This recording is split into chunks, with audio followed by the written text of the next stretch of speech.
was the Travis and Some Flowers Through My Window. This is XFM 104.9 of a Saturday afternoon, just gone 6 minutes past 1.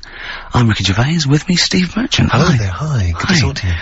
Karl Pilkington is over there. Alright. Hey! Keeps it real. Yeah. Respect, Karl. Oh. Rick, I just think, you know, we want to lift off the show straight away. Yeah. Into the, stratosphere. Yeah. And, the best way to do that, it seemed to me, was to resurrect a game we used to play when we first began the show in old XFM days. Do you remember the game? Do you remember the game Make Ricky Gervais Rub Me Hard. Rub You Hard? No. No, that was only in the pilot. We never actually did that on live. Okay, right.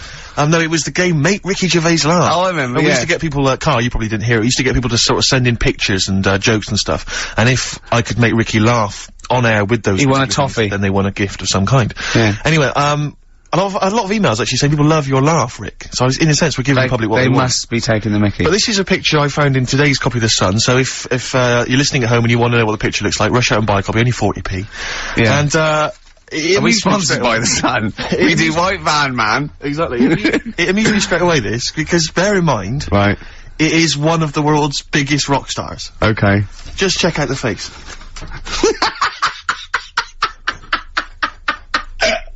Oh, that's fantastic. Look at that. Oh, that is Michael Stipe. Oh dear, with sort of like looking like, I don't know, some sort of Nazi officer. That's not libelous. That's not libelous. In your opinion, Michael Stipe, yeah, he's outside there during the press conference for Peter Buck's. It's not a good picture. I love R.E.M. and I love Michael Stipe. I think he's a lovely man, but that's a bad picture, isn't it? He's got big glasses on and stubble, obviously still bald head. He doesn't appear to be looking at anything. He's looking right beyond everyone else. Can you see that, Karl? I'll tell you who he looks like. He looks like Zig, I think, from Zig and Zag. He looks like he's a Muppet made of foam. Oh, lovely. Nice to see that game come back. Yeah, the medium of radio. Yeah. Oh, what a good picture that is. I hope you enjoyed it. Coming up soon, we've got Sir David of Bowie, Nicolas Cave, and Travis, Flowers in the Window again. Play a song. Aerodynamic on XFM 104.9. It's alright. It was alright. Uneventful, wasn't it? Really? So I left a secret to go in. Yeah, popped out for a coffee. Yeah. I don't want to diss the funny little French lads. Sure. But, you know. Try harder. Are they French? Yeah, oh god, yeah. Sorry. Do you speak much French, Rick? I speak un peu. Yeah. I can ask, where is the Tourist Information Bureau? And, I can express my preference in music tastes, and I can order an Orangina, and that's all I can do. I know, bière, blonde, pression, I think. That means, draft, you're French. Tu aimes la musique folk? Oh. That's filthy. So what that means, Karl? No, go on. Really dirty. Really dirty. Tu aimes la musique folk? Yeah, you dirty. you filthy little Frenchie. Alright. But, do you know much French, Karl? Have you got any fromage? That'd work. That's cheese or fish. It's cheese. It's cheese. Would you not care which one you were given? You like both? I think that's a whole different kettle of poisson. Yeah. I just think when you're in a country, you should have a little go. Well, that's a very little go. Yeah. You mean like football hooligans have a little go? What do you mean? You know, try and have a go at their, their language. And well, what I do is I go in there and I point and talk a bit louder than usual in perfect English, and if they don't get it, I go mental. Exactly. Securing the fact that I've tried my best and they're having a laugh. And that is the prerogative of all Englishmen. Or just point. Point and shout? Yeah, point and shout. Don't forget, you know, because you can never be foreign if you're English, anywhere. No, they're speaking funny. Just remember that. Yeah? Yeah. God save us! Sorry, go on then. You were going to say something else. Yeah. That picture you were showing me. Yeah. I wish we could post one on the website of Karl. Remember we won an award ages ago. What was it called? The British Radio Authority Award. Yeah. And, we made Karl get in the picture, and he was a bit reticent, but it came nice. But his head is perfectly circular. I put a coin on it, and only the ears popped out from behind the coin. Isn't it perfectly round, isn't it? I mean, when you've been saying I've got a round head, I was a bit like, yeah, everyone has, stop having a go. Yeah. And I saw this picture last week, I thought, God, he's right. Can we, can't we just pop it on the XOM website? I'd rather not. I'll go on, just get Steve, someone. have you seen that man in a jar without a brain? Sorry, is that something, is that a product you can buy? In like, Sainsbury's? Is it a dream you had yesterday? in a You wondered jar. if you could, yes, hello, could you make my dream into reality, please? Oh, we can't actually, sir. In, plastic would be good. Sorry, what do you mean? In the future, you'd be able to download your dreams and then just, like, act them out again, probably in the year 2000 or something. Soothsayer. No, there's some museum somewhere Yeah. that's got this little fella who was born without a brain, and he's in a jar, and it's just that he's got a really round head. Right. And when I saw this picture, I thought, God, it just reminded me of this little fella in a jar. Oh, and what do you mean he's born without a brain? He was born without a brain. So it's a baby? He's not a little fella. Yeah, but it's weird. Do you know the difference? Do you have conversations with, like, people in prams thinking, that fella's little, and he doesn't talk much? Yeah. You know babies aren't, like, little people. Well, maybe... Well, they are little people, but I mean, they're not very small adults. They're not like midgets. They don't do a job of work, is what we're saying. Yeah, you're very, no. What do you mean? I didn't read about it, I just saw the picture. And This it is looked where like you're a man. going wrong, Carl. This is always your mistake. You see the picture, you don't read the little caption. But what do you mean? How do you think- guess at what you think the meaning But how is. did you know he didn't have a brain? He said something like the brainless man. Yeah, but then people say that about you. It doesn't mean you haven't No, got a no. spinal cord. I bet somebody's seen it and knows what I mean. It's a famous picture. It's Right, like- call in 08700 800 1234. Once again, you win a prize if you can tell us what Karl is talking about. Just in general. It's an ongoing competition.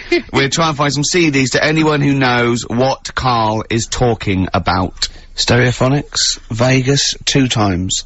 Well, we've had calls confirming that there was indeed, a fetus, or a stillborn child. A pickled baby. A pickled baby. No wonder it died. Born without a brain. But everyone has, you know, pointed out that it wasn't a little fella. It certainly wasn't a little fella. No. But because it had been in the jar for a long time, I think it had aged a bit. What are you basing that on? You do carry on growing, yeah. of course. Yeah. Your ears and your nose. Your ears and your nose. And your eyes don't grow, so, Yeah. you could probably, yeah. I'll dig it out for you. Yeah. Imagine if, like, there was an experiment where they were raising a child just based on the information that we said on the radio. What kind of a person It was like would they download, be? yeah. And What kind of information would they and have? it took everything literally. Exactly. And I think, yeah, there's no irony or, it was just. They just, everything we said they assumed was fact. Everything that Carl said And they any assumed was fact. question it had about the world, it could only ask Karl. Exactly. And it was See, now, his- this worries me because without wishing to be disrespectful in any way, Carl, you know I think you're the best man on earth. When you have a child, we could be in a situation a bit like that. Do you know, is it a concern for you, do you think, that, like, when your son's growing up, or your daughter, and they're asking you questions, you're conscious, I mean, you yourself have admitted that I'd just say- you have a sphere of knowledge which you are an expert on. Ask your mother. You'd say ask your mother. That's good. That's great, fair enough. That's good. And I'd play with it. I think I'd be a good dad. Yeah, I think you would. But I wouldn't be the one who's shouting at it. No. No. I'd Who would you smack- get to shout at it? Probably Windsor Davis. He'd be good, wouldn't he? You horrible little man! Well, you know, I'd tell it the rights and wrong. You don't have to be a really bright person to know the rights and wrong in the world. No. I think you are bright, Karl. You are. And at what point in their life would you tell them about the evolution of the baguette? Which you told us. Or the story of the bee. Yes. That you scored once. Or the 2 children. Would you ever get them to meet as maybe like that? They could be godparents. The friends you had at school. Yeah, with webbed hands. and- the big heads and Big webbed heads. They hands. weren't my friends. That weren't friends. I wish we could track them down. Oh, that'd be great. I imagine they're in a zoo. Oh wow. Oh, Yeah. 2 big That's Safari jars. Park, yeah. 2 big jars. Industrial strength jars. Oh, dear. Man. Guess what? Go on. This is one of our last shows. We're going away, I'm afraid, on the, 4th of May, isn't it? I can't remember. That's our last show, the 4th of May. Yeah, not forever. I brought a downer on the whole thing then, Yeah. didn't I? There's people cheering. Well, guess who's taken over from us? And I found this out. I was watching Liquid News the other night. Right. No one had called me. Zoe Ball. Well, she's a good presenter, but is this confirmed? I don't know. Or should I have said that? Is this true? Yeah, I think so. Oh, yeah, you've done it now. Yeah. She was in the other day. You watched it on the telly, so... Yeah. But what annoys me is, this is rather like when we got, according to last week's Media Guardian, we got rapped for saying the word cock on the radio. And, what we never did we? We had to read that on the internet. No one never told us. That just slipped out your mouth, didn't it? What's that, cock? Yeah. Yeah. Yeah, so anyway, And, now we don't even get told face to face that Zoe Ball's gonna take over. Yeah, but it was only, like, sorted out the other day, and then when I saw you We're allowed to say ball, aren't we? Yeah. When I saw you yesterday, I said, yeah, it's... So we're not allowed to say... No, I'm not gonna say the word, and we're not gonna say... We're not allowed to say the... We are allowed to say the male bird is a cock, we're not allowed to say the other one, but we are allowed to say ball. Yeah. What if her and her dad, Bobby, would we be able to say a pair of balls? We'll be able to say that, and I don't know. I don't think he's part of the deal. So you don't need to. In fact, if she's listening, call in and confirm it. We'll let her on the air, won't we? As long as she doesn't swear. Yeah, don't be rude. Yeah, don't be rude, Zoe. Blue. Yeah. Don't be cheap, basically. Better warn as well not to leave too much nothing lying around, because it'll be gone. Especially if it's skag. Echo and the Bunnymen. Killing Moon. Good to hear that again. Yes. On XFM 104.9. Who are you? I'm Ricky Gervais. Who are you? Steve Merchant. Who's that funny little round-headed fella over there? Karl Pilkington. Pilky. Pilkers. Well, she ain't called, so mustn't be true. I just didn't think we were, being disrespectful to her, because we both think she's a fine presenter, and I think she'd do very well on there, and I think it's a good move as well. Yeah, but can you just say it's not forever? Isn't it? No, I think she'll become more popular than us. And I think that'll be the end of us, to be honest. Well, she can string a sentence together. I think she'll get lots of PR and everything, and she goes out with Big Boy Slim. Big Boy Slim. Who's, you know... A good DJ. He's a good DJ. And, is her name Zoe Slim now? Yeah. Right. And, you know, there will be nothing. 3 months, innit, she's taken over for. Is she getting paid the same as us? I don't know. We'll find out. I bet it's a hell of a lot more. I'll go mental. I bet it's good money. It's good money. I'll go mental. Yeah, well, there you go. What are you gonna do? I'm, for 3 months. I'm gonna have Saturdays off. Are you gonna present with her? Are you gonna come on and press the buttons?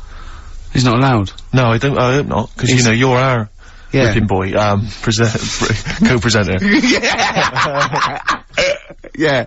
You're like our little fella in a jar. Yeah. In fact, that's what we should do with you over those 3 months. Keep it in a jar, and we can have it in alternate weeks.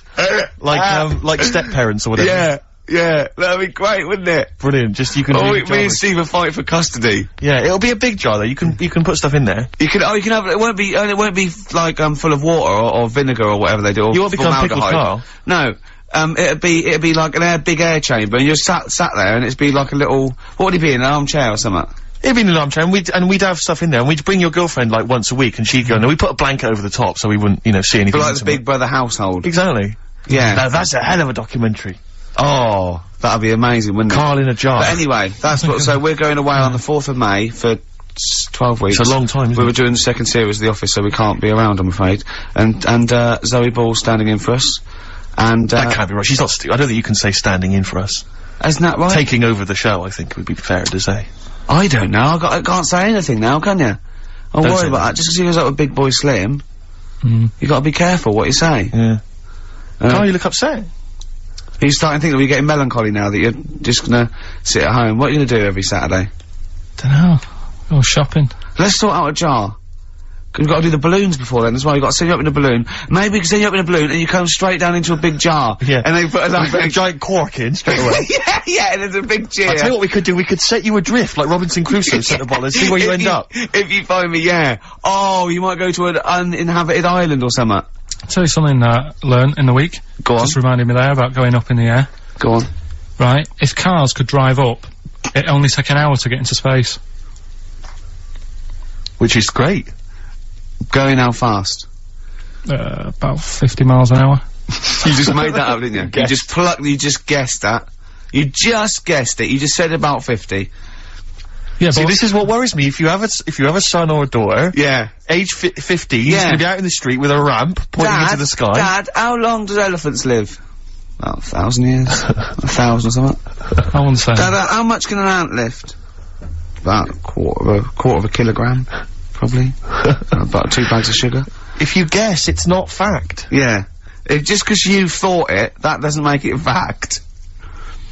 Does anyone know how long it'd take a car going 50 miles an hour? People are phoning in about anything now, Rick. Yeah. We asked them to phone in about the jar thing. Switchboard lit up. It's crazy. You ask him to phone in about, like, you know, something sensible, like Che Guevara, or, you know, the life of Winston Churchill. There's nothing. That is really a demographic sort of snapshot of our fans. Our audience. Ask them about a dead baby without a brain. Oh, yeah. And they're reaching for their phones. They don't mind what their bill is that much. We ask them for, you know, I don't know, great quotes or something from the great philosophers. Nothing. They just ask them where to buy, meths cheap. Straight on the phone. Oh, do you know the quotes that Ricky gave me last week and I turned them down? Yeah. I got home, girlfriend had a go at me. They don't know you turned him down. What you know is that he said he didn't want to take the book at the end of the show, so I'm not taking it, it's too difficult. I'm gonna go and get a nice one, and go on, carry on. So I went home, and Suzanne said, where's the book? She was really looking forward to having a look at it. I said, I gave it him back, I wasn't up for that. And yet, last week I was ill and stuff, I wasn't in the mood for learning. Yeah. So I'm not having it. She goes, this is where you went wrong at school. Oh. She said, this is exactly where you went wrong. She said, you know, you liked infants, you liked, you know, you're colouring in and you're painting stuff. She said, but as soon as it gets to the heavy stuff, you just, you know, you're like a horse with its blinkers on. Yeah. So you just shut yourself away. So I said, no, I could have done if I wanted to. So anyway, we went and bought a quotations book, so I have got some quotes. What's the quotation book you bought? So I was asking him to, read Keats and Wilde, Wordsworth, Shakespeare. What did you buy? It's quotes with, like, Eric and Ernie and that in it. No, but there's still quotes. There's still quotes. The Sesame Street book of quotes. Brilliant. They're still valid. No, it's a starting place. Oh. It's a starting point. Okay. Well, we'll have some quotes. We'll have some of that after We've got a lot more to get through before we've got a bit of New Order. Bit of New Order. Excellent. New Order, here to stay. On XFM 104.9. Someone, I love our listeners, I really do, right? Someone just called in and said it's about putting, he went, hello? Carl answers the phones. I said, hello? He went, hello? He said, yeah, about putting Carl in a big jar, and Carl went, go on. And the bloke went, well then you could call him Karl Pilkington. And he went, thanks. I love the bothering, I like Karl Pilkington, that's lovely, that's so sweet. He spent 50p to tell you that, and you were worried. You just saw you going up in a balloon and landing in a jar again, didn't you? What have you gone through yet? You've had nothing but good feedback from this show now, and now you're just getting all worried, aren't you? Heat magazine say you're a genius. You've got your picture in that Extracts magazine with a little round head. You have Jaffa cakes. I gave him a £5 the other week to buy biscuits. He's having the time of his life. Yeah. This is best day. This must be your best 2 hours of the week. I enjoy it, yeah. It's alright sometimes. Yeah? What's better regular than this for you? What's a better 2 hours a week? Sleep doesn't count. Actually, you're probably right, it might be this. Yeah? Yeah. Or, about 24 thing's good. Oh, like that. Probably worth mentioning Suzanne. Yeah, your girlfriend. Yeah, well that goes without saying, doesn't it? Oh, he's done it, he's pulled it round. He's pulled it round, he's a charmer. If she could come in and sit in the corner, then yeah, it would be the best time ever. That's pretty sweet, actually. Oh. She's not even in London at the moment. Oh, well, so you you want have then? to say that. Yeah. I have to say it, and you did anyway. Yeah. That's lovely. She might be listening, so. Yeah, it's Sky Digital, isn't it? There's always that. There's always that danger. Yeah. Anyway, Steve, over to you. I just was wondering, because I've had an exciting week, relatively speaking, Rick, because instead of just spending it all with you, sat in a little room, as is our way, I've been doing some acting this week, as you know. I know. And I don't normally act, but basically, there's some people at the BBC who are making a comedy pilot, kind of comedy TV show, and you know, and I auditioned for it, and the role was to play a sort of freaky-looking, sort of lanky geek, you know. And I don't want to say how did you beat off? I don't want to sound arrogant, Rick, but they gave me the job on the spot.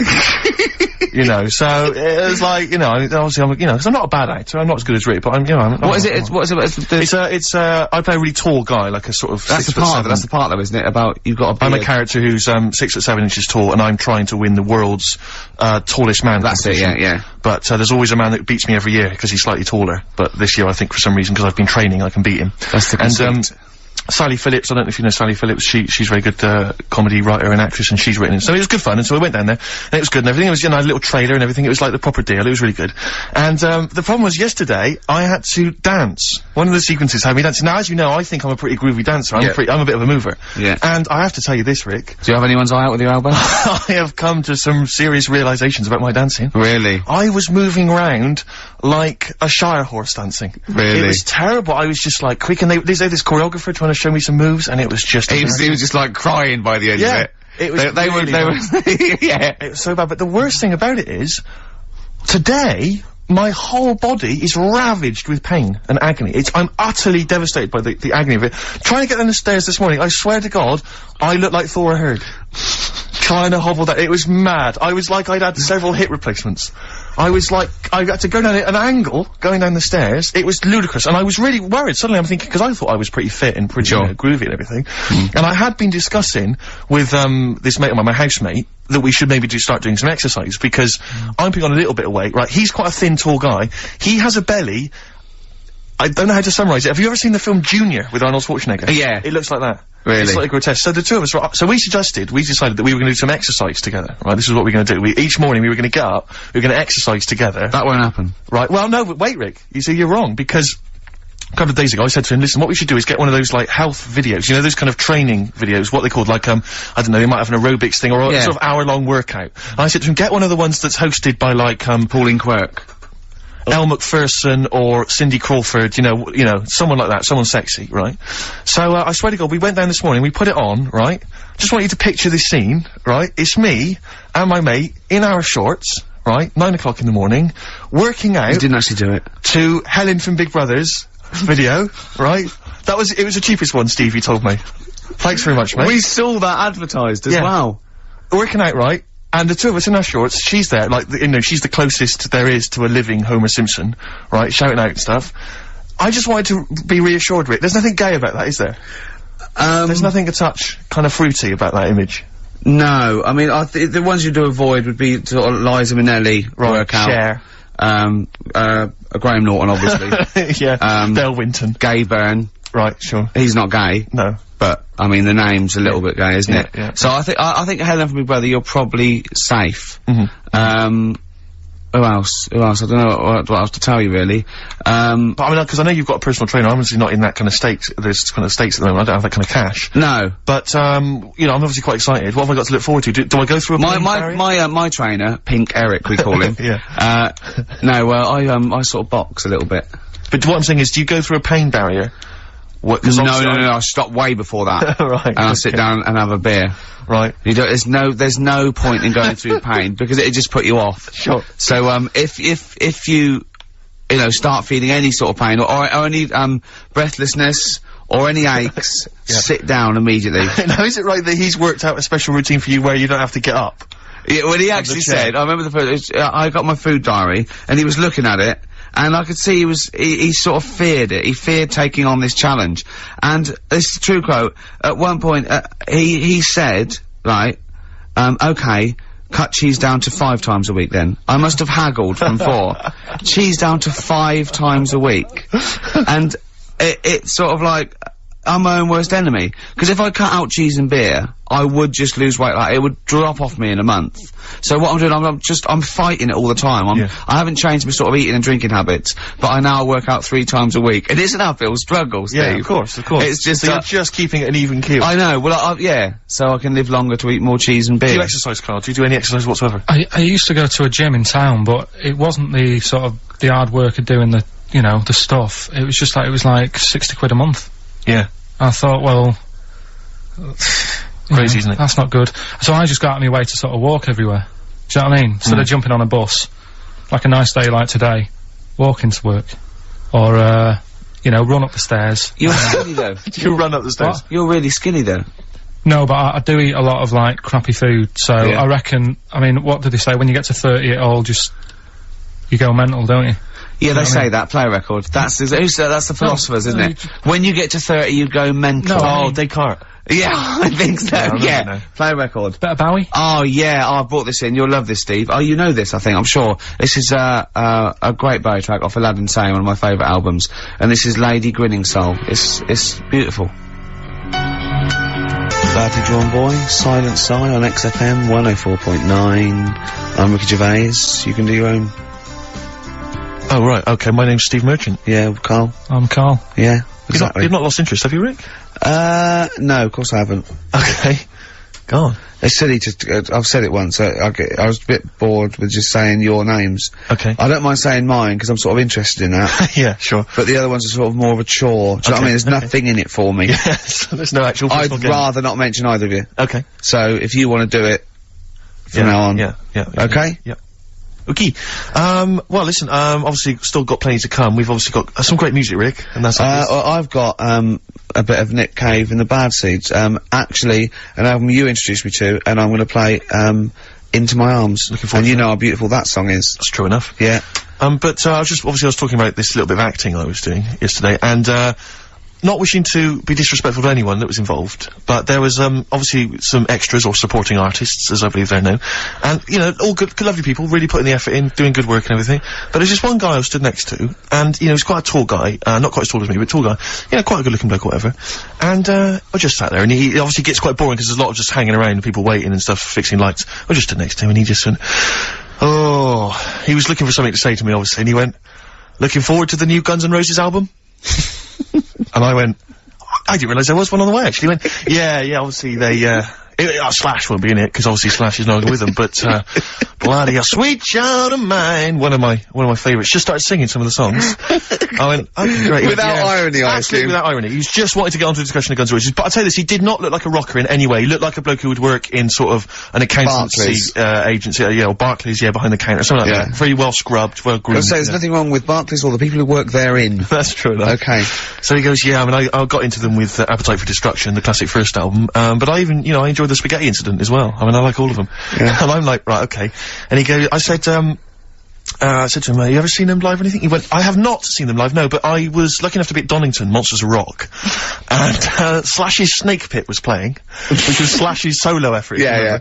And he went, I've never been to, those live gigs before, and, I was down in the mosh pit. Oh, man, I was down there, and I'll tell you this, have you been in the mosh pit? I went, I'm not, he goes, oh, it's crazy down there, it's wild. A guy threw a punch at me, I punched him, knocked him straight out, he knocked me out, someone says, fight went off, oh, it was amazing. I went, you're gonna go back? He went, no, I won't, because once you've done something like that, you can never repeat the experience, you know, I mean, everyone there was dressed in black. I think I was the only guy wearing a white t-shirt. I was like, okay, I could just imagine him tucked in as well. That's why I attacked him. Exactly. It's like ants. Yeah. They Slash himself so yeah. yeah, there's a termite in the nest. Exactly. And they just turned on him. But so I'm going, okay, so do you go to gigs often? He went, no, I don't think I'm ever gonna go to another rock gig. And I said to him, why? And he went, I don't think any gig I go to will be able to top the experience of seeing UB40 live. And do you know what I mean? And I almost did what you did. That's why I've never seen him live, because I don't want to end my life. But I almost laughed. I thought it was a joke. I thought he was making a joke, and I was about to laugh, and I realised he was deadly serious, and I went, UB40. Oh, good were they? He went, absolutely blinding. One of the most incredible live experiences I've ever seen. I imagine. Did they remarkable. Do songs in a sort of mock reggae style? Apparently for 2 hours. And then he began to tell me which of his favourite, he went, I don't know if, I said, have they done anything recently or put anything out? He went, I don't think they're gonna be able to top, those classic albums, Bag of Riddim, and Rat in the Kitchen. I remember once when I went to sign on, okay, and I don't know what year it was, must have been like 1979 or something, and, I left school, and, tell me if I'm wrong if it wasn't out then, but this bloke was at the back with sort of like a ghetto blaster, and he was playing 1 in 10. Right. Obviously making a point, he was in the dole office. Yeah. Everyone ignored him, and when it finished playing, he turned it down. And he took a number and cue. The days when they were a protest. When was that? What year was that? What year did someone can pinpoint that for me. Phone in. 08700 800 1234. I know it had just come out. But what was amazing is when he said that about UB40 being the best live experience I've ever seen, it was one of those moments where you thought, I never thought I'd hear someone say that. Yeah. Do you know what I mean? I don't know why I can't understand what kind of person you are. I suddenly realised at that moment there was such a chasm between us. Is there anyone out there whose favourite band is UB40? Red Wine, maybe. UB40, yeah. Oh, they're a great bunch of blokes though. You see them, they crack me up when I see them interviewed. They're really funny. But, once you've heard one, that's pretty much it, isn't it? Absolutely. I imagine. I mean, I don't know. Maybe I'm a Philistine. Maybe there's some hidden depths to them that we don't understand. Maybe some great tracks that you could, if you're a big fan. Well, I'm never gonna go and see him because, why sort of like top your experiences? Exactly. You know? Because you're never gonna better it. When I know I'm definitely dying, I'm gonna go. You'll summon them to play for you. Get me UB40. Get me Labour of Love live. Do Right in the Kitchen. now. This is a little bit of a treat that I thought I would charm you with, Rick. From The Cure's Greatest Hits, this was this double CD that they brought out recently, including 18 acoustic versions of their greatest hits. Yeah. And this is the acoustic version. What have you gone for? I've gone for, glad you've asked, Just Like Heaven. Wise choice. XFM 104.9. Lovely, that one. Brilliant, isn't it? The acoustic version of Just Like Heaven from The Cure's double CD I'm greatest loving it. compilation. Now, again, I broke the rules in the week. I met up with Karl. I had lunch with him. And we were chatting and having a cup of tea, and it got onto one of Karl's favourite programmes, was the Tales of the Unexpected. Ah, of course. And all I can think is that he's probably the only person in Britain where they were unexpected. I mean, to him, when that twist came in, and he'd go, gee, I can't... Yeah. Oh, God. Can't believe So it was the tree that did it. I mean, he was probably the only... And we were telling all these stories of horror, and he liked horror stories. And I told him this story. And I don't know if this will come across the radio, but I told him this story. It was a short. It was a horror short. This was a film you saw, was it? Yeah, yeah. And, what it was, it started off, just there'd been a car crash. You see this horrendous wreck. And you saw it from the point of view of the person in the car. And he was calling for his mate, and he was going, Dave... And he sort of looked over and saw a body without a head that had been thrown at. He goes, oh no, Dave. And then into the field of view came Dave, his mate, and looked at him with a look of horror, and then it sort of went black, and you realised that he was just a head, and it had been his body. Oh, wow. Right? Yeah. And I said, then it came up at the end, at the, executions in the French Revolution, people experience consciousness for, you know, and he went, oh, no, he said, it wouldn't be for that long. And then he went, if it was a chicken, it would work. Imagine remaking that film, but it's two chickens in horrendous car crash. Their own fault for driving.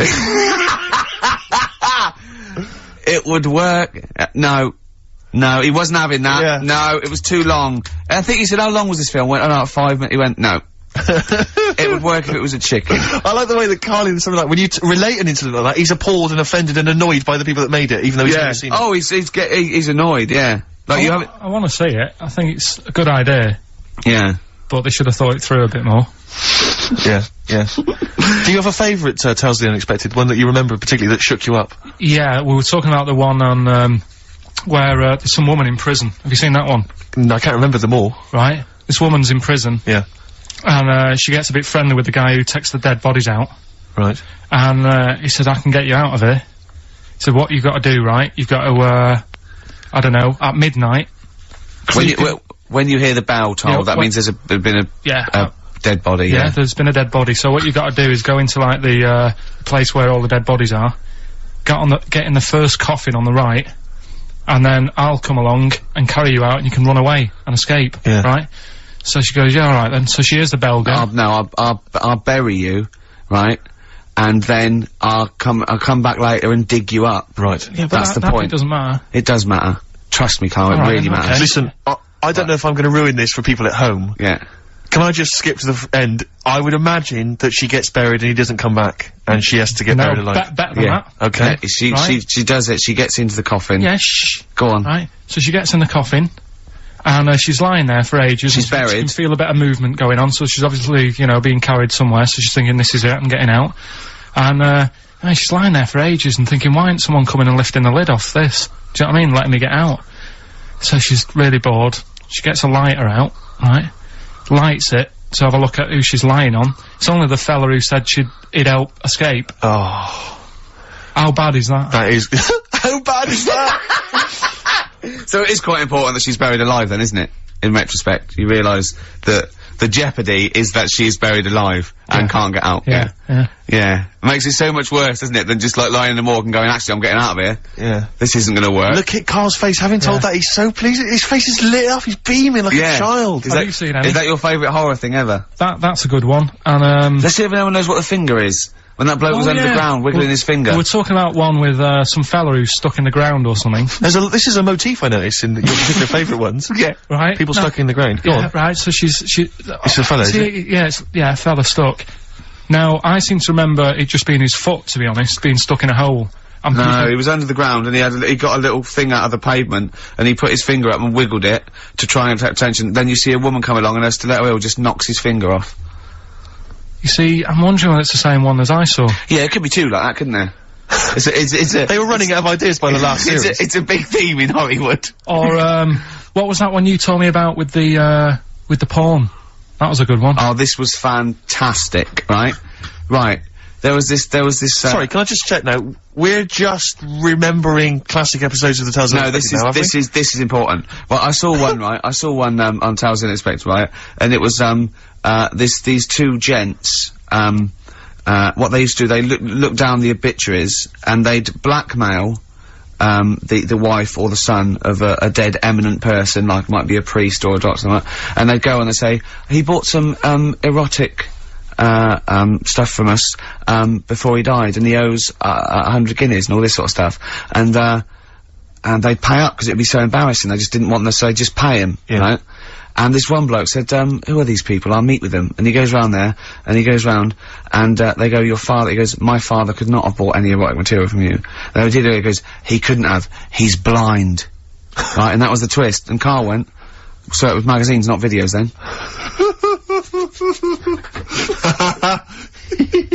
Yeah. Now think about it, Steve. Is that so stupid? Well, presumably it was set in olden times because people, professional pornographers don't tend to call it, you know, erotic material. Yeah. They tend to call it, you know, juicy jugs or whatever. But more than that, I don't understand how a video is going to be any use to a blind person either. I know that you can hear the sound, Carl. Look at him nodding like he's caught me out. Yeah, what sound will you hear? Do do do do do do do do. Your meter needs looking at? Yes. Cut. What's then? What's that? Then it's just noises, isn't it? Occasional groans. Yeah. Right. You could listen through the wall at your neighbours. He does. I mean, that's why I save a lot of money. But I thought you were going to point out, Carl, that they could have had a Braille porno. Now, have you thought of that? Look, feel the lumps on that. Exactly. Think about it, Carl. Think about it. You're excited now. Yeah. Your girlfriend's away, Carl. Yeah, the cheese grate has only entered the cupboard. No, she's a good-looking lady. Yeah. Next, we've got White Van Carl. Oh, excellent. Star Sailor, poor, misguided fool. Well, it's time. Well, go on. That time, isn't it? Yeah. Play the jingle. Yeah. White Van Man, Carl. Brilliant. Recorded at great expense, that jingle. Yeah. This is where we just hijack an idea from The Sun, which is White Van Man, where The Sun asks, in this instance, a cabbie by the look of it. Oh no, a fruit and veg shop owner. Ours is slightly different because The Sun sort of like, pick on a perfectly normal member of the public. Exactly. So that's where we've got the upper hand. Yeah. And, they ask him about the, you know, the hot potatoes. This week, Carl, my first question to you, well, your thoughts, please, on the criticism of the BBC over their coverage of the Queen Mum's death. What do you make of this? You're aware of all the criticism that Peter Sissons asked some probing questions? No, I thought it wore was a burgundy tie. I thought, that's it, yeah, he just had it didn't show respect, he just had a burgundy tie on. See, that's not really not showing respect, is it? No, it's not. You know, you show your respect by sort of doing the news on it, giving her a bit of coverage, and showing, you know, what publicity. What a good woman she was or whatever. Yeah. And then you move on to sport news or whatever. Do you know what I mean? Yeah. I totally agree. I don't like the way everything's morbid. I was thinking about it. It's like, you know, the way in birthday cards and that, people always put funny things in them. I think you should save things like that for funerals, for like funeral cards and that, and try and cheer people up at times when they're low. Do you know what I mean? Because on your birthday you're quite happy anyway, so you don't need someone putting a funny comment in a card. I think, you know, when you send a card. What would you suggest? Well, you know, whoopee cushion, but on the vicar's chair. How would you liven up the funeral? Just little things in the card. I mean, you're just writing stuff like, well, you know, at least you're still alive, or whatever. So as you're giving the eulogy. That'd be good. So suppose someone's husband's killed in a car crash, you go around with some flowers and a little card, and it says, at least you're still alive. Well, maybe something funnier than that.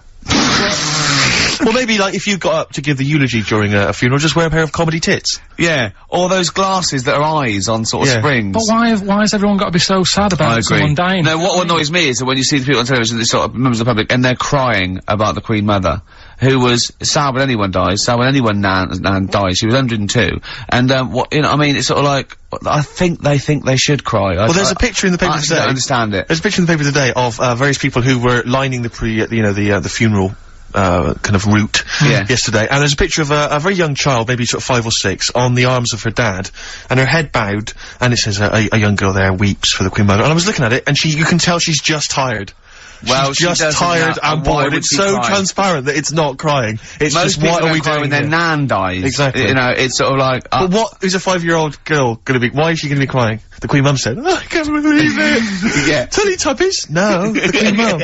Oh, not the Tweenies. No, it's all in a minute. Yeah. It's just like. Oh dear. I mean, I know. I'm sure, you know, I don't know much about her. I don't know if she was a great woman, and obviously, you know, it's always sad when someone dies. But it's like, it's interesting that there was a lot of tourists in that long line of people that are now queuing for hours upon hours to see her lying in state. Because it's clearly just people who want to be a part of history. Must be gutting if you're over from Sweden and you find out that, you know, the Queen Mum's died. Oh, you must be devastated. You probably don't want to carry on with your visit. Exactly. Really. Okay, listen, Carl, I think we've covered that. what do you make of the, what do you make of the first genetically modified baby? Oh. Are you worried about this? Do you know what did they do? What? Let me see what it says here. It says, Isn't it just choosing the, you know, eye colour? Well, this is the concern, isn't it? That in the future you'll be able to decide whether it's a boy or a girl, how intelligent it is, what it looks like, is it handsome, is it ugly? Obviously, no one will choose an ugly baby, and so on and so on and so on. And so it means that, you know, where will it lead? Where will it end, Carl? Are you concerned? I've thought about this a lot. What will us three look like in the future if they're being, you know, genetically modified beautiful people? What will we be like? How will we be considered in society? True, yeah. But we've talked about this before, haven't we? About the cloning thing. Yeah. That's a bit weird. Yeah. But I don't think it matters, because at the end of the day, right, you might look like some other kid, but it's the way you're brought up that will change your features and the way you are, you know, your personality. If you lie, you get a long nose, don't you? Well, no, but listen, right, because I remember when we, you know, I was growing up on this estate. This is gonna be good. Go on. No, it's not. It's just an example of how this doesn't work. Go on. So we don't need to worry, sort of thing. Sure. Right? Okay. So, growing up on this estate, and there was this woman about 4 houses down, right, who's a bit rough. Alright? Didn't fancy her. Oh, God, no. Right, but she had a baby. Well, tell me about her first. I'm interested in this woman. Why was she? It was a very... Was it like being a man in a dress? I mean, I didn't grow up in a posh house or anything, and I'm not saying that if you live in a bit of a rough house, you're a bad person. What did she look like? But anyone can Tattoos? clean up. Looked like Tony Green with a fag on. They didn't clean up much, right? Oh. Which, even if you've not got a lot of money, you can still try and make a place look nice. Yeah. Right? But she didn't, and a kid used to take a horse into the house. Sorry. Whoa, Neddy. What do you mean a kid used to take a horse into the house? Where did he get a horse? Must have nicked it from somewhere. Must have done. You've seen a horse in it? No. What, is that from outside the saloon round the corner? Yeah, was it just tied up with a bit of... Right? Oh, that's great. Did Big Jake come looking for it? I'd been out. Oh. No, sorry, let me get this. This was before the lynching stopped or after. Where did he get a horse from? What do you mean he must have nicked it? His mum said, where'd you get that from? I bought it. Alright then. But keep it out the kitchen. I don't want you going Catlin rustling. Where did he get a horse from, Carl? And how long did he have it for? Was he leading it or riding it? Mum, open the door, I can't stop! I can't stop it! Open the patio door as well, Looks like we got us a runaway! What do you mean? I don't know, but the thing is, they couldn't afford to buy one because they're not cheap. So I'm just guessing. Maybe that's wrong of me.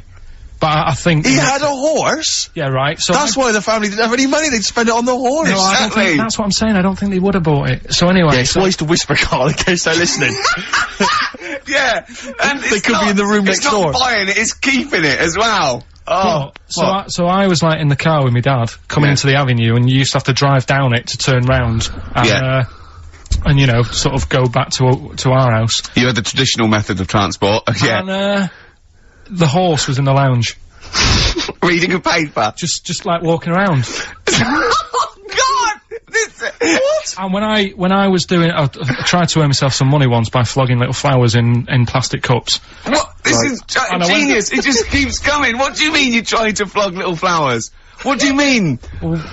Let's play a record. Let's play a record and come back to this, because the story's gonna just unravel and unravel. It's gonna go for hours. Let's play a track, deeper Carl. and deeper. It's like an onion, isn't it? We've created a whole world here where there's a man living with a horse. Just walking around the lounge. I come from the West Country, I've never heard anything like that. I just think of a big sort of like orange carpet, and it's got a rediffusion telly, and this horse going, I'm fed up in here. Exactly. This is really... I am not taking the rubbish out again. Yeah. Right, play a record. Let's have Velvet Underground. We've got that lined up. Oh, yeah, the classic from the first album, I'm Waiting for the Man. Let's come back to the horse in a second. Little flowers in pots. What do you mean? Classic first album, Velvet Underground and Nico, which apparently peaked at a disappointing 171 in the US charts. Think of that. And that's obviously Lou Reed, the Velvet Underground, and Waiting for the Man. Yeah, great track. So, we were talking, we were doing White Van Man, and, we got onto, genetically modified babies, but and then somehow Carl started telling a story about someone with a horse, and then he got onto, he was trying to make money selling flowers. Just do the flowers briefly. Well, hang on, I just want to recap slightly. So there was a family, and who had the horse in the family? It was... Because you lived on an estate in Manchester. So the mother was a right pig, apparently. Well, I don't know whether that's you don't relevant. need to go that far. But what I'm trying to do is, like, make a picture for you so you understand. What a picture like? it Who is. did she look like? Bit of a, and no disrespect to her, bit like Pauline Quirk. Quirky, yeah. Right? Okay, I knew you were going to say that. Yeah. I knew it was going to be Pauline. Did she have any tats? Did she have any I've tattoos? never got that close to her. Okay, alright. So who had the horse? Was this her son or her No, husband? her daughter. Her daughter had stolen a horse. Yeah, from, I don't know where, there was I think there was some stables down the road or something. And they kept the horse in the house with them. They kept it in the house. Did But they didn't get have it caught? for long. No. So, and you said you were in the house one day and you saw the horse in No, there. what happened was, I was, they did this thing at school about raising money for charity, right? For some local charity. And they said you can do anything to raise money, and they came out with all these ideas, and I thought, that's good. What was the charity? But I don't know, I thought, forget the charity. Yeah, that's I'm just a a good charity money-making idea. So- You're a charity. So, so I asked me mum for some, 'cause she used to have a lot of flowers around the house. Sure. I said, can I just take some snippings off them? And, I'll go and buy some plastic cups.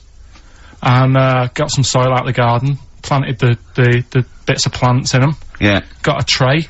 Yeah. Had about 25 plants on it, selling them for 25 pence each. Excellent. Did you sell any? Yeah, so loads. So did you just cut, you didn't just cut them and stick them in the Yeah, soil? they wouldn't have survived. Oh. But I think people sort of thought, well, good on him for trying. But anyway, so I went round to theirs, because I thought their house could do with a bit of colour and stuff. Yeah. Because it's a bit rough. So, as I went... The horse went, thank God for that breakfast. They've been feeding me kitty cat. So I got up to the door, and they opened the door, and it was one of them houses where no carpet. Yeah. A horse in the living room. You know. We've all been there. And the horse was walking around the living room. Oh. I looked quite happy and everything, because I always say that about animals. Black Beauty right? was on. Yeah. Well, think about it, right? If you were a horse, where would you rather be? In a little wooden hut with a load of hay? Or in, like, a house with a, Central heating. three-piece suite and a telly and that? Telling you that! No, but I was saying this the other day, And an Atari. right? I was walking through London the Commodore other day. 64, Yeah. rubbish. Exactly. Walking through London with Suzanne, right? Yeah. And you know, like homeless people always have dogs. And Yeah. she said, oh, I hope she looks after it. I said, that dog is happier than most dogs. Right. Because people always walk past and give it a pat on the head. Yeah. It's with its owner all the time. Yeah. It's out in the open, it's not locked up in a house. Yeah. It doesn't You know what I eat, mean? but other than that. No, it does eat though, they're always alright. So that's what I was saying, I think this horse was doing alright for itself. Do you know? Well, not many horses have got their own house. Exactly. For a start, yeah. But anyway, that's That's what by we the were by. talking- Yeah, so anyway, this family, who's a bit, what we were talking about, it was about cloning. Genetically modified kids Yeah. and all that Yeah. stuff, yeah. Right, now what I'm saying is, you could say, you know, right, Steve, you could have a baby, right? And Ricky could see it and say, God, I want one that looks like that, Yeah. right? It could happen, Rick. So, Come on, work with him. so you take it to the doctors, and I don't know what they do, they inject it with something or whatever, Yep, that's how it's done. Yeah. and, get a little baby, and there it is, it looks the same. Now the thing is, you separate, you both go off and do your own things. Yep. Right? Now, you look at Stephen, you look after your baby, Yeah. you treat it well, you give it good food and I'm that, a good dad. all the vitamins and stuff. Yeah. Ricky just gives it cheese.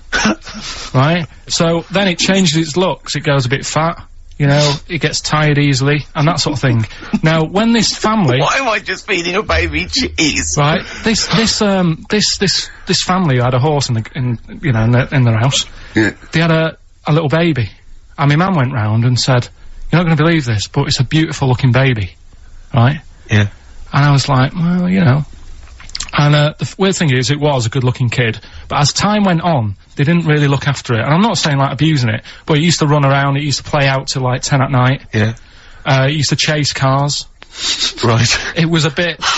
Did it have hooves? Yeah, no. Chase cars! Right. What sort of kid chases cars? Oh, God. No. Was it called Rover? The weird Did it catch stick? It's Liam, it was called, right? Right. Now, the weird thing is, it was a good looking kid, but as time went on, and all that, like, not eating properly and its hair was all patchy. It's not Liam Gallagher, is it? And chasing cars and that, and it became an ugly kid. It's definitely Liam Gallagher. And that's what I'm saying, right? You can clone all you like, but at the end of the day, it's how you brought up. Brilliant. Wow. Whoa. Life. Wow. That was a hell of a point. Oh, God. But am I right? You're always right, Carl. Finally, White Van Man, what do you make of the fact that Sainsbury's are bringing in square tins? Is that a true? concern for you? Is that true?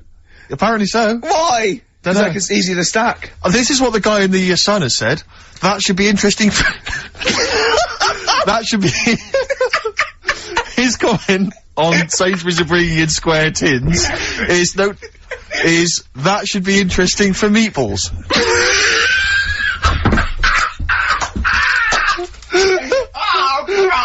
Ricky's just collapsed on the floor. Let's just play a song, Carl. I don't think even you can top that. Black Rebel Motorcycle Club. Whatever happened to my rock and roll? Well, near the end of the show, just time for the re-education of Carl Revisited. Still got Nick Cave to come, haven't we? Absolutely. Now, Carl, you read a quote book. What did you learn from it? Tell us some pearls of wisdom. Just keep it down to one or two, your favourite things and why you like them. Right, well, you said just pick a couple. Yeah. Right? So I wrote a couple down last night. And what I did, so they weren't boring, right?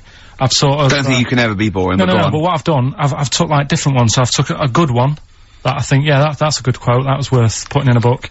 I put one that isn't really a quote, so I don't understand it. Oh, yeah. One that isn't clever. and a funny one. So a bit of variation all out of one book. Oh, how long did this take you? What did you do? Did you sort of like sit? About half an hour last night. And did you sit sort of like quietly at a desk or something? No, just in the lounge with the telly turned down. Oh, right. Just to give a bit of light to the room. Just had it on but turned down. Have you figured out lights yet? So, so the first one, never heard of him. This guy called Dean Axon. Right. And this is a good one. He said, the memo is written not to inform the reader, but to protect the writer. That's good, Yeah, stuff, that's very good. Very relates a lot to, you know, office life and so on. Yeah, modern world and that. Right, so then, thought, right, so I wrote that down because I liked it, and that's what he said to do. Second one, isn't really a quote, it's more of a poem.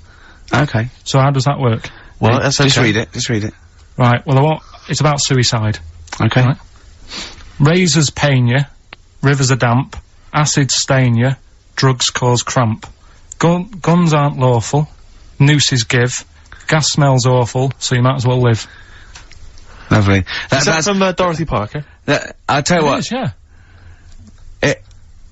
I hate it. I hate that. Why? It's nothing to me, that.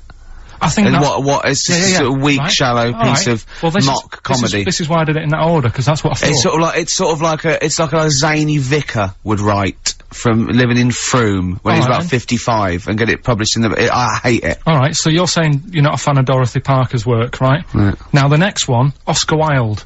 Yeah. Right, he's known, isn't he? Yes. Look what he comes up with. All art is quite useless. Well, that's... What's up with that? Well, it isn't. I did art. No, I know, but it's... Go on, next. But how has art helped you?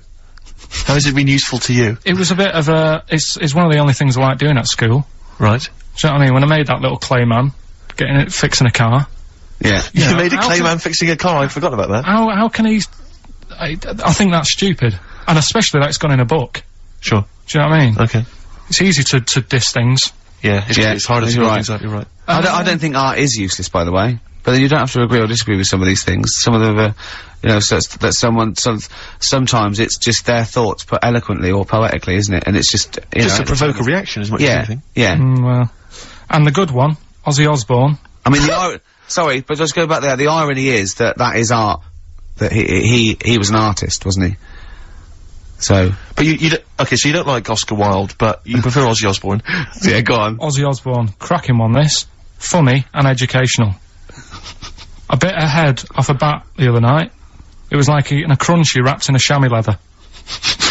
Genius. Oh, you're right, Carl. Yeah. So, there's... What do you like about that? The way he's described what it is like? I think, yeah, if someone... I mean, you can imagine what it's like. Because I like crunchies. Yeah. And, it's like and a chamois leather's really chewy, so you can imagine that's like the skin. So you like his descriptive writing? The crunchy bit is like the bones and that. Yeah. Perfect. But you know, Carl, it's interesting because you've analysed Ozzy there, and in a way, that is the first step on maybe doing a new English GCSE. Yeah, you know, being able to study you said why you liked it. And you said because it describes you've never eaten about yourself. Yeah, but my teacher, Mrs. Kane, if I would have come into school with, you know, a quote by Ozzy Osbourne, she wouldn't have been happy. Really? Do you know what I mean? And that's the difference between She'd go, right, Carl, get your horse and go home. Well, listen though, we were talking about other quotes. Yeah. Neil Armstrong. Yeah. Do you know his one? Yeah. What, one giant leap for mankind? Do you know it wasn't meant to be that?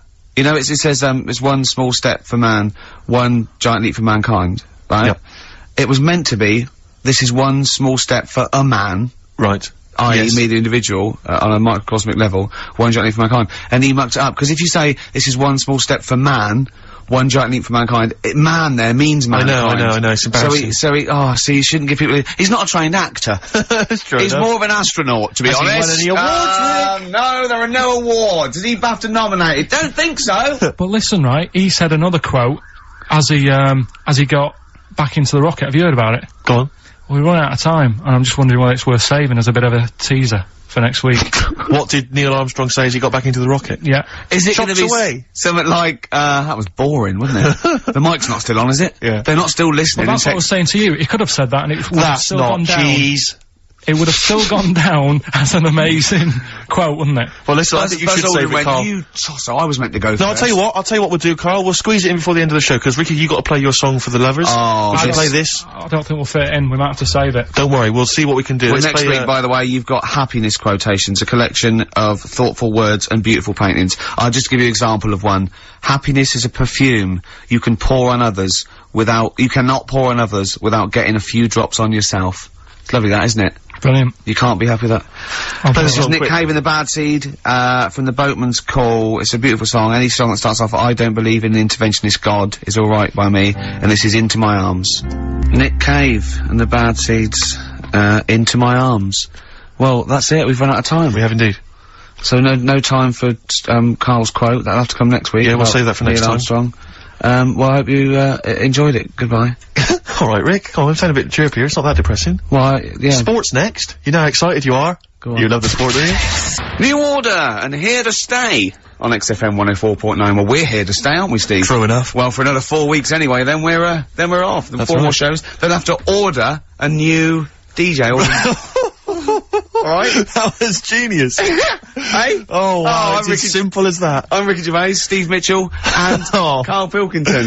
Oh, man. Did anyone, read the, Guardian yesterday? It was Steve's big we were interviewed together. I've never been interviewed before in the paper. I've certainly never had my photo in a national We were very paper excited. We loved the interview. It was talking about our top 10 albums between us. We loved it. We talked really fast, like school kids. We were excited. It was a great interview, and all the way through, it was Ricky Gervais with his writing partner, Steve Mitchell. Stephen Mitchell. It's He not was even gutted. Night Merchant. He phoned me up the night before and he was gutted, and I know it's awful. And it was big letters and just all the way through, and the caption, and it's just like, oh, God. But it's embarrassing, do you know what I mean? It's embarrassing because it's like I was trying to get in the paper, I couldn't believe my luck. And then that just draws attention to the fact that I'm not a celebrity, and consequently they can't even remember my name. But the worst thing was that, one of my favourite albums of all time, I said in there, was, Blood on the Tracks by Bob Dylan. And I said, because, you know, I think one of those beautiful songs ever is If You See Her, Say Hello. And of course these people were sort of transcribing it from, you know, a dictaphone. It came out, my favourite song of all time was If You See a Sailor. If you see Did you see a sailor? Oh, hello. If Fruity. Oh, Bob Drillboyd's. Up on the trap with, where's the sailor gone to? With Ricky Gervais and Stephen Mitchellings. Oh. I don't know, they must have thought my name was Mitchell all along. They obviously never knew. The evidence is there. But I don't know why, it was like they reported in the paper that we'd been nominated for a Sony, and it said, Ricky Gervais, who hosts the breakfast show on XFM, and it's that sort of, it's just guessing. It's like, presumably someone's gone, does he host the breakfast show? Someone's gone, yeah. And that's their research done. Yeah. But there was a thing about, The Office set in Swindon. That's someone going, just write an article about The Office. Where's it set? Swindon, I think. Is it? Yeah. Okay, that'll do. Yeah. Yeah. Even we research the show now and again, don't we? Yeah. Even we look things up. Well, actually, people phone in. Usually that fella. What's that fella's name that calls in who's not got the website? It's got a funny name. Oh. Gilwell or something. James. Phone in if you remember what his name is. Yeah. James at Lose Control. Yeah, what's his surname though? Oh, for goodness sake, this is just gonna be interesting to him. Yeah. And his friends. Oh yeah. Oh yeah. You remember? We better play another record. Yes. I'll tell you what, if Johnny you like Mango. Mango, that's it, yeah. Now, if you like Elvis Costello's Alison, or maybe Freeze, My Brother Jake, One of my favourites. stay tuned. Badly Drawn Boy, Silent Sigh, Cracking tune, mate. XFM 104.9. Maybe there'll be a few Silent Sighs around London on the 4th of May when, that's it, we're off the air for 3 months. Yeah. Wow, you're really getting into the DJ patter today. Yeah. Brilliant. Yeah, it was good. Yeah. Slick It's only things. taken, what is it, 5 years? Yeah. Now you're finally as good as Foxy. Coming up, Yes. that anecdote that Carl didn't get to last week about Neil Armstrong. Right. I can't wait. It's because he took 3 links telling us about the horse. Yes, of course. The horse. Think of that. Wow. I went out with Carl on Thursday night. Right. Right. It was one of the most enjoyable nights. We just, went out for about, 5 or 6 pints, a little crawl, and adventures happened around Carl. Yeah. And just me sitting talking to him was just incredible. I'm thinking that a competition would be win a pint with Carl. Yes. They That'd be a hell of a just gift. have to go for a pint and they can ask him anything they want. Yeah. He's just great. We met my friend, didn't we? Tell him all about that. Oh, yeah. Yeah? What? Did you enjoy it as much as Ricky, Carl? Yeah, there was things I learned as well, like, which was good. Okay. You know his mate Robin, don't you? Yeah, yeah. You'll discuss that later. I'll tell you later about. He's got all his near-death experiences to come. Win a pint, and of course, coming up, Carl's homework was, the quotes, and Carl's come up with a great idea to show that anyone can do quotes. He's invented a thing like faking it, where he's got 2 real quotes. Right. And he's made one up. Okay. And he's gonna fool us. I bet we won't be able to. Brilliant. Sorry, what was the challenge last Look at him looking at us. What's the matter with you? It's just that before you were like, no, this is good for you, but What? now it's turned into a game. At your expense? Yeah. Have you only just dawned on you? Carl, well, I'm joking. It's great, honestly. It's really good. What was the Carl challenge last week? You said I thought we did the quotes last week. No, but, I gave him a, book on Happiness. happiness. It's all about happiness Right. and what, the pursuit of happiness. And it's in sort of like quote form and everything. But, Carl's gonna do a couple of ones and faking it just to show, I mean, cause he's been coming up with fables all week as well now. He comes up with something, he goes, that's a fable, isn't it? And he tells me so he's getting good. Now, Forward to it all. If you play another track, what have you got something fresh? I haven't brought you? in, I saw, Elvis Costello and Jonathan Ross a couple of weeks ago, and he did just an acoustic version of Alison, and I forgot what an amazing song it is, and it's just, he's fantastic, he's the man. Listen to this guitar sound, it's so beautiful. My aim is true, to provide quality entertainment of a Saturday. That was classy. Elvis Costello and his attractions, and Alison on XFM 104.9, I'm Ricky Gervais. Steve Mitchell here, and, Karl Pilkington. Oh, innit? It's going alright, it's going alright. I, obviously been doing some acting, as you know, I mentioned it last week, doing this sort of comedy pilot. This week, Karl, you're gonna be loving this. I've been doing stunts. I swear to God, I've been doing my own stunts with the guy that once made Christopher Reeve fly as Superman, right? And I was doing stunts. I had to do a thing where my character has to commit suicide. Don't think we didn't bring that up. Were you anywhere near that horse? No? Fine, let's carry on. And, my character has to commit suicide, and he has to sort of, leap off a building. So the first shot... that's something for comedy. Well, we were up on a roof, and, obviously they had the crash mats and stuff, and I had to kind of leap off, and land on the mats and stuff. And obviously I was petrified the whole time because I was wearing my glasses. Petrified that they might get broken. So I was like not really doing it properly and kind of leaping like what, you know, people when they can't dive into a swimming pool, and so they put that one foot out first to sort of break their fall. Was it you that told me that you could never get into fights? No, I can never get into fights or go in a mosh pit because of my glasses.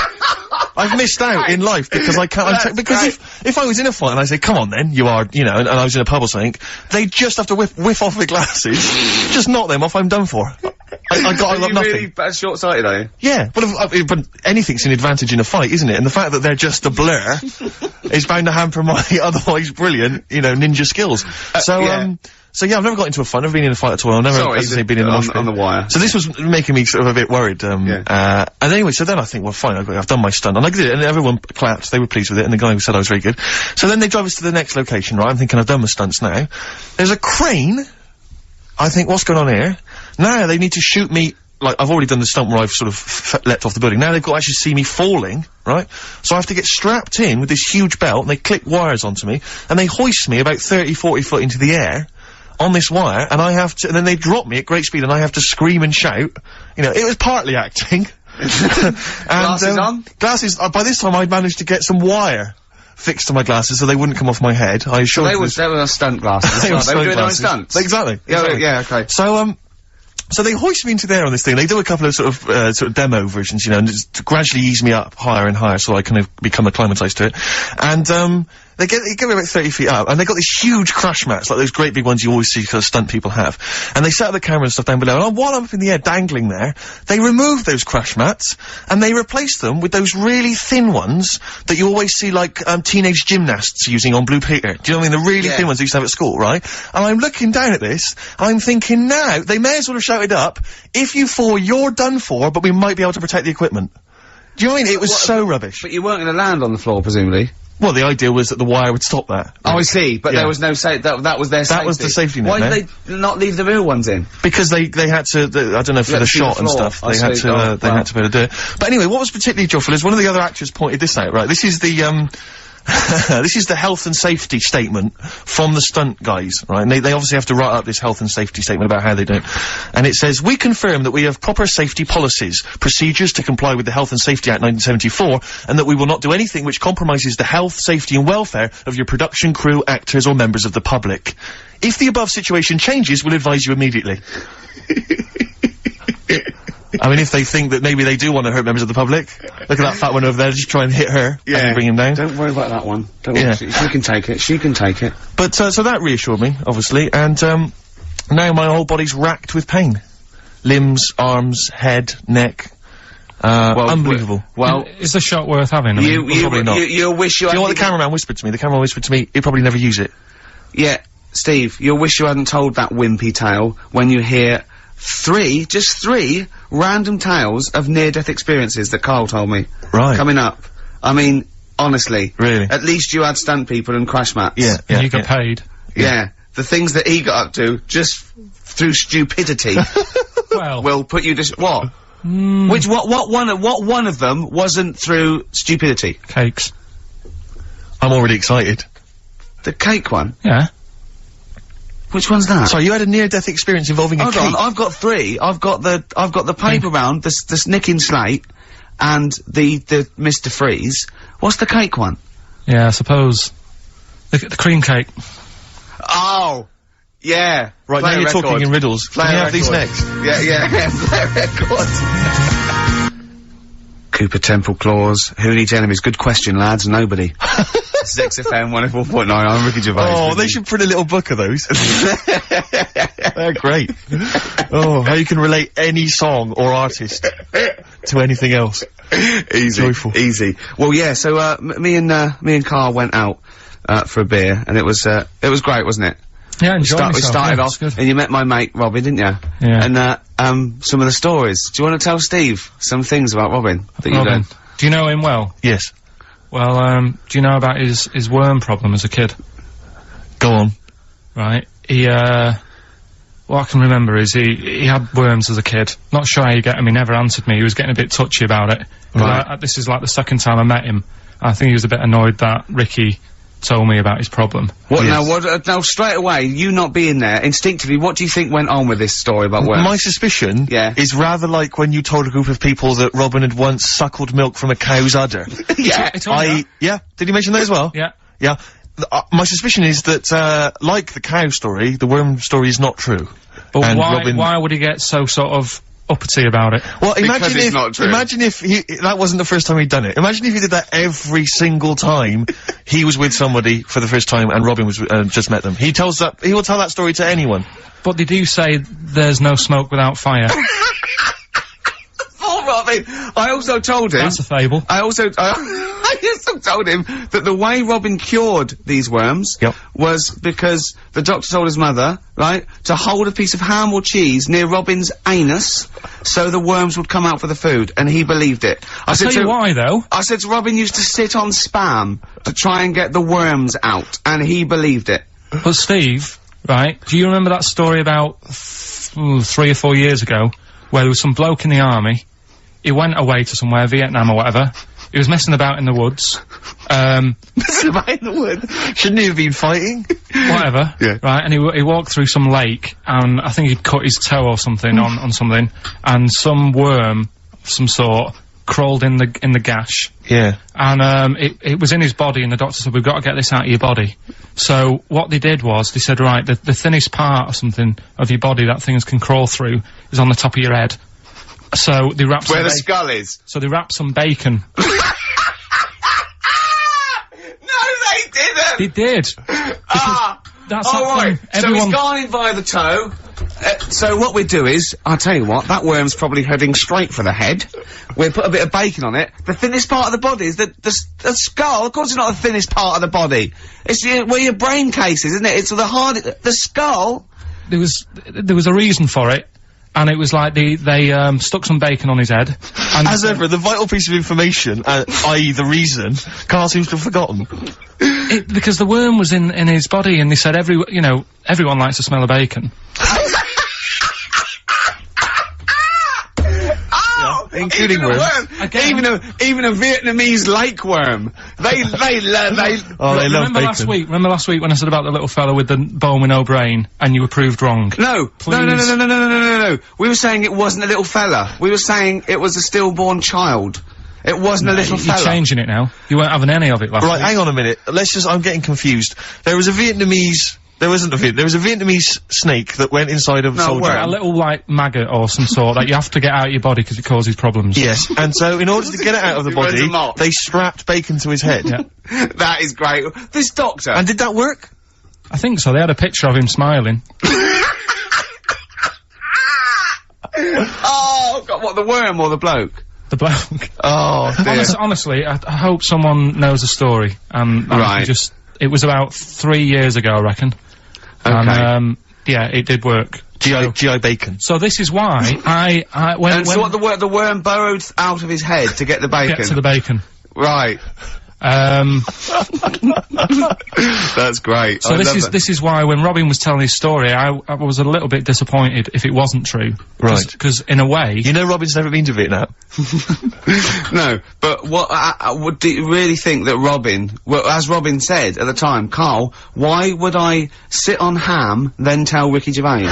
It's a very good point. Because if you was a kid, you do daft things like that as a kid. Right. He You know is what I mean? telling Ricky Gervais, though. Yeah.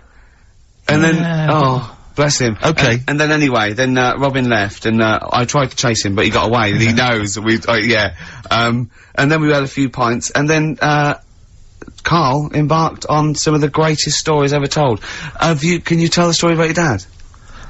Let me run it. I haven't spoke to him all week, so let me run it by him. Okay, play records. Because, What we got? we've got, one of Steve's... Yeah, well, bizarrely enough, this comes from the, Teachers 2 soundtrack, the soundtrack to the current TV series. There's a slight whiff of nepotism in the air. Yeah. Rick, would you like to explain why? Well, that's why you're doing it. My girlfriend, worked on it. But, Yeah. you were gonna play this anyway, weren't you? Well, I was, actually. Bizarrely enough, I was going to play some I Am Clute, and, this is from, as I say, the Teachers soundtrack, and this is called To You. It's a good track. Klute, and a track called To You from the Teachers soundtrack. That's also got, I noticed the Electric Soft Parade, The Hives, Star Sailor, Feeder, Turin Breaks, Mercury Rev on there. It's a good little collection. Lovely. Carl, has just had confirmation. He's looking smug because someone phoned up and went, it is true. It's a Laogai chi worm and you wrap bacon around your head. That's all the bloke knew as well. Yeah. And his name was Gary. Yeah. So I'm not having it. No. And he said, see, that's why the Robin thing isn't so weird. He said, but when you said he tried it with cheese, he said I was having none of it. Strokes, hard to explain. Like Carl, really? Yes. Yes. So, Carl, concentrate. Yeah, go on. So, we'll leave the worm with the bacon wrapped round the head, shall we? Well, if you're ever caught in the jungle... Yeah. Always carry some... bit of Danish. Good advice. Lovely. So, would you like to start on your... to Steve, because I've heard all these.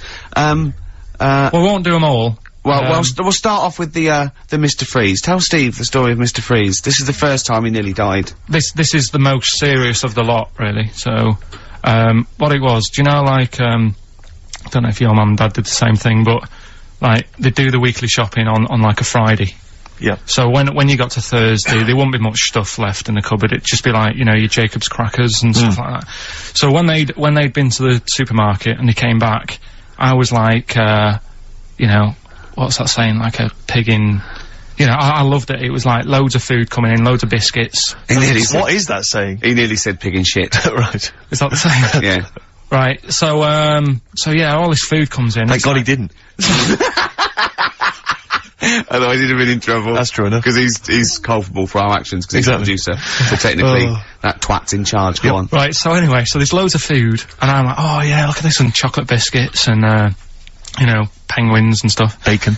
And bacon. Just in case, you never know. So anyway, my mum and dad's putting the food away. Me and our kid are like, he's already grabbed something, gone back upstairs. It's like feral children. it's like a quest for fire. And then they run upstairs. What did he do? Sit under the bed, gnawing at some sort of pig's trotter. So I saw, do you remember Mr. Freeze Pops? I do, yes. Well, they're kind of like popsicles, icicles. Yeah, but really long, like a foot long, right? Yeah. So I thought, I'll have one of them, so I grabbed it. Went for the nutritious stuff first. Absolutely. And like my mum and dad are putting the stuff away and what have you. And I rip it open and knock it back. Right, straight away, just right back like Swallow that. It, Right yeah. But it went down the wrong way, right? So what's down your shirt? So I was like, oh god, I can't breathe. And my mum and dad didn't even know what I'd ate. Do you know what I mean? I ate it so quick. Yeah.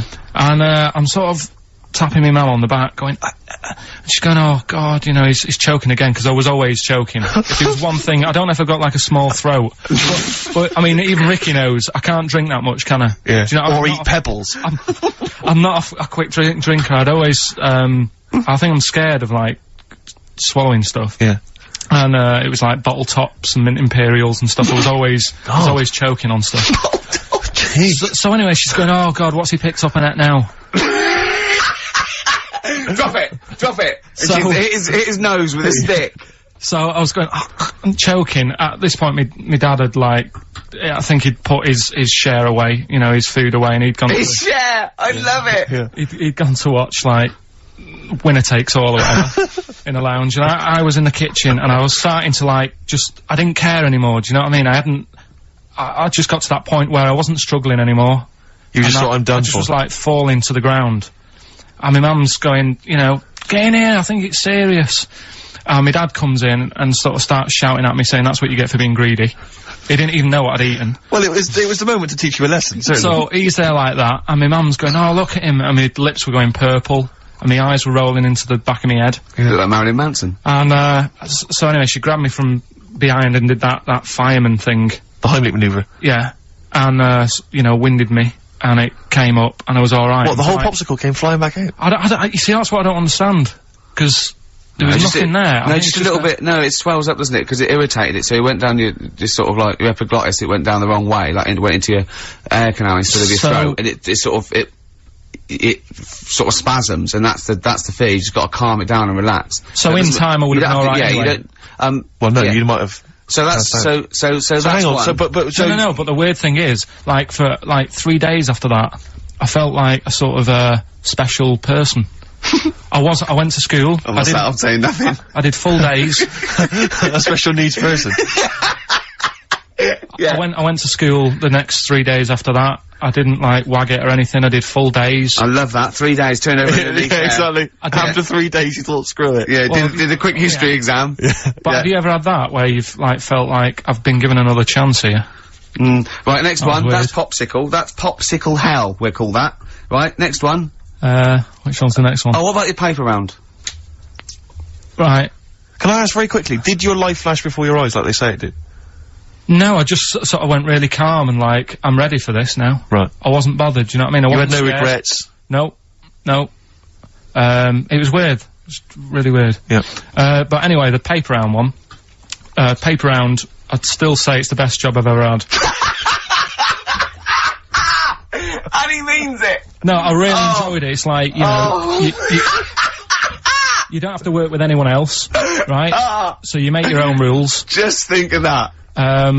You know, you sort of You're around. spreading information to people, vital information. Giving a service, and no one else is around, you know, you can just do what you want and think about stuff whilst you're cycling around on your bike. It's really good. Yeah. So anyway. Imagine the stuff he's thinking about when he's riding around his I bike. can't.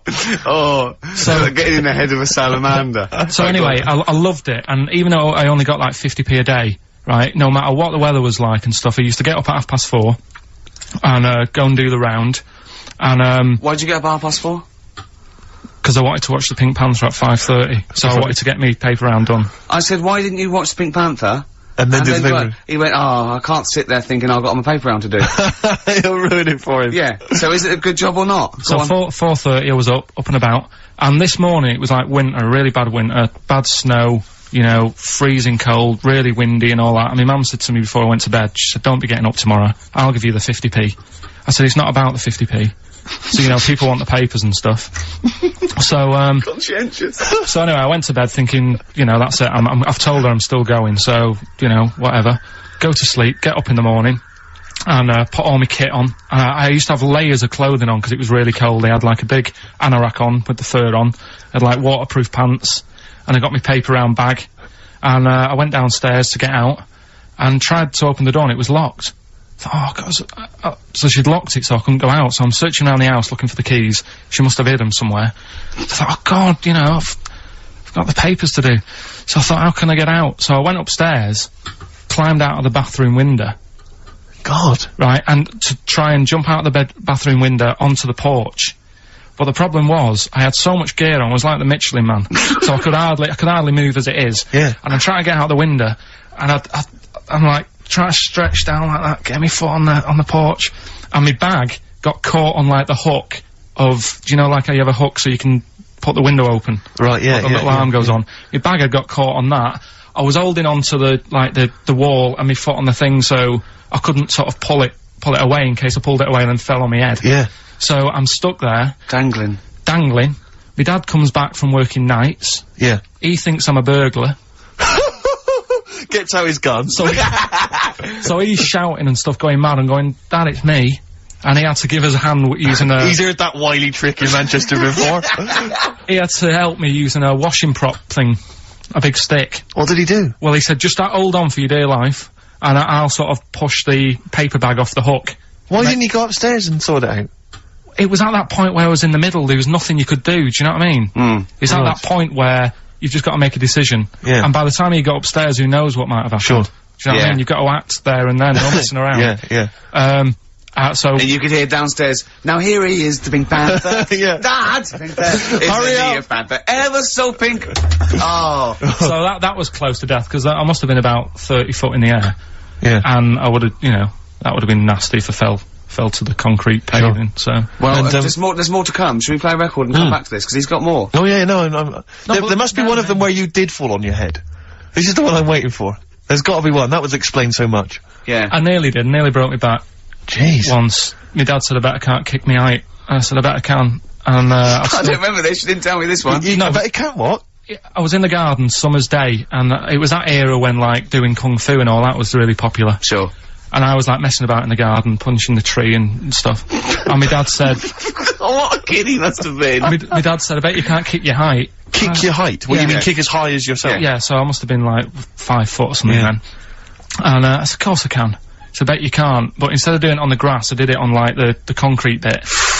Kicked it, actually did it. I went, there you go. But then, like, get my foot down quick enough and land on you my back. paused to say, there, I've done it. Yeah. As opposed to putting your foot back on the ground.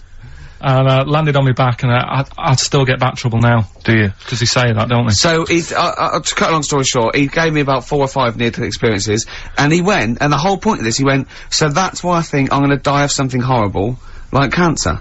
And I went, why? He went, right, you ready for this? Yeah. He said, well, I don't check my balls. Wait. He said, I don't like the feel. Carl, always check your balls. Do you I check don't like the yours? feel. Why don't you like the feel of your own balls? They just, I mean, you know that I don't like bodies anyway.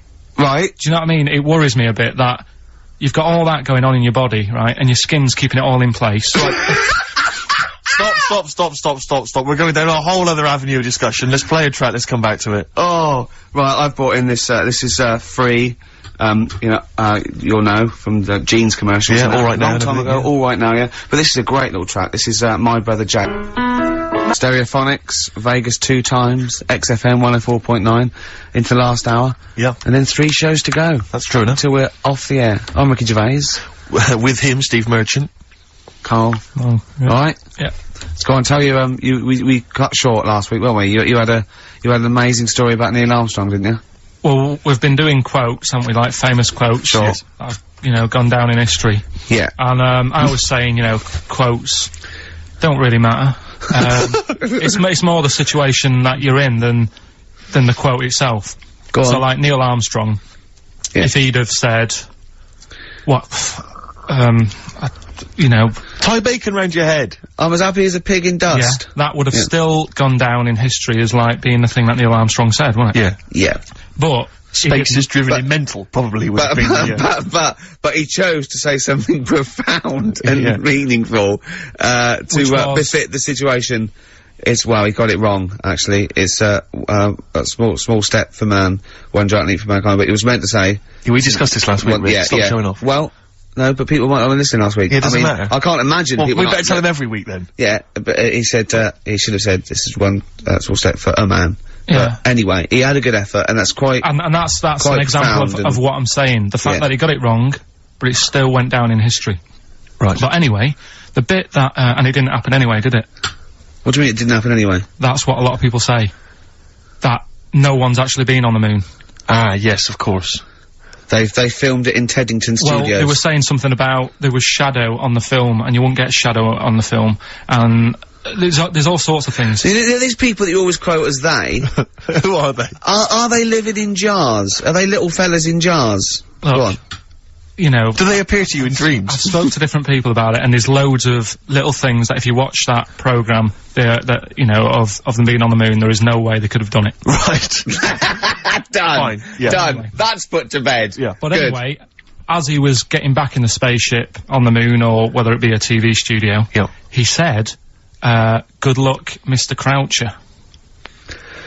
Right. Have you heard this? No. And the reason he said that was because when he was a young kid, and he was I think it was Croucher, but when he was playing as a young kid in his garden, he was playing baseball with his mate, and he chucked the ball to his mate, and his mate hit the ball, and the ball went over the fence to the next door neighbour, right? So he goes, right, I'll just nip over and get the ball. And as he was getting the ball, the window was open to his neighbour's house, and he heard, like, the woman shouting at her husband, saying, I'm not going to be giving you, a bit rude, so if you've got a kid in the car or whatever, turn it down. What, yeah, that's covered that, yeah. Right, Genius. I'm not, no matter how many times you ask me, I'm not going to be giving you oral sex. The day I do that, man would have walked on the moon. Right? Yeah. He grows up, he gets on the moon, and he remembers all that story, and as he gets back in the spaceship, he says, good luck, Mr. Croucher. Now, do you know, now, we'll have to say, I've heard that story before, but when I heard it, the woman said, the day I give you a blowjob is the day the boy next door walks on the moon. Which makes it all the more profane. Impossible. And enjoyable. Yeah, and unlikely. Yeah. But yeah, no, I've heard the same story, Carl. Yeah. Look how pleased he is. I love that. Right, so not only have you remembered that anecdote, which may or may not be true, but of course you've also proven The that, day I give you a blowjob, that kid in the garden's probably gonna walk on the moon and say something about giant leaps. Exactly. But, yeah, you must have heard the thing that it never actually happened. Yes, we've all heard it. We've all dismissed it as nonsense. And moved on. Yeah. Yeah. And got on with our lives. Right, Carl. What? Should we do, White Van Man? But you didn't prepare me for that. We better play a track and then I'll dish Okay. I'll fish out the newspaper and stuff. This is a good little bootleg track here from Meats and Poultry here. They've mixed A with Outcast. Right. Chorus is great. Is it highly illegal? It is. So people shouldn't rush to their tape machines now and press play Okay, and so record. whatever you do, don't record this now if you're recording it. Hold on, don't say anything. All that bootleg's going under the name of Nothing Miss Jackson, I think, by Meats and Poultry. So there you go. I do love these bootleg things because they're so pointless, but they're so enjoyable. Yeah, it's great. It's just fun to do. Yeah, exactly. They're Really good fun. great. But not as much fun as White Van Carl. White Van Carl, absolutely. Do you want to explain the premise? Well, we take the Sun, ask someone else, and ask Carl. It's as simple as that. That's The that. Sun have just taken a normal person, we flipped it. We're gonna ask Carl the same questions about the week's news. Yeah, just basically your opinions, Carl, as ever. What do you make of, well, obviously the big news, David Beckham's broken foot? Is this a big concern for you? No, I mean, he's sad, you know, it's sadder for him more than anyone, because, you know, to like, be in the World Cup is like the main thing for him, innit? Yeah.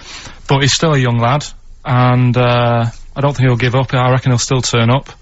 He'll be alright. And, yeah, good luck to the lad. You know I like David, I'm not gonna slag him off. What's words? Yeah, he says that like he knows him. Like he's popping round for drinks later. Yeah, like we tried to stitch you up. Go on. But, obviously yesterday, was it yesterday? I think maybe Thursday, the Sun printed a big picture of, David's, foot and encouraged everyone to touch it at midday, because hoping that this would somehow, if we all thought and prayed together, somehow that would help his foot heal. Do you believe in that? No. Any belief in that? No, you're going down the old, like, Yora Geller route, aren't you? Sure. And it's stupid.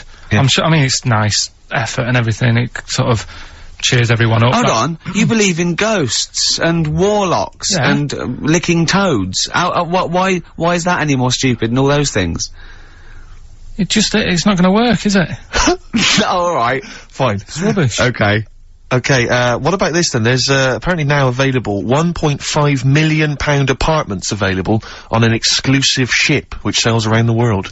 Yeah, it's like, What do you make of that? it's a huge thing, and you live on it, and it's, I mean, in theory, How big is it? it's mental. Do you know It's when- like Huge a luxury town liner. centre. Do you know how, Because- like, people said that the Titanic was the biggest ship? Was that only then? They've got Yes. bigger ones now, haven't they? Yeah. A lot bigger. Oil tankers are much bigger, and, yeah. No, but actual Liners ones that are big. people- Yeah, it was the biggest then, yeah. Because my mum told me that there was one that was that big that it had like rough areas on it.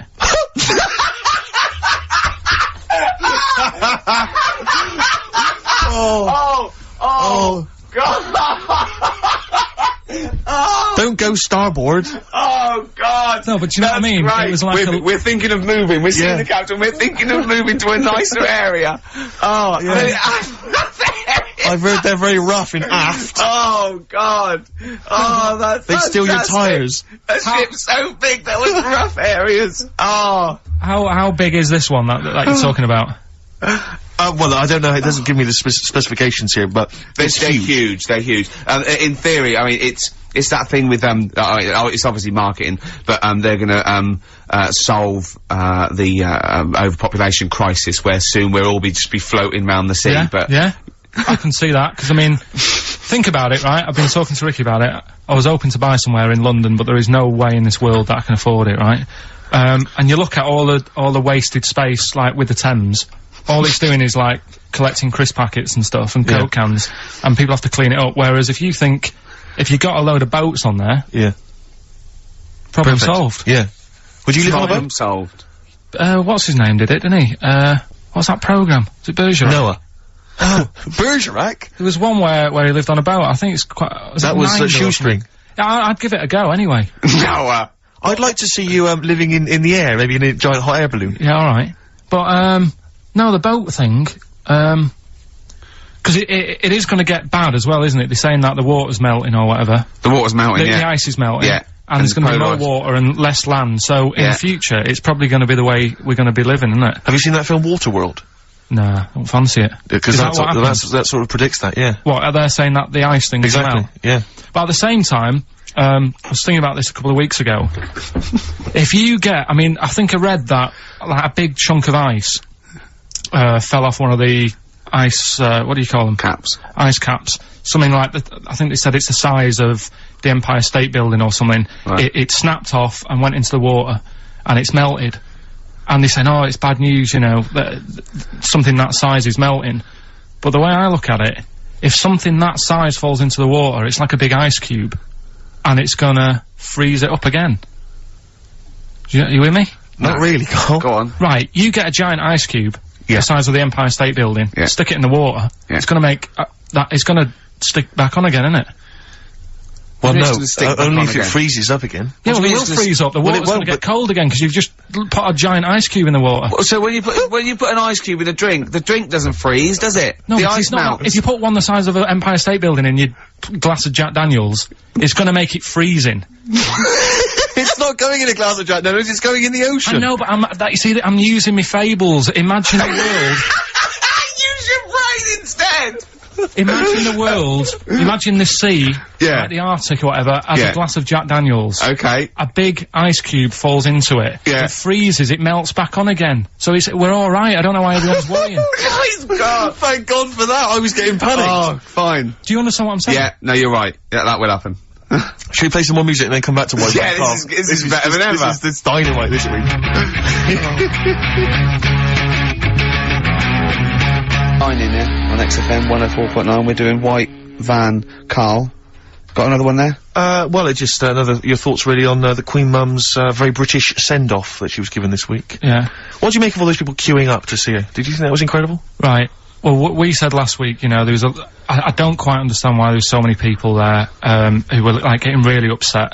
Do you know what I mean? Really upset, crying and stuff, and, you know, you can lose someone who's, like, related to you, and you don't cry like that. You sort of sit there and you think back to what you did with them and stuff, and then that's it. But, the queue thing, wasn't it, like, miles long and stuff? Yeah. It was, yeah. Right, I was sat watching this with Susan. 12 right? hours queuing. Yeah. It never got to And 12 hours. It did, but It that was did. the estimated time. No, But how you know- long is a queue when they're just, like, you know, walking along? Think how far you can sort of, like, you know, stagger in 12 hours. Incredible. It's been ridiculous. Yeah. But, again, you know, if they want to do that, it's their time and that, innit? And Yeah. it was at the weekend, so they could have, it's not as if they got out of work to do it. No. I mean, they used their own time, so good on them. But I thought, right, what they could have done, remember when I studied Che Guevara? Yep. Yeah. Right? And don't be offended by this, it's just an idea, because they did it with Che Guevara. Remember when they cut him up? Yes, Remember? they cut him up, yeah. What was the reason for cutting him up? Well, they cut up Che in order to try and, you told us that they were going to send bits of his body to Fidel Castro and various other people, wasn't that right? As a warning, wasn't it, though, to all the people, like, one to... Yeah, my understanding was that they cut him up in order to, so they could bury him in different places so that there'd be no shrine. There'd be, not one place that you could go to in order Right. to Well, a sort little of make bit him into like a monitor. that, little bit like that. I've, like, I can 6 vaguely queues. see where this is going. 6 queues, and it's like, number 1, you can, you know, go and pay respect to her head, or whatever. Oh, God.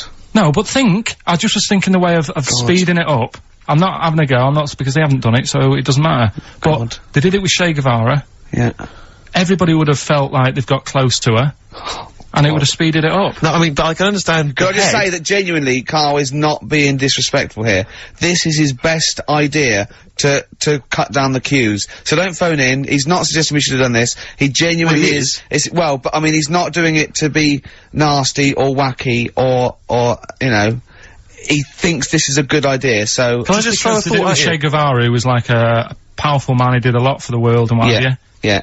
And Are you aware that I feel slightly responsible for this because have you heard of the quote, a little knowledge is a dangerous thing? yeah. Okay. Steve, next one? No, just a very quick question. I can understand those that have queued for 12 hours to see the head. I'd be a little bit annoyed if I got there to find a toe. I'll tell you what though, I'll tell you what they could do without chopping her up. They could put about 9 queues, each could see each hip she had. That's true enough. Cause she's had about 9 of them. Yeah. So it'd just be, if you want to see the whole body, it's a 12-hour queue. If you just want to see a couple of the hips. Here's another suggestion for you, I just thought, right? What? Instead of everyone queuing to see her, why not put her on a trolley and wheel her past everyone else? Running. So yeah, you could have some students on Rag Week. They can combine it, like when they're always pushing a bed. You know, they could just run it along the queue. No, that'd be fantastic. That'd be disrespectful. Right, as opposed to the chopping up. So sure. Right. But just an idea. Just I apologise now. If anyone's offended. Anyone offended, I'm sorry. But Yeah. Okay, finally, this is more frothy. Liz Hurley lying low, apparently, at Elton John's house to try and avoid the press now that she's had a child. That's a good place to go to avoid the press. Exactly. Yeah, yeah, Elton John's house. Everyone seems to be friends with Elton John, Yeah, don't they? Every celebrity's what friends did he pop into Elton John's house? What is he running some sort But of... it was like when Robbie Williams was a drunkard and a drug addict, he went to Elton John's. Yeah, and and who's the Elton other helped fella him. that went there as well? Was someone to, you know, to recuperate and shoulder to cry on? Is he giving out false passports? But I and, don't like, know if people have seen his moustaches? history. He's not the man of, you know, I mean, I know he's cleaned himself up now, but, you know, maybe that's it. Maybe he's got this kind of insight into how to deal with celebrity. Yeah. What do you think, I think it's just genuine mates with him. I think he's just suppose like a so. friendly I bloke. think she's been doing too much lying low in the first place. That's part of the problem, isn't it? High five, Carl. That was a genuine joke from Carl there. And he's so proud of himself. Look at his little face. Too much lying low. Oh, that was No, my but I van agree Carl. with you. Why can't she just go around to her mum and dad's or something rather than Elton John where everyone's looking? Yeah. Yeah. Yeah. That's the point, isn't it? Yeah. So that was good, yeah. Very good, yeah. Right, what music we got? We got, Bit of Flaming Lips. Flaming Lips, excellent. There's the classic Race for the Prize. Should have been a big hit, never was, sadly. The Flaming Lips and Race for the Prize. Just playing that rip for everyone who emails us in. We get a lot of emails every week, but we obviously don't really respond to them because we're very lazy people, but we obviously appreciate it. And I play that particularly for Claire, who's emailed in saying her friend Sarah Prosser would like some Beatles. We're not going to play the Beatles this week, but Sarah apparently loves us more than words can express. More than Carl could express. Absolutely. Spread your love on XFM 104.9. I'm Ricky Gervais, with me, Steve Mitchell. And now it's Carl's bit. It's the re-education of Carl. He's like Liza Doolittle. And now he's coming, or Lawnmower Man, if you've seen that film. More like Lawnmower Man, if you've seen the film. You'll know what I mean. And his homework was to just study quotes, really, on happiness and stuff, and general well-being. He's not a big happiness, quote fan, are you, Carl? Not really. So what have you done? You've come up with something, haven't you? Right, yeah, I told you, right? Because a lot of these are just things you say every day. They're nothing special. So what I'm doing... Well, you say them every day. Well, the sort of things you come out with and you don't even think about it, do you know what I mean? Yeah. They're on the TV all the time, people on the radio are saying these sort of little quotes. Sure. And, what I've done is, remember that programme on Channel 4, Faking It? Yeah. Where they got some, like, posh kid to be on a door and all that. What I've done, I've, Imagine if that was the pitch for the show. Dear Channel 4. Just gonna get a posh kid on a door or something? Yeah, Yours come sincerely, in, Carl. come in. Yeah. TV producer. Yeah, yeah, go on. So, what I've done, this little book of quotes, happiness quotes, I've picked two that are real, Okay. and I've made one up. Right? And we've got a guess. And you've got to guess. Okay, then, go on. Well, I'll tell you what, Rick, why don't we, when we've heard them, we won't confer. No. You'll write down yours, Yeah. A, B, or C, and I'll Yeah. write down mine, and we'll Sure. see how it Okay, works. Carl, off you go. Right, and just because I'm looking at this book, it doesn't mean I'm actually reading. No, I know, Don't no, worry, no. we're clever. No, we know, we can't see yet. Like, Yeah. call my bluff. Yeah, go on Okay. then. Nothing is worth more than this day. Okay. Yeah. Yeah? Alright. Yeah. The way I see it,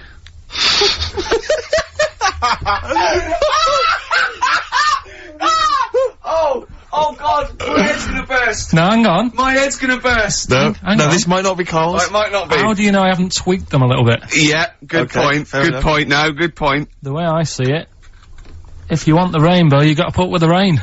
Yeah. Okay. All right. Alright, yeah. Okay. Hang on. It's not here. Come on. Cat food. Cat food, come on. It stinks of it. But if you don't put up with the smell, the little kitten will die. Steve, I don't know what to say. I don't know what to say. Imagine this in faking it. Imagine their faces when he says that, and they're going, "Oh my God." Oh. Carl, play a song, mate. We'll have to confer on this one. Right, Blair. Well, that's just amazing, Carl. Just read them again. Two were real, one was fake. Go on then. Right. First one. Nothing is worth more than this day. Excellent. Next one. What does that mean? Well, cherish now, cherish your time. Okay. Because you can't get it back, and, you know. That's the way I saw it. Carpe diem, whatever it is, seize the day and all that. Okay. If you want the rainbow, you've got to put up with the rain. Yeah, of course. Yeah, rough with the smooth. You know, it's not all plain sailing, but, you know, rainbow's beautiful, but it comes because of the rain, which you might not like, so. Yeah. Make the most of everything, and, good. Cat food doesn't smell good, but if you don't put up with it, then the little kitten will die. Right, now, Carl, that is a good effort. Now, that one's yours. I mean, obviously, right? Right, no, but it's a good effort, right? I mean, it slipped seamlessly into the others. Yeah. I don't think it didn't. No, but it's good. I mean, we knew it was that one, but, what I will say is, it's good, but what you don't know, maybe subconsciously, is, I mean, it's very similar to, the putting up with the rain and the rainbow, but that's good. Why do you think that? Well... What does mine mean? Well, even though it smells bad, it's good for something. Right, so I didn't look at it like that.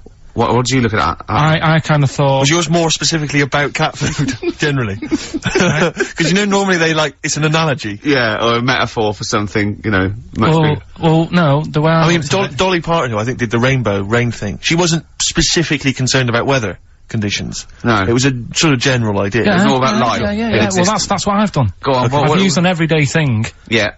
And put it with today's problems, right? Go on. So, like, my girlfriend, she might like to go shopping for clothes. I hate it. Right. But because I love her, I put up with it. Ah, that's nice. Yeah? Yeah. So, you love that little kitten. You can't stand the smell of the stuff you gotta feed it. But because you love it, you go, well, you know, I'll put up with this just for a few minutes, and then I can, like, squeeze its head later and give it a little... Sorry. Can we go back? You know, stroke its head and stuff. Oh, right. Yeah. Sorry, it was a bit of a slip, was it? Squeeze its little head. Yeah. Well, that's just the thing that I do with cats. Put it in a bag and drown it in a lake. I can feed it and then I can throw it against the wall. Exactly. So you didn't see it like that, did you? No, that's very good. So it's about love, is it? It's about putting up with the bad things for something you love. Yeah. Well, that's nice. But Carl, you seem now to be convinced and rather smug that you've tricked us and that you've fooled us and that we didn't understand it. Well, but I say that's your fault, not ours. No, it's not though. I mean, look, that man in Forrest Gump, he was a bit of a nutter. And he came up with the life as a box of chocolates thing. Yeah. Now, if that was in this book, you say, oh yeah, brilliant, you know, good bit of work. But if he was sat here doing the show with you, you'd be taking the mickey out of him. Sometimes I feel he is. No, but, Carl, I could, in fact, if people are out there, we're too lazy, could you write down everything Carl's ever said? Because I think we could publish that. Yeah. He said one today, he saw my, salamander, it's not a euphemism, he saw my salamander and it's just sitting there in the tank. Your exotic pet. Yeah, and he's worried about there not being a lid on, and he said, I went, what are we worried about? He said, wow. He said it sits there for 24 hours a day, obviously planning to get out. Well, it's got nothing else on its mind, and it's the daft thing is, he has actually got the lid ripped up a little bit. Like, it's got nothing else to think about. And it'll be looking up there, and it's going to get out. But what's the worst that could happen? What's it thinking? What do you think it's thinking, this salamander? It's got its eye on the DVD player. I could have Ian be down the market. Well... Oh, God. Are they dangerous? Can I just say something? Are they dangerous? I think the salamander's thinking exactly the same things as you. I mean, to look at you, you've got the same expression on your face. You know what I mean? You're dressed in green as well. You've got a little round sort of Hamburglar type head, like the salamander. Very similar. And yet I think you bonded with it, didn't you? Yeah, but I probably would have tried to get out, but my little paper round bag would just hang on the corner. Yeah. Listen, can we have more nepotism on the show? I know that we did that earlier with the teacher haven't got long, have we? We haven't. My housemate, you remember I was working out with him last week to Helen from Big Brother's Dancercise video. That's just frightening. Yeah, we've kind of let that slip a little bit, I've got to be honest. But anyway, he's joined this band. They're called Fujiya and Miyagi. Slightly difficult to pronounce, but anyway, this is a track that I think's been getting some play by Nick Luscombe and John Kennedy on XFM. They got a gig this week at the Pool on Curtin Road. That's 18th of April, Thursday. Let's play it. Can I just say I've got a fridge freezer for sale, 400 quid or nearest offer. Fujiya and Miyagi performing live Thursday the 18th of April at the Pool on Curtin Road. Admission is free, Rick, so I imagine you'll be heading down there. Yeah, I will. Well, I've enjoyed this show. Yeah, it's been a good one. It's great. It's been great. Carl, any more? Oh, tell that story that you were telling me about your dad when he was driving. Well, it's just that you were talking about, well, I mentioned Forrest Gump. Yeah. And, the Forrest Gump types. When my dad was when he was a taxi driver. Yeah. You used to have to, sort of do your bit for the local area. Oh, God. By taking the Forrest Gump people to Blackpool. Yeah. Is that what they're called now, the Forrest Gump people? Is that what the organisations that support them ask for them to be referred to? A minibus with life is a box of chocolates. Exactly. .com. Well, Forrest Gump types. It must be, so you work with these people. It was, the people with learning difficulties. And they used to get 5. Coming home must have been a busman's holiday. So he got 5 of them in the cab. Yeah. And they had to go to Blackpool, and 4 of them were really good, you know, behaving themselves, didn't mess about, weren't fighting and stuff, but there was one who was just causing loads of trouble and they couldn't control him. Oh, and what you've got to be able to do with people like that, you don't want them to get stressed out because it's not good for them. It stresses them out, and you could end up with a bit Thanks, Dr. Carl. you could end up with a bit of a riot on your hands. So he thought, I'll nip this one in the bud right now. And he pulled up just on the outskirts of Blackpool, and he took the one out that was causing problems and put it in a wheelie bin. Oh, no. Oh, I'm sorry. I apologise. He did what? Oh, He did it for the good of the others. He put it in a wheelie bin. It was having a good time. He thought it was one of the rides. Can you stop saying it? Him. Yeah. He was having a good time, and once he calmed down, my dad went back and picked him up, and he was fine. He had a good time. He left him in there the whole time the others were in Blackpool? No, he left him there, not the whole day, probably about an hour and a half. In a wheelie bin? In a wheelie bin. Why couldn't he get out? Because, like, his arms were trapped on the thing. One of those, What, he tied him up? No, do you know, like, because he was a big fella, and, like, he managed to get him in so his arms were down the side like that, so it was a bit trapped. Wasn't he screaming and crying and stuff? He was making a bit of noise, but do you know what I mean? What, you feel so right? Well, but anyway, I didn't really want to talk about it. He just brought it up because of Forrest Gump. Did his, family know about this? Is this the first time they'd have heard about this? He didn't get asked to do it again. Because he had another problem similar to it where he had a little minibus, and it was his job to take a load of old women to the bingo hall, and it was miles away. And he took him there. There was no problem. About 10 old women in a minibus. One of them was causing trouble, so he pulled over it. No, right, so he took him there, everything's fine, he dropped him off, they had a lovely night, right, they had a lovely night, won a bit of cash, coming back, it's a bit of a late night, and they all started moaning at him, going, I want to be dropped off here, take me there, I want to be dropped off first, I've got to get up early, blah blah, you know, my husband's expecting me, I'm already late, take me here first, take me there, and he just pulled up, in the middle of nowhere, said, get out. And he made them get out, and they all called for taxis. They charged that company who was meant to be taking him home in the minibus, and he got the sack. But a similar sort of story. You can't be dealing with it when people don't sort of just calm down and, like, solve the situation. Yeah. They're just all like, I want to be dropped off first, take me here first, take me. Yeah, so he acts like a madman. Good. Oh, that's Alright, we've got a crack on, haven't we, really? We got Says so much. Yeah. Yes, Nick Drake, a song for the ladies this week from the album Brighter Later, At the Time of a City Clock. That's Goodbye. it. Yeah, Goodbye. see you next time. Bye.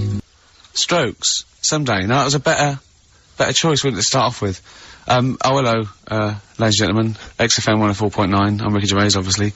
Steve Mitchell. No, come on, let's get my name right from now on. That novelty's worn off.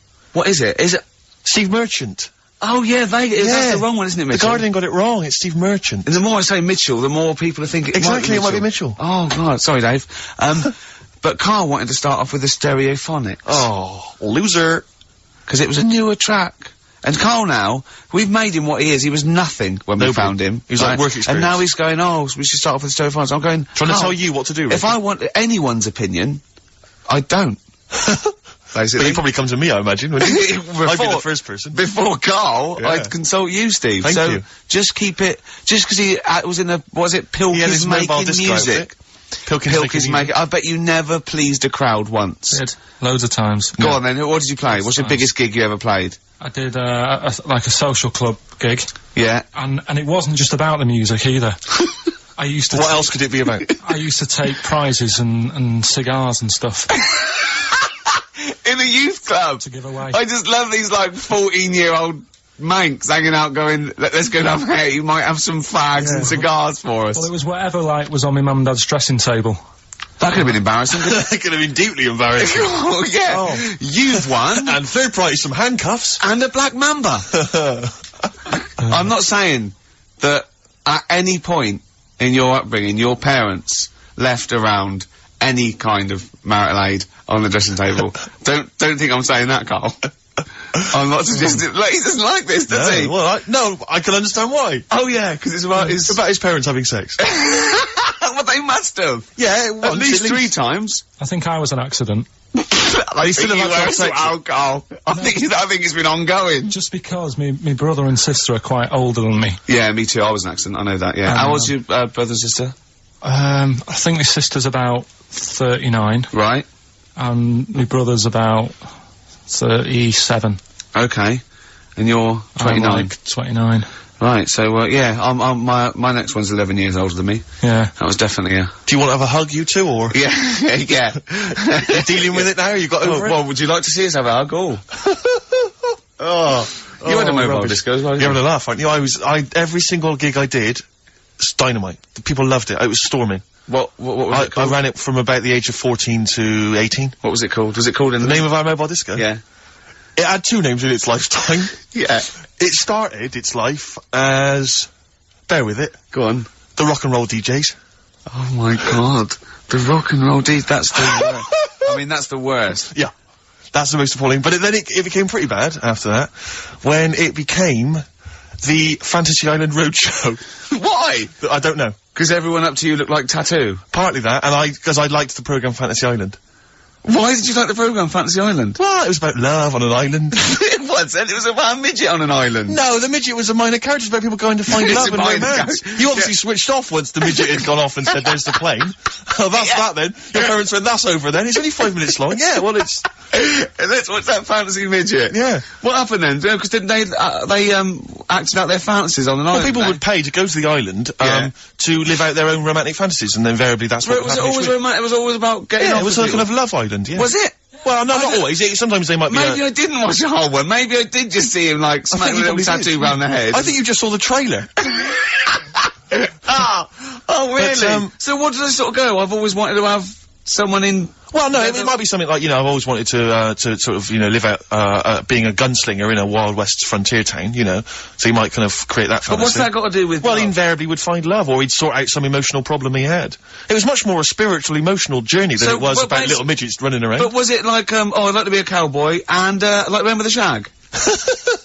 Yeah, it was like Jim will fix it. Like those letters you wrote to Jim will fix it. I'd like to meet 5-star, and if something happens, so be it. Well, but no, I have to just say once though, this is my DJing credentials. I was once playing, music at a Scout Jamboree. Yeah. When I was about 16, 17. Big gig. There was 1,000 scouts there. Yeah. Right, and I'll tell you this, we were playing on stuff, they were loving it, they were dancing, it was in a big marquee, right? I slapped on Smells Like Teen Spirit. Yeah. Right? They went mad. They went mad for it, they were moshing, they were climbing up the poles, the organisers were going, switch that off, right? They're going crazy. And I was there going, no, that's what they like, I'm gonna do it. And it was like Footloose. It was unbelievable, it was just like Footloose. Then I came in with Rage Against the Machine, Killing in the Name of, the place went wild. Yeah. And they were trying to get me off the decks, it was like Bill Grundy interviewing the Sex Pistols. And then when the head of the had you killed, exactly, like there was some sort of mafia thing, and it was all hushed up. That the scouts went there one night with all candles, and they stood by a grave, and that was the end of the film. It was a film, I assume. No, this genuinely happened. I assume this didn't really happen. Yes, it did. I swear to God, I was playing Smells Like Teen Spirit, and it went wild, and the organisers were going, switch that off. They're going crazy, and I was going, no, it's what they want. Could I say something? It was brilliant. That, to me, I've known you for about, 4 years, and I've heard all those. That must be the highlight of your life. Unbelievably so, yeah. You've never had anything that good or exciting since, have you? One day I hope to sleep with a lady, and hopefully it'll slide into second place. Rock the Casbah. I love the fact you had at least 3 minutes to get that right. I know. Prepare and get that right. I know, but my mouth was full of, Maryland cookies. Yeah. Last week, this would blow your mind. He came in, do you know what he'd bought? For himself, about 10 penguins. Who buys penguins still? I know. Or wagon wheels. Oh, I've never liked wagon wheels. You've not been a fan? No, but I was sorry about that. It's the Clash and Rock the Casbah.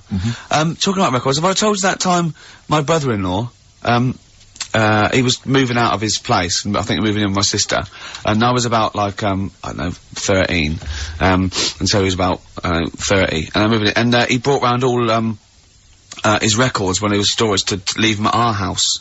Right, and he had all these old sort of records, 50s and 60s records, no, I was right, and they, put them upstairs, and I was looking through them, and, it's just all like Elvis stuff and Beatles stuff, and there was a mate of mine who loved Elvis, okay, and he had, loads of chemicals, yeah, he had loads of chemicals, and I was into chemistry, and, he said, swap me some chemicals for them, so I sort of nicked about 5 Elvis singles, and I got all these chemicals, and then, just guilt. What sort of chemicals? Just things like, you know,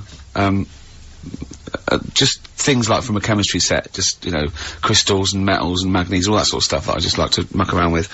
And then the guilt just hit me. I just thought, well, he's gonna notice that. And one night, I just came downstairs and I confessed to my mum. And she went, alright, well, I won't tell him, but you've got to be good. And it's sort of like I was just really, really good for a year. And then have I told you this? And No, you haven't. You've just reminded me of something. And then I remember, when I was about 18, my brother was talking about it, and he said, did you ever, play those records I left for you? Brilliant. He told my mum, he said, these are for Ricky. She just didn't tell me. She was sharp, wasn't she? She used opportunism there. Oh, that's genius. And, that was it. That's why I was good. But you've never stolen anything since, have you? No, I don't. Except that spate of shoplifting after that to teach your mum a lesson. yeah. Well, I went round, and arson. No, I did. I just couldn't believe it. It was terrible. I remember, I think all kids go through a phase of shoplifting. Well. And when I was going through it, I used to just little things, just like magic markers and, magazines, Mars bars, that sort of thing. Yeah. And cigars and dildos. And one day, right? Same thing. My mate, Anthony, his mum called up my mum and said, I've got to meet up with you. I've got to have a word with you. And, she said, what about? She said, I don't want to talk about it over the phone. So she goes, oh, right. Well, yeah, come round tonight then. So anyway, my mum sees me, she don't want to be in an awkward position and, like, be a bit embarrassed and what have you. So she sees me and she goes, right, Anthony's mum's coming round. What have you been doing? Yeah. So I go, oh, God. I said, I've been nicking stuff. So she goes, like, what? So, not big stuff. I've had a few calculators and, Mars bars and stuff. How many? I'll just work it out. Hold on. Works out at 7.2 per day. So, how many calculators do you need? So it was when that phase. You failed maths, didn't you? Everyone wanted a calculator. It was like a trendy thing, wasn't it? Right. Oh, yeah. In Manchester a couple of years ago, yeah. So, anyway, so I told her all this and I confessed to, like... Computers will make it there one day. confessed to... There's magic in the back of battery. Go on. Confessed to nicking all this stuff. She comes round, she only wanted to borrow some money. Brilliant. She said, oh, I don't like asking. I was a bit embarrassed to ask you over the phone, but can I borrow 20 quid? Oh, that's fantastic. And there's me. That's great. And it's similar sort of thing to yours. And did you... And he went, hold on, Mum, let's just work out the interest on that. I bank 10%. She'll owe you £4.40. Yeah. Oh, so your mum was a loan shark. yeah. And did she mention? She went, I just with that other, because what I'm saying is presumably you got your mate in trouble. No. Right, you didn't. No. She went, no worries, I'll just go and get my purse. It's on the dressing table. Exactly. Yeah. Carl, do you want a cigar? what other things you used to give away at your disco then that you'd find on the dressing table? You used to go into your parents' room and go, what can I give away tonight? It was stuff like cigars. My dad liked cigars. Yeah. I had a pair of tights. What do you mean? Unopened. You know, you get them in like a long... Who did you give that to? Just whoever did the prize. It was stuff like, you know, we did like a little raffle. Just imagine Carl going, this is for a pair Who's going joyriding this Pretty week? Polly, sheer. Exactly. Yeah, who's doing a bank job this week? Exactly, that's what it was used for, yeah. Just little bits, you know, unopened makeup, just stuff like that. And did their parents not notice? Well, no, because it's stuff that you're not that bothered about. If a telly went missing, they'd notice it. They would, wouldn't they? They'd be staring at a wall for 3 days. But a pair of tights and a cigar and that, got away with it. Yeah. But it's funny as well, because like, you had 2 names, I just, like, remembered. I started off as, Dazzling Darren's Disco, just because the first lights I could afford belonged to someone who had their name put in lights. Right. So I went along with that name for a bit. Pretend you were called Darren. That's lovely. That's great. Is it worth it? Brilliant. And then it went on to Pilkins making music. Yeah. Jeez. That's great. Anyway, should we have some more music? 'Cause, Yeah, we've go been on. waiting for hours. What are you going to play, Carl? We've got the Cooper Temple Claws Oh, lined up. brilliant. Yes, Steve Merchant here. Merchant. Steve Merchant. Yeah. Okay, don't keep saying it. And, Carl, obviously, yeah. Now, Stop fiddling, Carl. We've been digging around in Carl's office, haven't we? As ever, Rick, He's a little bit nervous about this. well, But he doesn't need to be. I don't think he is, You just need to because- trust us, Carl. Just trust us. Trust us with the music. Trust us with the speech output. Trust us Yeah. with That's easy for me to say. Yeah. but I'm conscious, Rick, that sometimes perhaps we're a little ill-prepared on the Sure. show, and I just wanted to make sure that we were sort of keeping ourselves abreast of developments, changes at the station, You policy. said breast. Thanks. Policies particularly, and I was lucky enough just to stumble across this, and I feel that actually a couple of weeks back we were a little ill-prepared, because we Yeah. hadn't read this. Yeah. This is the XFM information. It's the guidelines, if you will. Sure. On how to react to deaths, disasters, and other news emergencies. Yeah, and there's very important ones, like a important royal policies. death. There's like, you know... Well, there's you certain have to- you criteria. have I mean, to- obviously, the general guidelines state that occasionally something will happen in the world that prompts XFM to break away from the normal programming and react to our audience's feelings of shock or grief. As broadcasters, we have a duty to think They're not carefully talking about our show there, are they? They're Yeah. talking about something happening No, there. all shows. I mean, no, like people being caused grief, just Carl's on the air. Right. You mean like, you know... I mean, a bigger event. royal yeah. dying. A royal Yeah, dying yeah. or some kind of, major disaster. Sure. We should be able to tailor our output to show that we feel the same way as the audience in Yeah. these times of trouble. Oh, definitely. That would never involve the station shutting down completely, Rick. No. I want to reassure you of that Yeah. now. And it would never involve playing classical music or stopping all speech content. Sure. Because they put that in there because a lot of stations, that's exactly what they do. Exactly. But, wouldn't happen XFM have deemed it, that we don't have to go completely down the line there. We have to do it in let me our own explain little why. way. Go People on. need company at times like this, Yeah. and should be able to look to us for both factual information and emotional reaction. Sure. We simply have to change our tone and our playlist to show that we're all feeling the same thing. Right. Be it, oh my god, I can't believe this is happening, or, well, it's pretty sad, but she was 101 after all. And that's actually in that That's document, what it isn't actually says in the general guidelines. That's as they are stated. If you should hear about the death of a major royal, Yeah. this is information that You're actually reading this, by the way, yeah, aren't I'm you? reading this out. What you should do is say nothing about this on air under any circumstances. Drop all the ads and promos from your schedule. And if Chris Smith, the news guy, is in the building, get him in the studio immediately. Yeah. That's what it says, Carl. Yeah. If Smitty is, I don't care where he is, I don't care if he's on holiday, Let's phone him up he's now abroad. and tell him someone's died. to see how he would react. Get him down here. Get him down See how long yeah. it takes him to get down here. Where does Smitty live? Because I know where he lives. He lives in a cave, and he slides down a pole, and he gets into a car. His butler is up there, and he sorts things out. I suppose the approach there is that only Chris can deliver this tragic news. Yeah, If it was you or I, yeah, it wouldn't have the same. I remember. Do you remember the XFM as it first started? It launched the day after Princess Diana died. I know. Yeah. And I'd never done radio before. I was nervous enough, and it was launched, and it was how Because was it the first night? Because what I've forgotten actually until you mentioned that then is of course you used to host your own phone-in show. I'd forgotten all about that. Yeah. Oh man, and I gave that up after a week because it was just too stressful. I have never seen a man so petrified. I know. He spent all his time preventing people getting through on the phone lines. Yeah. He just wouldn't let people come on air. And for when I had to go on air, right, my mate sort of like came over the first day, and then I'm mucking around, and I was having a drink with him, where I was to work, and I was going, I've got to go on air in a minute, and I was like, drinking shandy or something, because I was saying I didn't want to be drunk and everything, and I kept saying, don't swear. Telling my mates not to swear, and they look at me like I was mental. I was going, don't swear, because I'll swear. I was terrified of two things. Just swearing, By mistake. and operating the desk. I thought, I'm gonna, even if I get through operating the desk, I'm gonna swear. And it just, it was awful. Didn't you spill coffee over the machine and then go, oh shit, on your first link? I can't remember. But I know it wasn't a triumph. No, I started off with I was really like the music, and I started off with a classical piece by a bloke called Kuntz, who's a German composer. Brilliant. So I knew it was okay. You're then. off. You're I was off, yeah. And so how did it go then? Because I remember it was appalling. But Carl! He's a composer! Look it up! Yeah, I know he is. Right, 08700 800 1234. Yeah. If you know what the composer I'm talking. What? Yeah, we've done it now. Chill out, Carl. Come on. You know what people are like? What? They take things badly, don't they? Like who? Like what? You just... It's like a bull to a red rag, whatever. Yeah, but the thing is that we say bad words and we get in trouble. But I was listening to Heart, the other day, and they played Luther Vandross. And, that song, was it, Never Too Much, Never Too Much? Play it a bit. The lyric in this is disgusting. Woke up today, looked at your picture just to get me started. Yeah, that...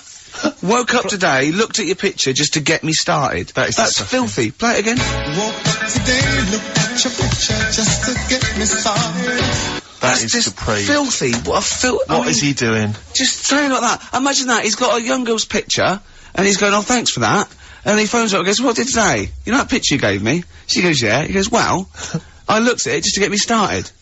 That poor young woman must... I imagine more that, like, she's sleeping, and he just sneaks in and he's got a Polaroid camera, she wakes up, he goes, what are you doing? She goes, what are you up to? He goes, no, I'm just taking a picture. Well, what? I'm gonna write a song about tomorrow, will you? Yeah, you're going on holiday tomorrow, aren't you? Yeah, well, I need that. I just need something to get me started. What do you mean, get you started? Yeah, you know, in the morning. And then that's on Heart. Alright? 6.2. So don't come on the air and tell us what we can and cannot say. We can't say classical composers' names or philosophers like Kant. Exactly. So don't tell us that, Carl. All right. Just play a record. What you got, Steve? Some Ride, Steve. Yeah, I just think it's time that we listen to some Ride, Rick. We haven't listened to them. I don't know about you and I, but I haven't listened to any for about 6-7 weeks. Yeah. Just thought it'd be good to have them on the air again. Yeah. And it's a tragedy they split up. This is the classic Chelsea girl. Play it. Absolute girl. Their lifetime. I know. Yeah. Right, it's a great sound. But influenced lots of bands at that time. Yeah, sort of the old Britpop thing and the old Wall of Sound and they weren't. Were they shoegazers? Do you think they were? Weren't they? Well, that's what they thought of because there was a lot of nude lead guitar, but good melodies as well, Rick, and that's always important. It is to me. I don't know about you, Carl, but it is important to us. Yeah. We've just had a couple of people, Sarah and Claire, call up and wish us luck for the BAFTAs, but for some reason they want one of us to do an impression of Leslie Phillips. Can't do it. Doesn't he say ding dong? And hello and all that. That's not bad. But I want Carl to do it though. Yeah, go on, Carl. Go on. Hello. Well done. Say ding dong. Ding dong. Nice. Yeah. Do we do any other impressions? No. Go. Think of any. Hello. Do that. Hello. Yeah. You look like a ventriloquist dummy. Hello. Brilliant. Oh, God. Do, my name is Bond, James Bond, as though it was Sean Connery. My name's Bond. James Bond. Do that, go on. My name's Bond. No, do it as though you were doing an impression. Sean. So I'm trying to be Scottish? Well, yeah. Well, yeah, sort of. Perhaps a bit more specific than that. Sean Connery. My name's Bond. Keep going. My name's Bond, James Bond. Like Jimmy Stewart. It's not bad. This is the best fun. It's like having your very own Fisher-Price toy for 2 hours a week. It's great. Do Roger Moore. Do that. Roger Moore. Phyllis Pierce, Percy Sugden, I'm licensed to kill. Anyway, she just said... No, this is a great game. No, yeah, we'll come back to this another time. Yeah, anything you want Carl to do. Yeah. Carl's homework today was come up with those, you know those, lateral thinking things? Go on. Those stupid... Oh, I hate them. They're ridiculous, aren't they?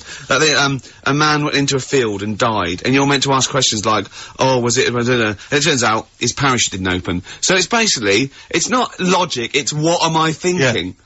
Well, there's that one where there's a man this is the worst I've ever heard. Yeah. A man is found dead, lying in a phone box, right? His wrists are cut, he's bled to death, and there's glass everywhere. Yeah. Right? And the phone's hanging off the hook, right? Yeah. What happened to him? I know this, yeah. Right? Do you know what the answer is, Carl? It's ridiculous. He was a fisherman. Yeah. He was on the phone. Someone asked him how big his fish was. He did that gesture like fishermen always do to say it was much bigger than it actually was. Put his arms out. His arms went through the glass, and he slashed his wrists, and he died. Why would you do that with someone on the phone? When they can't see how big you're actually saying? Well, that's one of the many problems with that, that conundrum. Yeah, not the point we were making, but again, good. I mean, you're there. That is good thinking. Yeah. Yeah. But, so what, you had to come up with some of these? I didn't know this was his challenge. Yeah. Have you come up with one? I came up with 3, and they're all belters. Are we gonna, is it, Oh, wow. if it's as good as your quote about happiness that we had to guess which was yours and which was the real ones, like faking it, I cannot wait. I'm looking forward to this. I mean, I literally can't wait. Should we do it now? Well, I'm tempted to save it, because I just want to mention to people, that, they should be very excited, because, it's gonna be Karl's special night tomorrow. You excited, Karl? Oh, yeah. Oh, this is, me and Steve, because we were nominated, we get a guest. For the BAFTA Awards. And it's, it doesn't say guest, it actually says, partner. So I'm taking, my partner. And, Steve's taking Karl. Yeah. But what Karl doesn't realise is, you will have to pretend you're his partner, otherwise you wouldn't be able we'll to have to get in. hold hands when we go on the red carpet. Is this really your partner? It's not just a guest.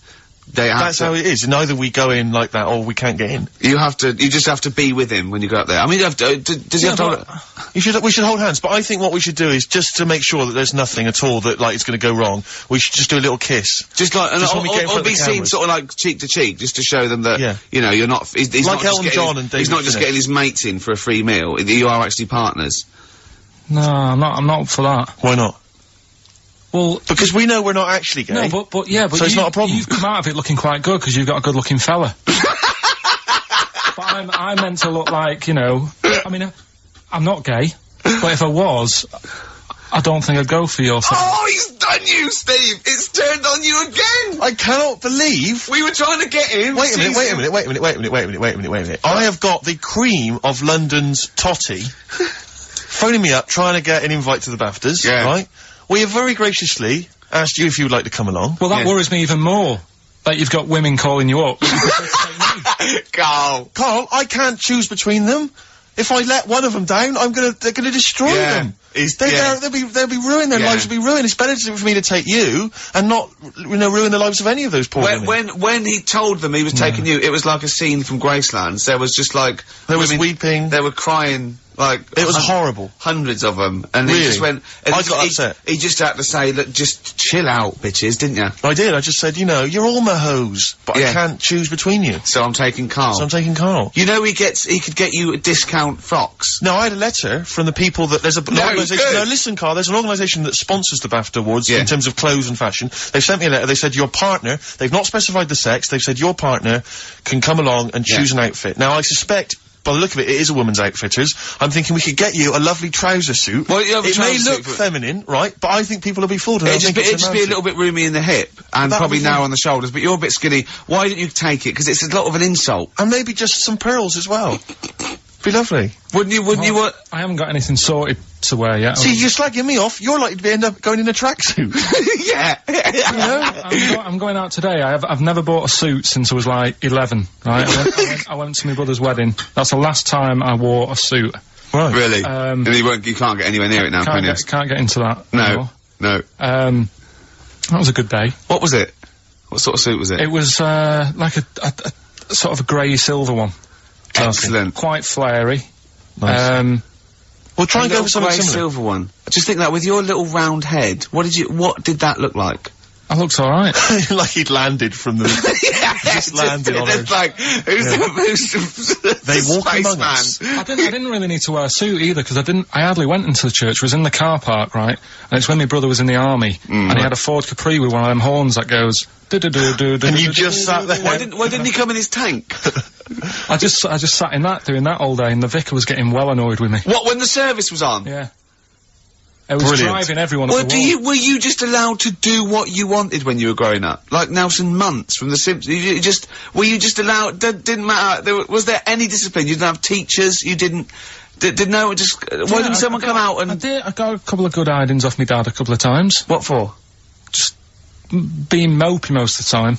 If I had a strop on, he'd hate that. He could go out and burn something down or nick something, but don't wander around with your head down. well- Didn't he smack you for not liking a castle once? Yeah. No, what's that? What's that? Went to Carnarvon the other day, and I was bored. I was at that age when I just wanted to go in an arcade, and my dad was saying, come and see the castle, you know, there's history here, and I still don't like castles. It's one of them things that, again, just too far back to sort of even think about people living in them. Yeah. Do you know what I mean? So I was just like, look, it's a wreck, you know, knock it down, flatten the thing. Sure. And I was being really mopey. Great! And it's weird, because now, like, my mum and dad have retired and gone to Wales. Yeah. And now and again he texts me there, and every time we get to the point where he gave me a clout, he goes, "You're getting flashbacks, son." Yeah. Well, it's a sobering lesson for you. Yeah. You're not on the British Heritage Committee anymore, are you? This is the National Trust land. Tarmac it. The biggest car park in Britain, for Christ's sake. So look, you're looking forward to the awards, are you, tomorrow? You better say yes, because otherwise... No, it'll be alright. I mean, I've told a couple of people, and they got like, "God, you're dead lucky." Yeah. You know, in a way. Oh, they're dead lucky. It's like Santa's coming, isn't it? It's, the other way people talk to Carl, you're a lucky boy, aren't you? Yeah. Going to the BAFTAs with Steve? It's just a posh raffle at the end of the day, though, isn't it? Do you know what I mean? In a sense. It's, you know, there's gonna be some... They give away some tights and cigars. Yeah, exactly, yeah. It's Chris Tower goes, I went to my parents' house, I found these just lying around. Oh, but winners and losers, and, yeah, but and what... food. Well, quite, yeah, but what is exciting, surely, is the razzmatazz and the, brushing shoulders with the rich and famous. I'm not into that. You're not? No. I don't feel you're going to appreciate this like we thought It's you would. weird, because Suzanne said to me this morning, who would you like to meet there?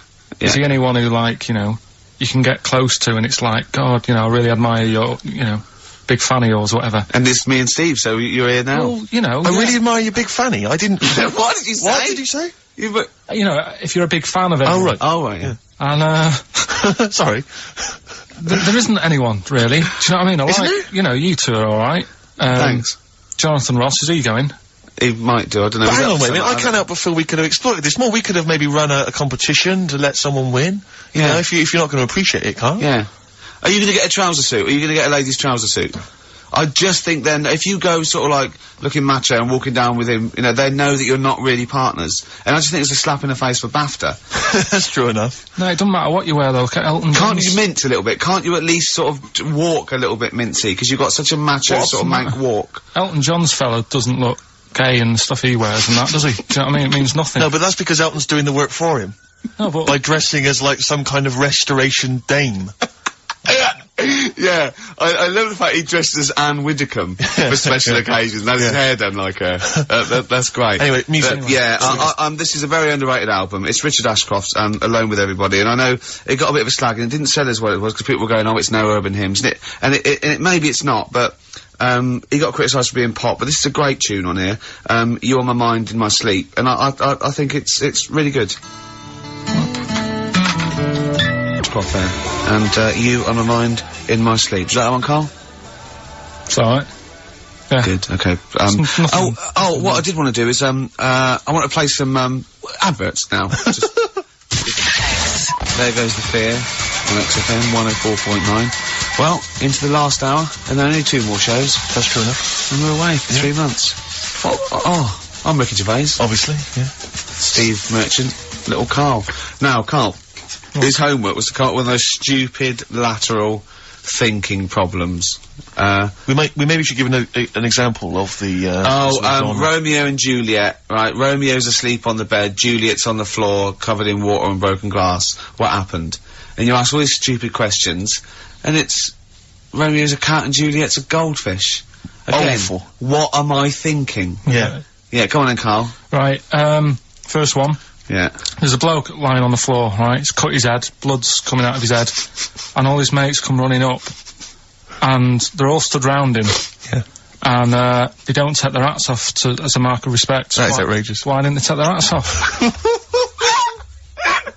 I'm laughing, but it's probably as good as the real absolutely. ones. No, but these are really good. Did you make them all up? Yeah. No, I mean, did you make up all the ones that already exist? No. That would make a lot of sense. Right, a bloke's fallen with his... Yeah. He's lying on the floor. Yeah. He's dead. Yeah. His mates come running up and like, Was it important that his head was cut? I don't know. I mean, Would it have been okay if he'd have been wearing a hat? He wouldn't have been dead if he was wearing a hat. what's your answer? No, you're meant to answer questions. You don't just go, what's your answer? You say, where's the answer? You go, no, and I have to guess. It's obviously like sort of motorcycle stunt team or a parachute. Why didn't they take their hats off? Because they're probably still on the motorbikes or something, or... Well, yeah, but if you mark a respect to someone, you could take your helmet off. I'm getting angry! What? They're parachutists. Why couldn't they take their helmets off? Because they're coming down from the sky. But he's on the floor dead. Well, yeah, but they can look down and see him on the floor. Are they on the floor, Carl? They're on the floor as They're well. walking, are they? Yeah, well, they sort of stood there looking at him. They're stood there. Yeah. They're stood on the floor looking They're at him. and soldiers. Why? But why? If Because it might be in a battle zone. They might have their helmets on, and he's been shot in the head. No. Well, that does work. You see, this is my point. That one works. That one works. Unless you've given us a piece of information where that doesn't work. What's the difference? Why is yours different to he's been shot in the head in the trenches and they're looking at him and they keep their helmets on? I just don't think it matters as much. If they're in the trench, they're already guarded a little bit. So they could take their hats off. It's the best mate, for God's sake. Okay, who's dwelling on this? Are they normal hats? Well, kind of hats are give you they? the answer. No! Don't get ratty! What kind of hats are they? Baseball hats? If I told you what sort of hats they are, you'd have the answer. Well, no! Okay, I've got to guess what sort of a hat it is then, have I? Right. Is it a trilby? No. Is it a bowler? I know what it is. What? They're spacemen. No. Oh, that's a good That one. one though. works as well. This is my point. I like that one a lot. It works. He's fallen on the moon, and not that the moon happened, it was set Yeah, up, wasn't it, in the fake, studio, we know that, yeah. Okay, Carl, what's your answer? Builders on a building site. Why is that different to soldiers? Because bricks don't fall in wars. But bullets fly! Right, next one. No, let's play a record and we'll come back to it, Carl, while you think about what you've done. Oh, yeah. You've embarrassed Let's play yourself. some classic Suede. Yeah, and this is for David and Kieran, I think, who wanted a bit of Butler at his best. Come on, crack it on. I hate you, Butler. Coming next, your next lateral problem number 2. Brilliant. Suede there. Indeed. I think their second or third single. Brilliant. All the way back. 10 years ago. Absolutely. You know what I mean? Metal Mickey. On XFM 104.9. Was it 10 years ago? Must have been, wasn't it? Wow. I think, was Drowners 91? I think so. Crumbs. Yeah. Go on. Right. Go on then, Carl. Second one then. This is a bit easier, but I still think it's a good one. So this is, we should explain what this is if you've just tuned in. It's one of those stupid lateral thinking problems. That Carl himself has created. Yeah, that was his homework. Right, you this one. It's a fella. He has a normal day doing stuff. Nothing wrong with him. Right. And It's the twist in the towers. It's just like Towers the Unexpected. Just a normal day, nothing wrong with him. Hold on, though, he's got the legs of a fish. Go on. So, That's why he's been hiding his legs. so Go on. he does his The normal... legs of a fish. Sorry, Carl, carry on. He has his working day and that, Yeah. and then he gets a bit tired. Goes to bed. He puts the light on, leaves it on, goes to bed. Oh. That's crazy. That's mental. I can't think what's happened. Anyway, here's Radiohead. Right, okay. What? The question is, why does he put the light on when So he's a going man, to bed? he's had a normal day, he's come home from work. Is that right? He's come home from work or he's not been working? Yeah, he's just been out? no, it's been working and stuff, I think. You think? You've made it up, Carl, you can decide. So is the question is, why has he put the light on when he's asleep? There's a reason that he's put the light on when he's asleep. Has he gone to sleep? No, Carl, don't shrug. You're meant to answer these questions. He put the light on before he went to bed. Yeah, and the question And you're he's asking gone me to is sleep, why? What's the scenario? And the light's on and Yeah. that, but he's gone to sleep. Yeah. He started reading and then he fell asleep. No. Did he he intentionally, for some reason, put the light on? Every night. It's mad. Sounds mad. That's Carl, doesn't it? Every night he does it. Yeah. He puts the light on So- when he goes to on sleep. it, goes to Carl, bed. Carl, is the point of this, he puts the light on for a very good reason. Not for us, but for some people. He's blind and it's always been on, and he thinks he's turning it off, but it was on in the day, and he thinks he's turning it off, but he's turning it on because he's No, blind. that'd be stupid. That works. No, that works great, Rick. Yeah. Thank you, Carl. So you've got to come up with what? Hang on. If What? you're blind, why would you put a light on? No, he thinks it's off. Yeah. But why would he turn it on anyway? To think so he doesn't get burgled, so people know he's in because he can't see him. So he just he puts the light on when he's there, then he turns the light off when he goes to bed, so people think it's fine. But he's got it out of kilter, and actually he's walking around in the dark all day. I don't believe that if you're blind, you turn your light on. I don't think you'd be living on your own, would you? I'm not having that for a Do second. blind people live on their own? For a second. Well, some people do. Lonely blind people live on their own. No, if you got bad eyes. Any of them women? Are there any blind women who are living on their own? Rick? No, I mean, if you know of some blind women. Oh wait, living on their own. 700, 800, 1, 2, 3, 4. We've gone through this. If you are a blind woman, with no standards and you don't care annoying voices and smell, yeah, then get in touch with you.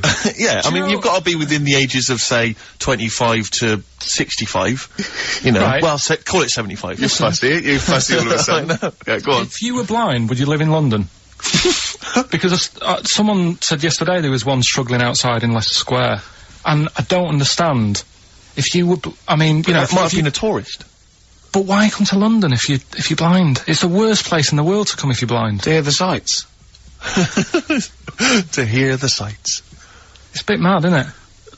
Well, they have. They do the same job. They have tourist needs like anyone else. Yeah. No, but it sort of stinks, and you go away going, oh, it's not that good.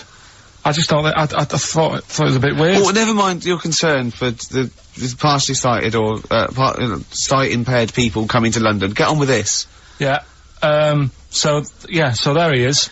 Yeah. It's like, oh, a bit tired. Yeah. Just put the light on, get to bed. Yeah. So he turns the light on and he goes to bed. Yeah. Oh. Should we play a track? He's not sleeping on the job. He's a lighthouse keeper. Well done. Is he a lighthouse That's not keeper? it, Carl. He's a lighthouse keeper.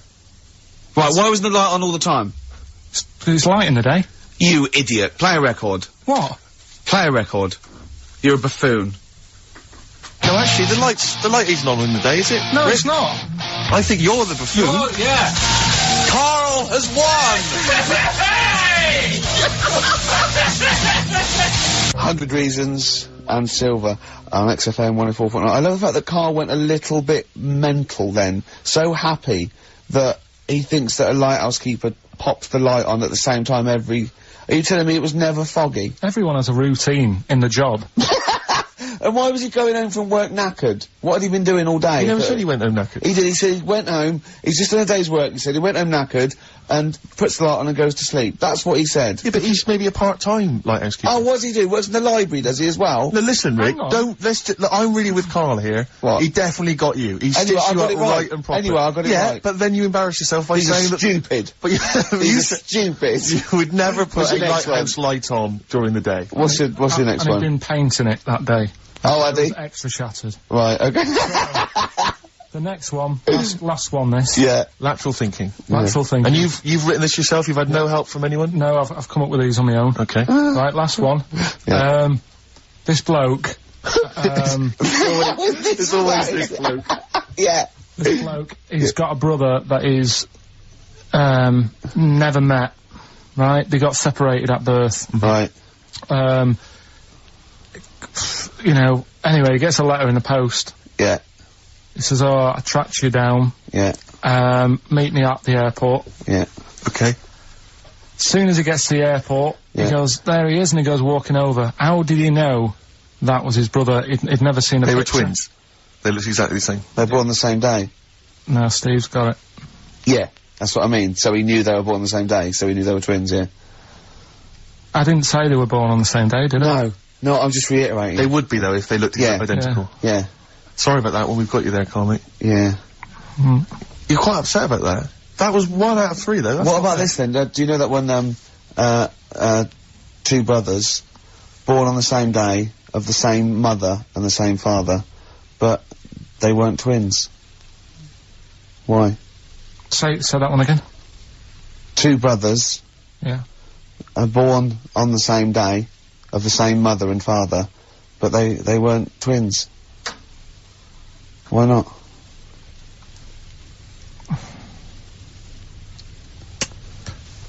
This is good radio. You see, the problem is I heard you saying to Steve, I'm going to do that one about the shark in the pool, so I'm trying to think. This has nothing to do with that one, though, is it? Clearly. Give him the answer, Rick. I don't know. The answer is they were two of triplets. Right. I had another brother. So do you want to do the one about the shark in the Yeah, go swimming on. pool? Yeah. Okay. A bloke, just in his swimming trunks, walks into a swimming pool full of man-eating sharks. He walks around for a bit and slowly gets out the other side, and he's not bitten or anything. Why not? Because they'd already eaten. No, they're starving hungry.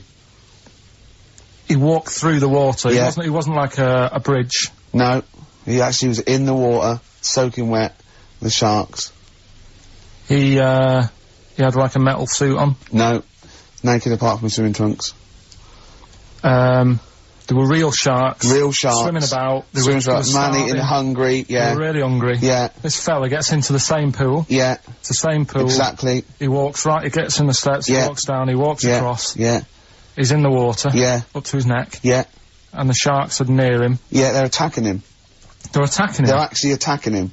But he still gets out, okay. Yeah. Walks out the other side. And hasn't got a mark on him. I don't know. Go on, Rick, what's the answer? Yeah, I was lying about the sharks.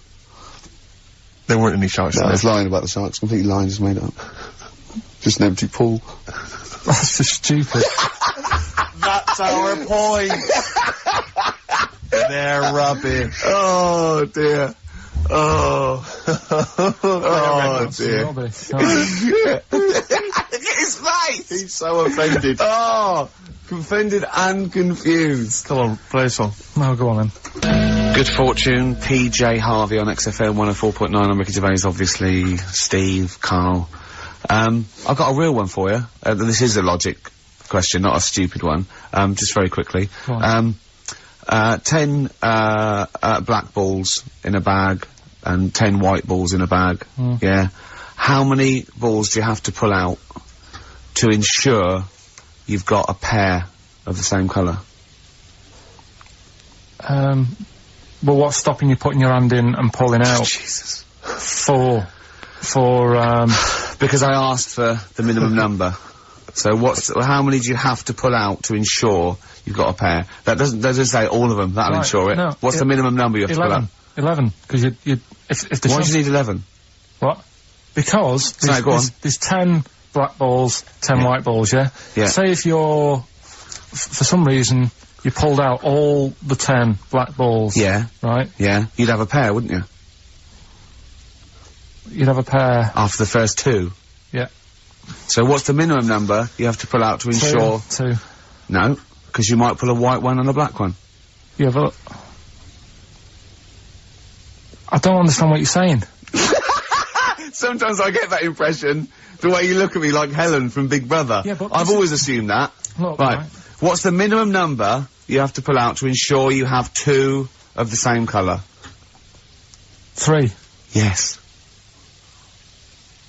Yeah. Yeah, that's good. Yeah. Yeah. You can use that one. Yeah. That's a good one. So what's the minimum number you have to pull out to ensure you have 4 of the same colour? Oh, God. 8. Was that a guess? I don't know. I understand the first one. We've done it now. Okay, alright, we'll leave it Okay, there. that's good. Good. Okay. Now White it's, Van Carl? this is where we... Oh, it's too much. Seen his face then, Steve. His eyebrows sort of went down while you were doing that, baby. He genuinely looked pained. It's like you're back at school, isn't it? He's starting to get hard work now. No, okay, we just do White Van Carl then. This is your opinions. You can't be wrong on this, can you? There's no right or wrong answer here. Okay. Right. But this is where we ask Carl his views on the big news stories of the week. Basically, we've stolen an idea from the Sun newspaper, and So this isn't cruel, this programme, is it? I don't think so. Picking on me. It's not, is it? It's weird because a few people have said, "Oh, you're picking on me." It depends how you look at things, doesn't Sure. it? Yeah. But you do like it? We could look at it like it's a laugh, so Yeah, it's not a but problem for us. You know we like you. You know you're our favourite. Yeah. I'm going to say thing in the world, but I don't mean that, in a derogatory way. No, I'm cool with it. Yeah? Yeah. Right.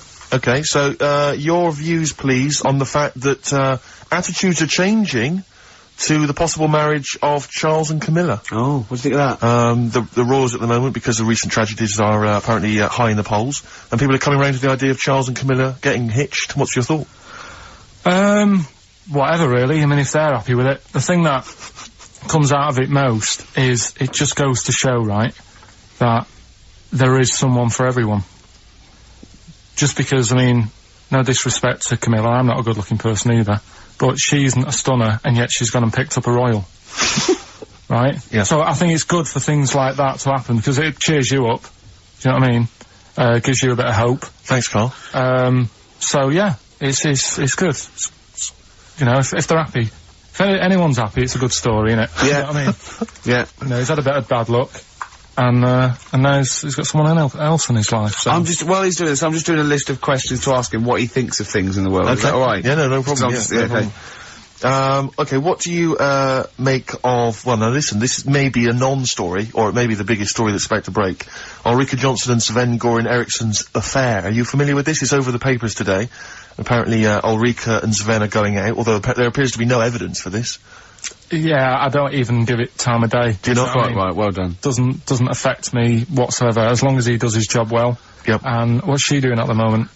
Presenting Dog Eat Dog, I think? Right, you know. As long as she does her job well. As long as they both do their jobs well. Well, yeah, at the end of the day, Yeah. that's going on with a lot of people out in the world, isn't it? Do you know what I mean? Just because he's an England boss, as long as, you know, we win the games and that, he's doing his job. If she's, you know, gets a dog winning a prize or whatever. No, okay, it's not worth it, carry on. Do you know what I mean? Yeah. So, Dog winning a prize. I haven't seen Dog Eat Dog. What's it Okay, about? it's alright, Right, no, go on. so that's it, yeah, it doesn't matter. Okay, what about this then? Are you, disappointed by the nation that, a third of us are apparently unaware of St. George's Day? 23rd. Is St. George's Day the one with the snakes that we've talked about? No, that's... Are you one of that third, do you think? St. George is the patron saint of England who, killed the dragon. Yeah, I mean, there's too many of these days, isn't there? That's the problem. If you make it a bit more special, like Christmas, so you buy presents and that for each other, then people will remember it. But there's so many of these days, with Easter and Pancake Tuesday and all that. So, it's not surprising. I think as time goes on, we'll find that a lot of these days will just disappear, because, you know, people are busy. There'll be new ones, won't there? I don't know, people There'll are be that like busy. Gareth Gates Day in 50 years' time. It's just weird. I mean, I remember being a kid, right? Going out on a Sunday and shops would be shut. Because it was like, you know, the day of rest and all that. People don't care now. It's like, well, we can make some more money, we'll open the shops. Yeah. Do you know what I mean? It's Is that a all good or a about- bad thing, Carl? It's good, because I remember I used to have to get up early to go and get some bread if we didn't have any in. Because the shop would only be open for a couple of hours in the morning. Yeah. Whereas now I'd be able to... Yeah, I lie remember in. that. I remember that. Shops, and you couldn't get aspirin and stuff, Exactly. certain things, A nightmare on a Sunday afternoon. Yeah. So- That's right, yeah. And pubs didn't open till 12. Do you remember space operas? Yeah. Yeah, shut up. Can I ask you something? Go on. Okay, I've got a little list of things. What do you think of, like, those pug dogs that are bred and they can hardly breathe? Evil. Yeah. What do you think of, gays? They're alright. Do you know what I mean? Just like straight people, you get bad ones, you get good ones. Exactly. Eh? We've learned a lesson today, haven't we? Absolutely. Let's play a record. Yeah? What do you fancy? A bit of Radiohead? Yeah. You don't mind, though, if people think we're gay, for instance, when we go to the BAFTAs No, tomorrow? that's terrible. I don't want that happening. Why? Hey? Why? Because I'm not. That'd be a lie. I don't like lying. If I was, I'd say I was gay, Yeah. but I'm not. We'll say you were, just pretend. We won't get in otherwise. No. Just a little kiss and a cuddle. Say I'm a bit gay. No. I'm not gay. On XFM 104.9. Wow, near the end of the show, isn't it? You had a good time, Carl? It's been alright. I knew it wasn't going to be a belter today. Why? What do you mean? What's up with it? Because what happens, the last 2 weeks have been quite good, and we always tend to have two good ones, and then one that's just alright. Well, let the listening public be the judge of that. Well, yeah, What do you- and the Sony committee. Yeah, what do you want to do? A clip show of the best... We should do that for our last show. People should vote for their favourite hilarious link. Yeah. And then we can put it together on a tape. Right? Is there a record out there that wants to release the bit like, I love... Including Ricky such Steve- favourites as, do you like gays? And, this lad, he had a horse. Yeah. Oh, I scored once, I was stung by a bee. And who can forget? That's lovely. Should you do that? Can you have you kept all these on tape? Yeah. So can you do a compilation? Oh, it's People hard- phone in. it's hard work, No, though. the next 2 weeks, phone in for your favourite clip. Carl, how can they get hold of you, Carl, in the week? What's your direct email? What's your mobile email? number? What's your email? It's my name with xfm.co.uk. So, Karl Pilkington. Carl.Pilkington. Carl With dot... a K. Carl with a K. Yeah. Carl.Pilkington at xfm.co.uk. Yeah. Vote your favourite link of the last 3 months. We should make a little compilation and sell it. And we get like Radiohead. They'd love to be on the compilation with us, wouldn't they? Wouldn't they? Oh, wow. Anyway, Yeah. Right, do you know, like, you're always giving me questions in the week, you're always saying things like, if I put you in this situation, what would you do? Like what? Like what? It'd be bizarre things. Like what, though? Say one. If you had to lick Barbara Cartland's face, Yeah. would it be the right cheek or the left cheek? Or Sorry, does Barbara want her face being licked? No, I'm just saying if that's what she's into, then I don't She's mind dead. just popping... She's dead, yeah. So, Isn't she? Isn't she? I don't think she Just is. be careful, because you can't libel the dead, so I want to make sure she's dead before we start saying horrendous things. But I don't think she is dead. I'm almost certain No. she's not. I don't think so. No, she's not. Phone, is Barbara Cartland dead? 08700 800 1234. We'll have to get Chris in. So listen, right? So anyway, he always calls up with, like, bizarre stuff like that. And I was watching a programme the other night about, snakes. Right. And, it was like, don't walk through a river that's full of snakes because Good work, good advice. they, if you've got a kid in the car or in the house, turn your radio down if you don't want them to hear stuff like this. But, yeah, they go for your tackle. Why? I don't know, they just do. They think it's another little snake. Maybe. With swollen cheeks. Earrings. With earrings, yeah. So, Or an anaconda in my case. With one eye. I'm really joking. So yeah, and I said to Ricky, what would you do? Right? Well, it's very scaly. You two in the woods.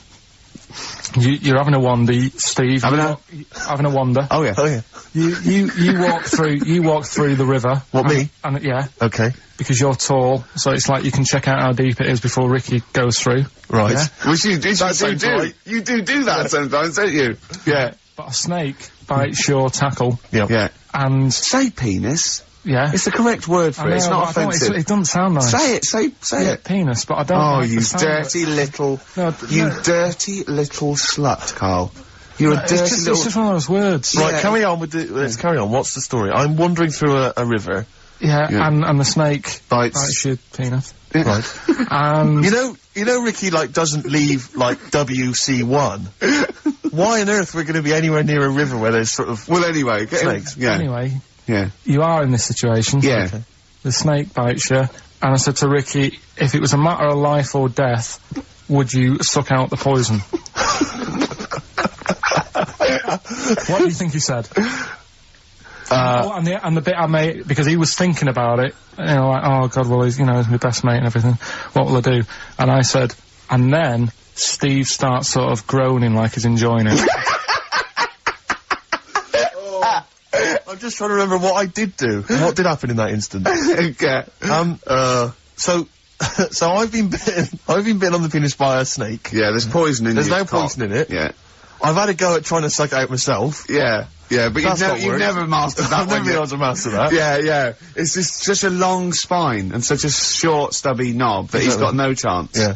Yeah. So, What so would I you have to do? get... He's even had lip extensions, haven't you? Yeah, go on. And would Ricky suck it out? Almost certainly not. Yeah, that's the answer. Yeah, he'd let me die a I'd hideous, just- horrible I'd death. go, is there anyone you want a towel? Do you want me to call your mum and dad? Yeah. How should I tell them you died? Is they tell them I died taking a bullet for a lady? Yeah. Yeah, I was beating up some nasty people. Yeah. Would you at least run into the woods and try and find some kind of animal that could do it for me? Some of those monkeys look like they've got a good technique. Right. Stop it. One more song. Yeah. Only time for song for the what's it? Oh, we got to share this one then. But we're doing this I thought one. there was two. No, we've run out of time. Well, this is for this is in the Guardian because they print my favourite song is "If You See a Sailor." It's "If You See a Say Hello" by Bob Dylan. Okay. A song for the ladies and lovers. Right, that's it. And I can't believe we weren't allowed to talk about monkeys giving blowjobs. Since when is that taboo?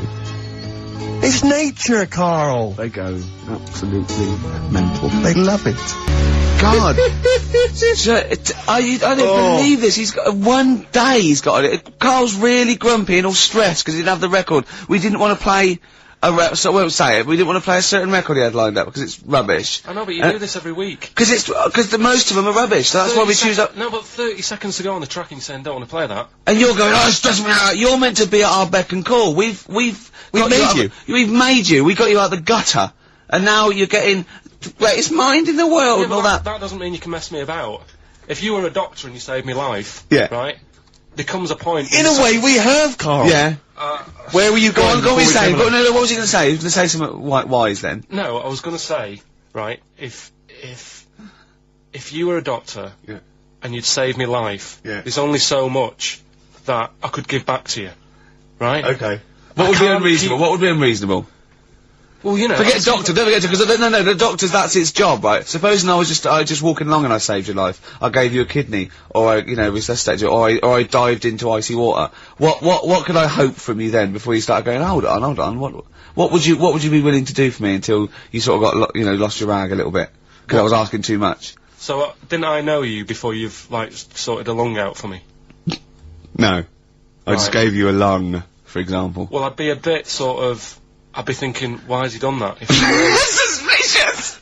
But what I love though, Rick, is the idea of you jumping in icy water to save someone, giving them a lung. I can guarantee if someone was lying on the floor screaming they needed your help, you'd affect a foreign accent and go, I know, understand, and run off. Do you know what I did once, right? We went out a few weeks ago, right? And some woman had her handbag nicked, and she was all distressed. He said, chase the fella, Carl. You stopped me. That's not But let's be honest, Yes, that's not imagine Ricky chasing a criminal. Look at his little legs. He'd never get anywhere. I mean, he started to run, and then he passed Starbucks or something and nicked it. For a short How did bit. this turn on me? Oh, I'm a bad man because I don't give lungs away. No, because No one would want my kidneys or my lungs for a start. Did you chase the criminal then? I did for a bit. He walked. No, you didn't, did you? No, I did a little bit. Yeah, we sort of spread out. We missed him.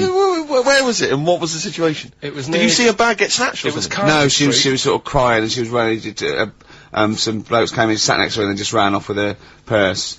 And, And you walked after them? no, they'd gone, Steve. Right. They'd actually gone, but, it was just like a bit distressing because she was devastated. I know how she feels as well because I had, a jacket and you think, I've just got to find them now. Yeah. Where are they? Who are they? So she was really off her head with sort of like, she was angry and sort of crying. Yeah. And it was horrible. It was horrible, wasn't it? Wasn't it, Carl? He's broken his mic now. Oh, right, play a record, This is- Carl. this is Carl, what are you pathetic. doing, mate? You I just don't going believe this. There's only 2 weeks to go. These should be special. Carl, play the record. We've asked you to play the record. Like you. Friday, live. Hive's main offender on XFM 104.9. I forgot to say who I was. Go on, who are Ricky you? Gervais, who are you? Obviously, Steve Merchant. And who's that little fella over there, little round fella? Tiny little Karl Pilkington. The funny little thing from the Smash adverts. Say, then they smash them with their metal knives. Oh. You do, yeah, you're right. He does It does, doesn't it? Yeah. Yeah. I was asking if I'd seen a rounder head than him, and that's the only one someone come up with. That's the only thing they come up with. Oh look, you're actually a little bit stressed today, aren't you? Because you had to drink last night, didn't you? I had a couple of drinks. Yeah. I was down at Steve's night. Yeah. He was doing a bit of DJ. Yeah. Went down the store. And that's why you're all grumpy. Did you hear what he just said? What? I was DJing last night, obviously that XFM evening. Yeah. Hour and a half. My friend and I split the time on the decks. Yeah. What was the word you just used? He went down a storm.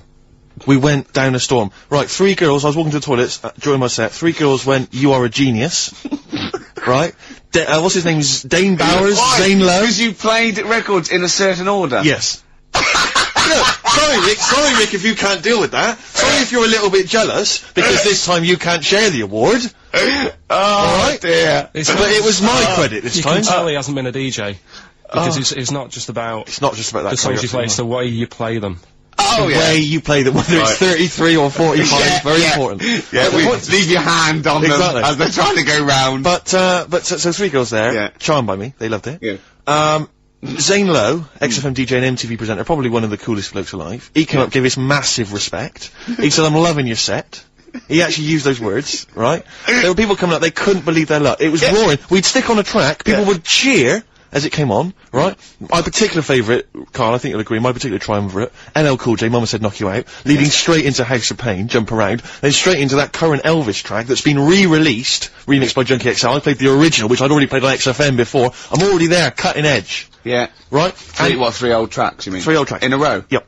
And, well, I think the words that would best sum it up are, I kicked ass.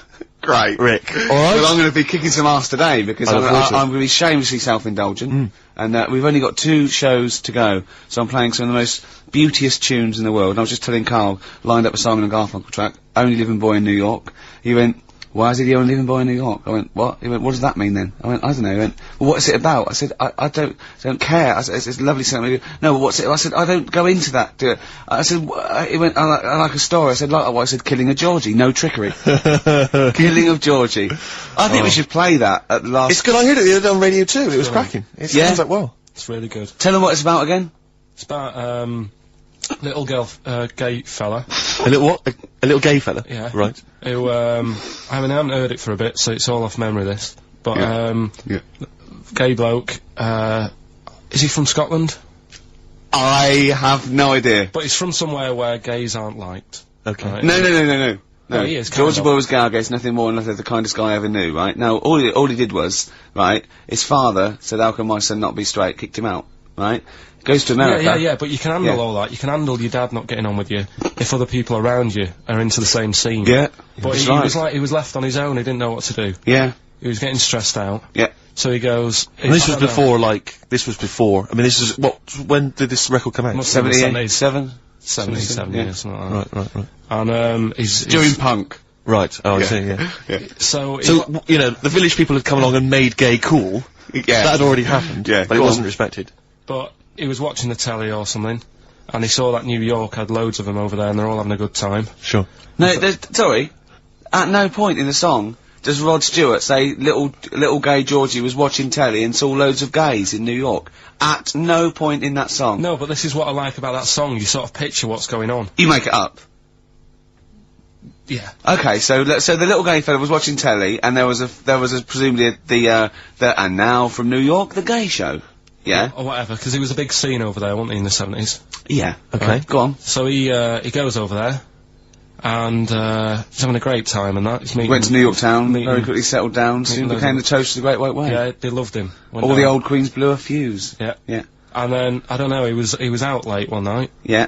and he's walking home, Yeah. and gets attacked, gets killed, Yeah. and he's lying in the They gutter. didn't intend to take his life, they just pushed their, luck a little too far that night. Yeah, you see? So...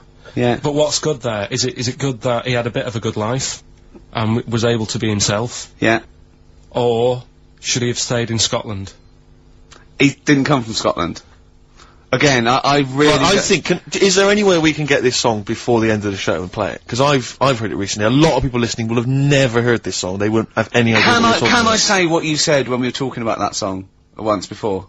Is it bad? It might be. Because we were talking about, you know, Georgie Boy, and he, you know, got a... I don't know. What? It's when you said... Well, it's a fact. I don't think if Well, any- he said, so it's fucking Georgie, he gets out, dies, right? He goes, well, they do go out late. I know Gay people I go know out a few late. gay people, and they start to party late on. That's Yeah. why in Soho, right? Yeah. Girlfriend got in a cab, right? Suzanne was in a cab, and the cab driver was taking her to an early start, right? She works at the BBC. Yeah. Early start, 4 in the morning. It was going down. It was mental in Soho at 4 in the morning. Yeah. They were all still like starting the night out. How do you know Whereas- how do you know they're gay? It's Soho, isn't it? Fair enough. Okay. Play a track. I'd love to be able to try and dig this out. Yeah, we will. This is, Simon and Garfunkel, The Only Living Boy in New York. It's lovely. Only Living Boy in New York. Do you like that? It's got a nice feel to it. Simon and Garfunkel. Yeah. Lovely.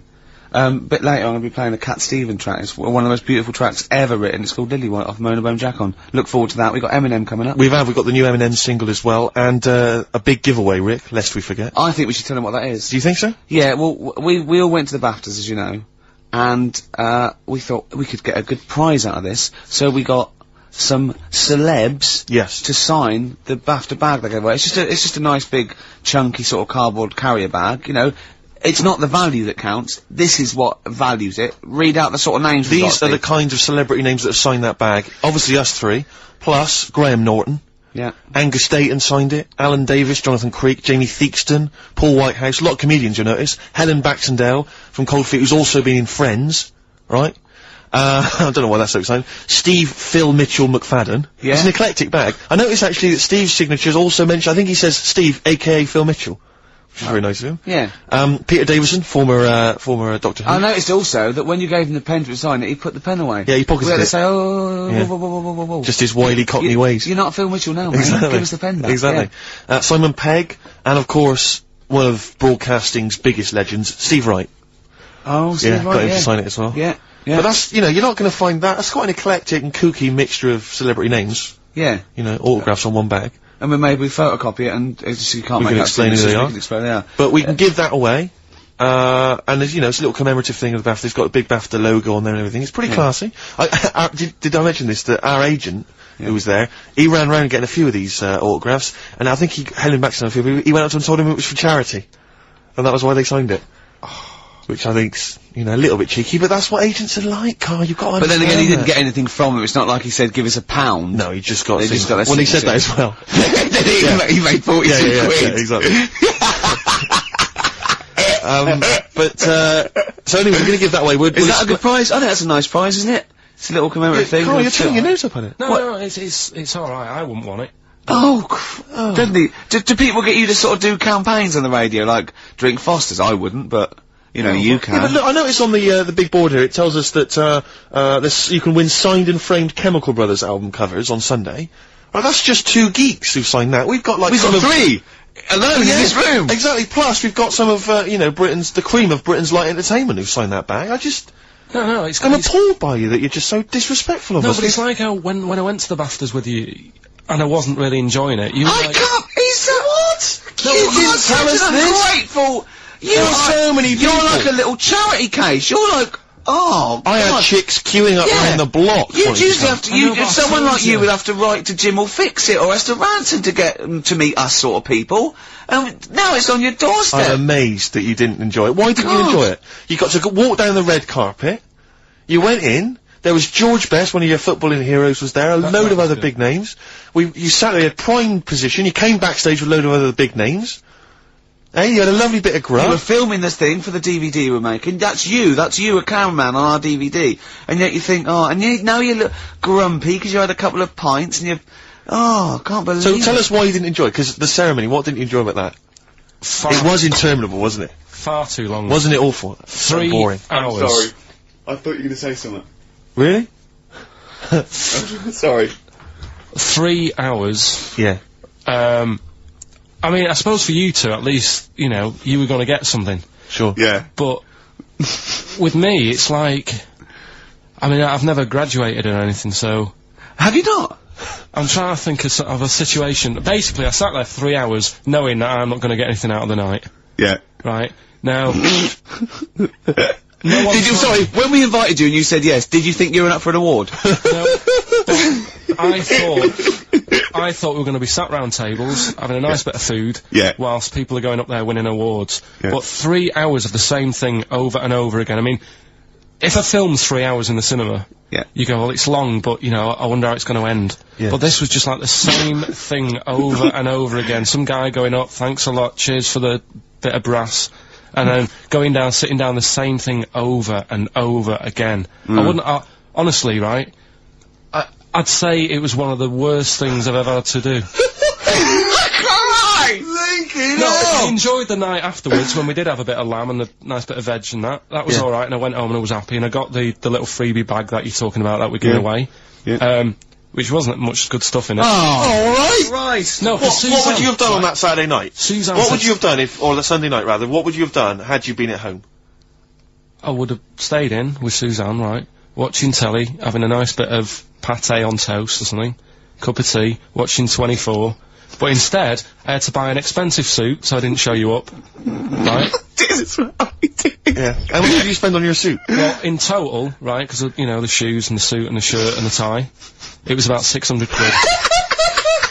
That's the most expensive evening ever. And that's what I'm saying to you.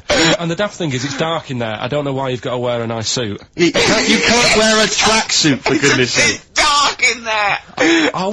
No, just the shirt and that. It doesn't make you a better person wearing a suit. No, doesn't make you a what I better mean? person. No. We're not claiming it made you a better person. No, but that annoyed me. Yeah. I mean, it was an experience, innit? That's why I went, because you think, if I didn't go, if I would have said to you when you invited me, no, Steve, I don't want to go, then I would have never known, right? Yeah.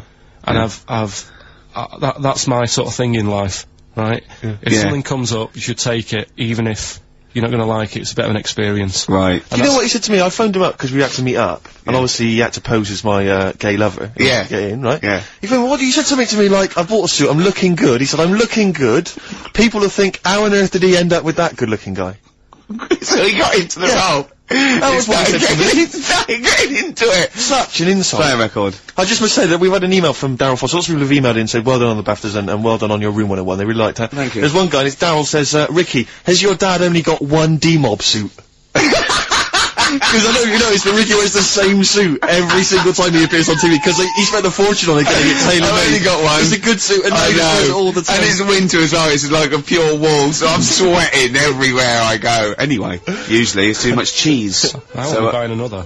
Huh? I won't be buying another one. Ever. Yeah, that's it. Yeah. Yeah. Susan told me today, right, because I've handed it in today to have the trousers turned up a bit. Why? Because it was a bit of a bodge job for the night. Yeah. Right. It was just some pins sort of holding it up the other night, but you didn't notice, and I didn't tell you because I thought you'd be getting on the stage and saying, "Look at that freak over there with his pants hemmed up." But I took it to the place to get it done. Suzanne tells me that I'm going to start shrinking now and getting to that age where you start going smaller. I know that must have been a revelation to you and a worry. Like, how small do you get? How small do you get? Oh, What are we playing now? I thought we'd have a bit of Marley music. Marley music. Oh, Okay, go on. Badly Drawn Boy and something to talk about. Well, it's a good job we've got something to talk about because we're DJs on SFM 104.9. I'm Ricky Gervais with Stephen Merchant. Of course, there, Karl Pilkington. How you doing? Of course, you must have been excited at the BAFTAs, because we did bump into Dr. Fox. Oh yeah. Pleased with that. Yeah. What was the challenge again? I think the challenge was you had to shout Foxy. Yeah, the challenge was, it's sort of like Jackass, but wimpy Jackass. Karl was our, cameraman for the night, because we're doing the making of, sort of series 2, where we've filmed ourselves sort of writing it and doing bits and pieces and going to awards on it. And, it's on me, and that my challenge, which I think, was it me that set my own challenge? You did. I had to shout Foxy and get him over. Yeah. And I bottled out about 5 times. I just thought he was talking to someone. Yeah. I just thought, and then I did it, and where's the victory in that? Yeah. I shouted Foxy, and he came over and went, alright. I think, where's the victory? I remember Jackass, they dive off buildings and things. I was a little bit taken aback, because even though he was joking and mucking around, he was swearing. You don't expect that from Foxy. Oh, behave. He was off duty. No, he and was, I mean, he's more than wrong, but he didn't expect it to, because he seemed like a lovely bloke there, but he has got an enormous head. I mean, I'm not disrespecting him, I think he's a lovely guy, but his head is huge. But it's in proportion with his big body as well. He's a chunky wombat of a man. True enough. And so am I. It was a problem getting him on screen. Sure, because of the huge head.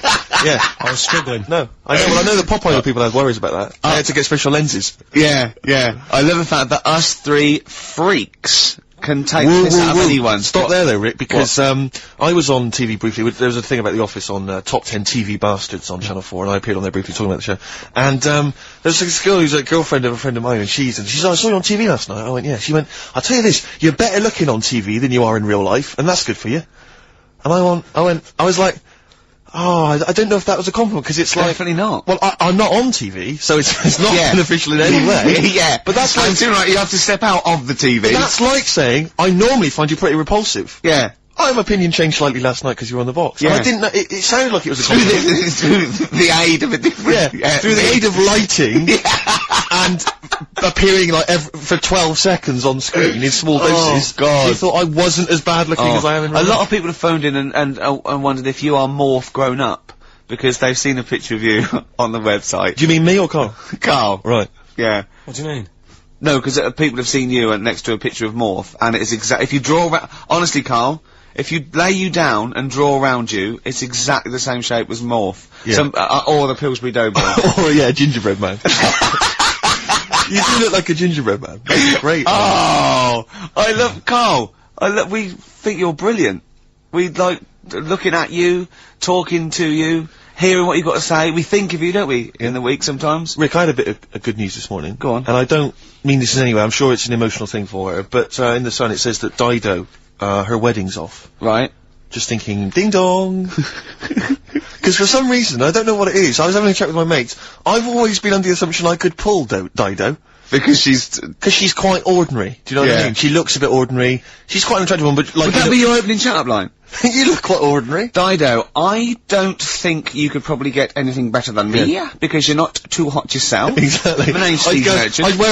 Actually, what I'd do is I'd go, right, I'm not going to meet you in the flesh, but I'm going to send a picture of you on video. Yeah, this is me on Top TV Bastards. What do you think? See what you think. Yeah, and if you think it's good, well, I'm certainly no worse without the lighting and makeup, so don't worry about that. Exactly.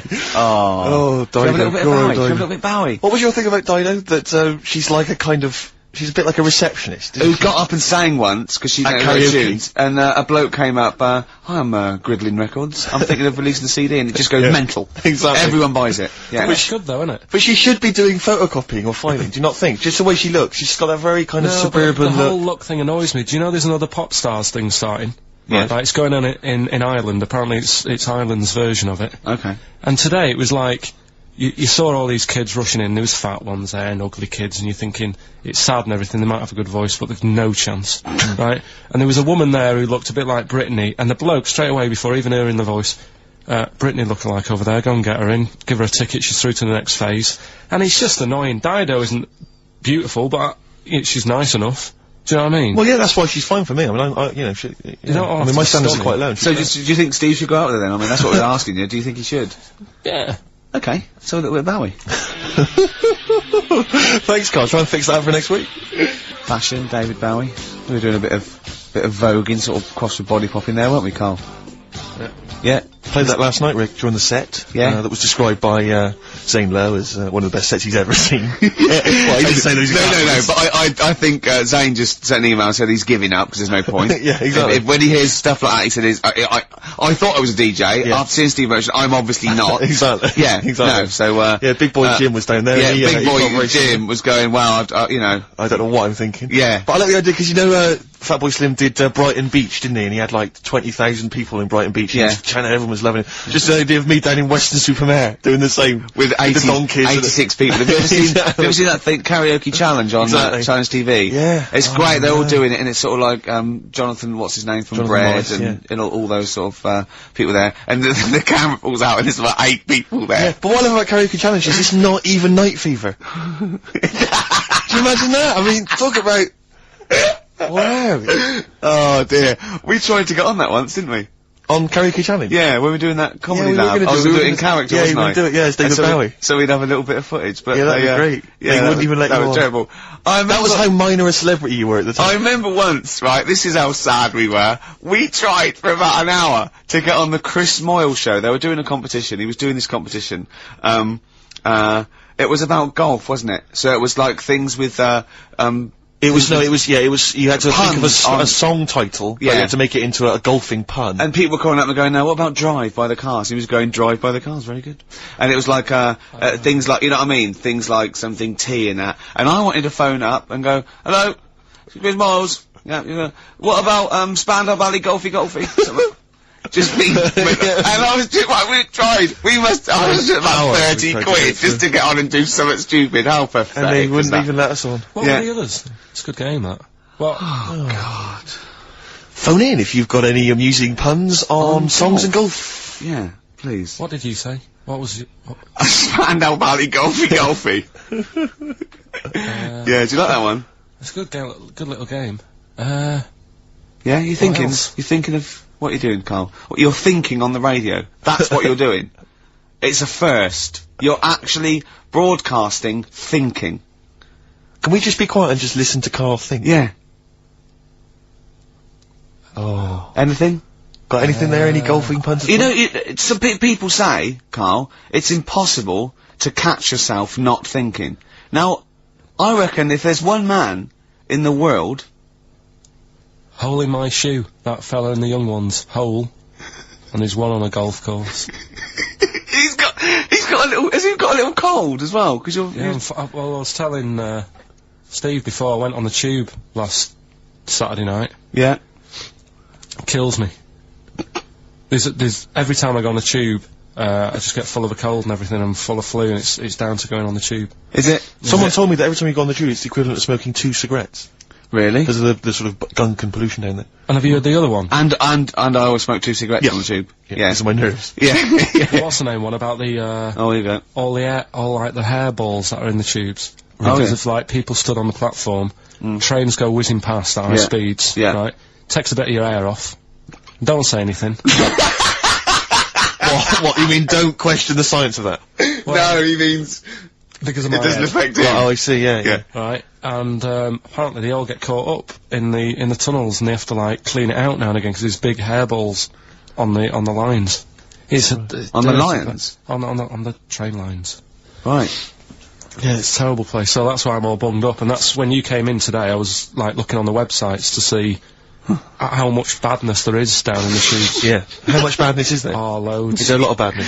If you know how much badness there is on the tube, call in 08700 What sort of things did you 800 find? 1234. How much badness is there? It was just about, you know, the germs, so there's no fresh air, and that's why I was asking you about people committing suicide on trains and that, how often it happens. And apparently 2 people, a week.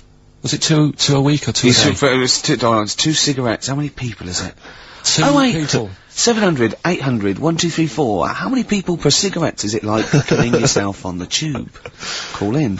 2 people a week try and kill themselves or something Right. on the tubes. Really? It's bad, that, yeah. Yeah, it is. Terrible. Should we play a record? If you want. Have we got the big new Eminem single?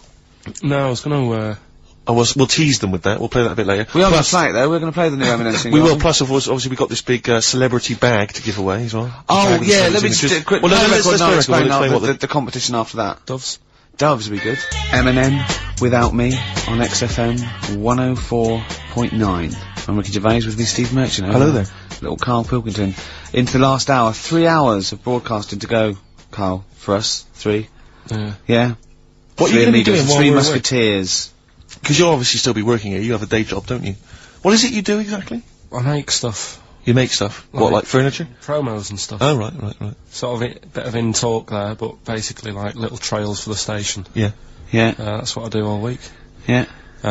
So you'll be back to doing that when we're off? You don't talk to anyone, do you, in the week? You just hide in your little sound booth thing, and you really don't talk to anyone, do you? Much? Not really. No. No, I mean, you know, you might call up. Yeah. But no, I keep myself to myself. Yeah. Then you don't get bogged down in the office politics and stuff. Yeah. Is there a lot of office politics here? I don't know. I don't get involved in it. Oh, yeah. Proved your point. So when we're away and we're like out of action, who other than Suzanne, who will you talk to of the day? How will you get a sort of feedback from the world? How will you get sort of like input and... I always, if ever I've got like a question on anything, the internet's sat there and I can just go online and find out. The internet is good, It's brilliant. but it's not all verified. What do you mean? It's not all verified. It's not all necessarily factually accurate. Anyone can put things onto the internet. It's that, you know, that it's freaks and things that put on Well, here's things one, right? like... Here's one that I read in the week, right? Go on. About this woman. Yeah. She was a bit of a punk, and to get her hair done like she wanted it. Super glue. Right, no. She got lard. Apparently it's a popular thing, you might know. Put lard on your head, Yeah. and you put it in the oven. Now, apparently the heat that you get from the oven is different from the sort of heat you get from an hairdryer. Right? And she had to do that to get the style that she wanted. But anyway, she comes into money or whatever, treats herself to a microwave. Right? It's not true. Opens the Carl. door, jams the things, you know, like the little catch. So the microwave works. She jams it with a screwdriver or a knife or something. Yeah. Puts the microwave on, sticks her head in, boils her brain. Don't be ridiculous. Right? Well, why is that ridiculous? Boils her brain. She boiled her brain. She boiled her brain. And this is what's good about the internet. I went straight from that, and there was a subject about brains. And do you know that Russell Crowe, when he dies, is giving his brain to charity or something? Some sort of... some people who can do stuff with it. She gave hers to Pot Noodle. Vesta. Yeah. Oh, That's the boiling sort a of stuff. skull. Yeah. That's not true. It's not true, Carl. It's the same as the woman who put her poodle in the microwave, isn't it? And all that. Just urban myths. They're urban myths. But again, where does it start? Someone made it up. Yeah. For a laugh. They're just too convenient urban myths. Everyone's you can tell an urban myth's not true because it's always this happened to a mate of mine, and when you say what happened then, they go, don't know, that was it. Was it? Was that it? Was it? Someone boiled a brain and that was it? There was no more story. Well, There's Were there any dates, Have you- locations, have- times? I think it was in Belgium. There's that one that a bloke, right, was gonna get a phone call at 4 o'clock to find out if his business was, you know, okay, right? And if he didn't get the phone call, he knew he was, broke, destitute. So, dead on 4 o'clock, the phone didn't ring, so he went up to the roof, his office, and he jumped off to commit suicide. And as he was passing his window, the phone was ringing. Oh, no. Carl, it didn't happen. Didn't happen. Think it through. Think it through. Who told that story? Who told that story? As he hit the pavement at 120 miles an hour. He's the only person who could have known that series of incidents. Also, why didn't And he he's wait, dead. as his life's at stake, why didn't he wait till 5 past? I'm gonna give it 5 minutes, just in Just in case the lines are busy. Yeah.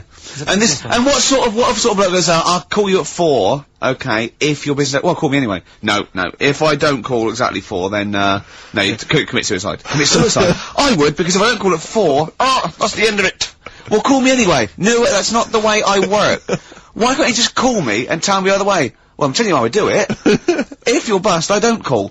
Can't you just call to verify in case something goes wrong? What if it's engaged? It won't be engaged. Just commit suicide at 4, please. It didn't happen, Carl. The other one, right? A bloke, right?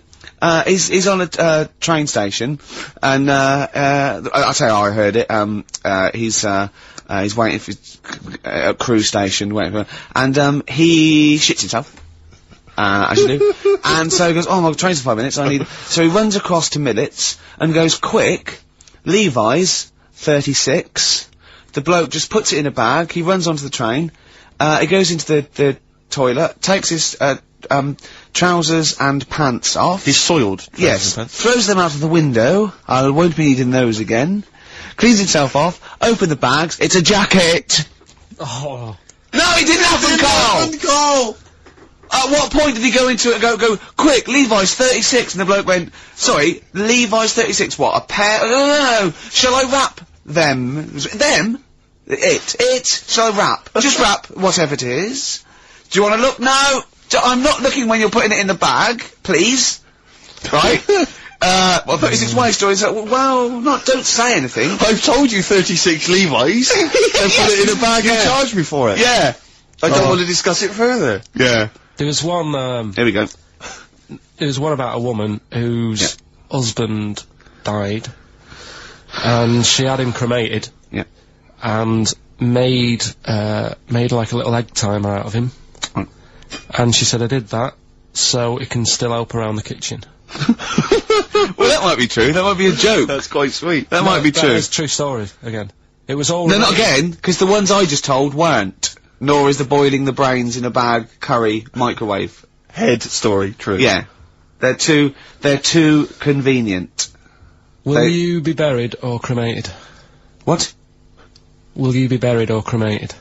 I don't know. Cremated. I imagine. Like you see.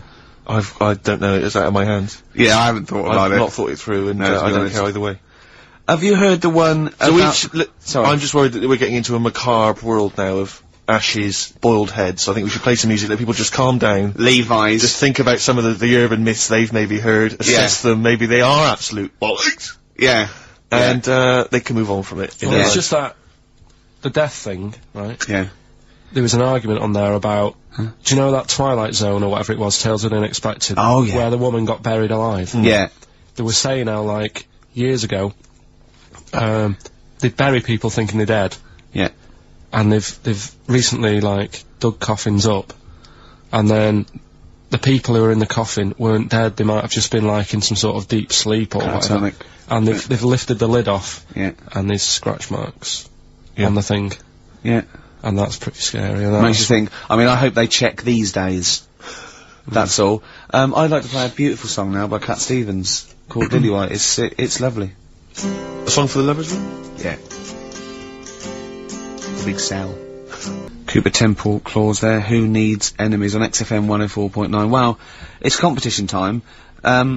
if you want that celebrity endorsed bag from the BAFTAs, Jane had a good idea. Go on. She thinks we should revive sort of swap shop, because a I love competition. Swap Shop, I think it's a great game. It's great. It was great, right? But a competition, or just saying why you need it, right? This way, you know, it's how much you can give, and I think it should be, right, what will endorse Karl's life. A theme of the season, I suppose. This is, we're ending a season now of this show, aren't we? And one of the big themes is really develop Karl, enhance Karl. Rejuvenate him in some way. What do you think Karl would want? Have you got something he'd love? It can be battling tops, you know, and you've got to say why he'd love your old battling tops. It can be a book. Sorry, what's a battling top? Was this something you used to take to school, like, with your hoop and stick? No, it was a little and your game. baked potato? It was in the wrist action. And Go on. it was like little tops, right? You'd have 4 players, right? You'd wind it around like with cotton, right? And hold a little, I'm getting excited thinking about it. I don't know what you're talking about. No, I know, I'm getting overexcited. It was just battling. Was this something like... And you pull it, yeah. I've had And it one. goes mad. Don't yeah. send one of them. I've had one. Don't give any clues. It can be some educational, it can be some personal to you that you think you might enhance. So, the competition is, basically, if you want that bag... So let's just explain what the bag is. It's one of these sort of cardboard giveaway bags that we got at the BAFTAs. It's got a nice big picture of the BAFTA logo. We got it signed by Graham Norton, Angus Dayton, Alan Davis, Jamie Theakston, Paul Whitehouse, Helen Baxendale, Steve Phil Mitchell McFadden, Simon Pegg, Steve Wright, obviously the 3 of us. And, you know, it's just a nice little sort of, you know, if you like kind of autographs, or if you're an autograph hunter or whatever else, or you just like the bag. Or you like the show, you know, or you then, want a little piece of Karl. a Or you little want bit to of history. give Karl something, a bit of yourself, or Exactly. to enhance his life. So let's get really. it straight. So it's something that you have. It doesn't have to be very expensive. It doesn't have to No. be necessarily a worthy thing. Could be something you've made. Karl has to go, I want that. Something that enhances Karl's life in some way. Something that will make his life a little bit more special, a little bit better. Yeah. And this is a write or email only. We don't want your phone calls on this because we're just too So lazy. what could make Karl's life a little bit more special? And we'll give it away next week. So you've got a week to email or write in with your suggestions about what it is that you'd want to swap for this this celebrity band. Is it karl@xfm.co.uk? Yeah. Or you can write XFM, PO Box 1049, London, WC2, H7XX. Yeah. Give him out again, Rick. Sorry, you ought to maybe mention something like, you know, Gervais bag. Oh, I think Karl Swap Shop. Karl Swap Shop. Or, Well, let's not confuse it. well, it's just good to have a good name. Okay. What are you thinking? Is this going to take as long Is as this the thinking on golfing radio puns? again? Is this thinking on radio again? Alright, we'll just do So, that. hang on, it can't just be Karl@XFM. Is it not Karl.Pilkington? Yeah, with a K. But the thing is, why are they emailing me? Because I'm not taking any bribes. They've got to send the stuff in. No, Of course they no, haven't. they You know what but as 100 people send something and you send 99 back. No, I won't send... Oh, yeah, I see what you mean. Yeah, no, they just email or Leave write it in to with a us. suggestion. Oh. Make sure that you mention who you are if you're emailing and leave a telephone number as well. We need a telephone number, we've got to call you back. Let me give you an example. I like the bag. I want the bag, right? I think this would enhance Karl's life because I am sending a Feng Shui book. Something like that. You know what I mean? I am sending Karl a teddy bear. You have to explain why, though. Obviously, Yeah. we can. Why you think it is, you know. This And is it can getting be- so it much can more be- complicated than it needs to. I'm bored with it. It was such an easy idea before. Throw the bag, well, burn the bag. Give us the Burn addresses again, the Rick. bag. Okay. It's XFM, PO Box 1049. That's easy to remember. London WC2 H7XX. And the email? I can't remember. Karl.Pilkington@xfm.co.uk with a K. With a K. Alright, well done. Yeah. Man alive, that was exhausting. Any tell you clues, Karl? What would you like? What would you like? I really don't know. I honest to God, I can't help anyone out here. No. You just see something you like when you see it. Well, there might be something out there that I don't know about, and yet it is. I'm made- sure there is. Do you know what I I'm mean? sure there's something out there you don't know There's about. things in this room you don't understand. No, but Okay, look, we played it before once, and I know you're a child Yeah, fan, I Rick. love I'm a this. big fan of this. This is Absolutely from love this. Amy Mann's album Bachelor No. 2, and this is Red Vines. It's beautiful. I know Karl's not impressed, as ever. I don't know what your criteria for music appreciation is at all, Karl. it's just like you build them up as being something really good, and then I hear it, and it's like. Oh, But I it's don't just know what it is that you're expecting to hear. What we meant to means say? It's really good. What we meant to say? Oh, this is This is all a mediocre track. This is alright. Listen, Go on. when you played Simon and Garfunkel, Yeah. right, they've got their own unique sound. You know Yeah. it's them when they sing. Yeah. That could have been loads of women who I know. It could have been loads of women who you know.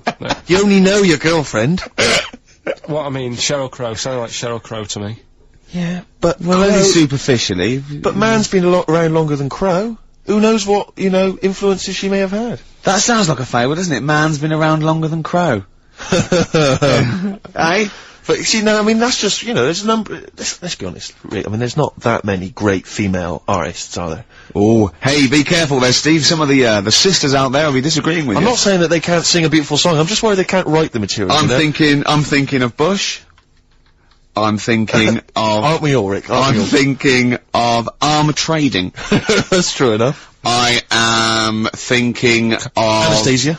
Anastasia. I know you love Anastasia, don't you? You I love that new one. I love that new one. I mean, I don't It like that sounds sort like of the stuff, other two. but it's sort of, there's a good chorus, and I can do her dance. That dance at the end when she puts her arms up. I like She that does one. sound like, she's very much the new Tina Turner. Yeah, no, that's the one I've liked, yeah. And me and Steve think that she's sort of like one of those people that go out with her daughter. Well, I think the reason is because if you notice, she always wears sunglasses. Yeah. And I'm sure that because she claims to be something like 28, I bet she's like 40. It's like one of those She's got 40-year-old clothes women who come from Essex, but they come with their daughter's 21st, and they're going, your mum's mad. Yeah. They think we're sisters. They're like, you know, I'm 40 and she's 21. She always flirts with her daughter's boyfriend. Yeah. Where are you going? We're going down, we're going down Millionaires. Your I'll mum's come down mad, myself. look, your mum's got a bra on.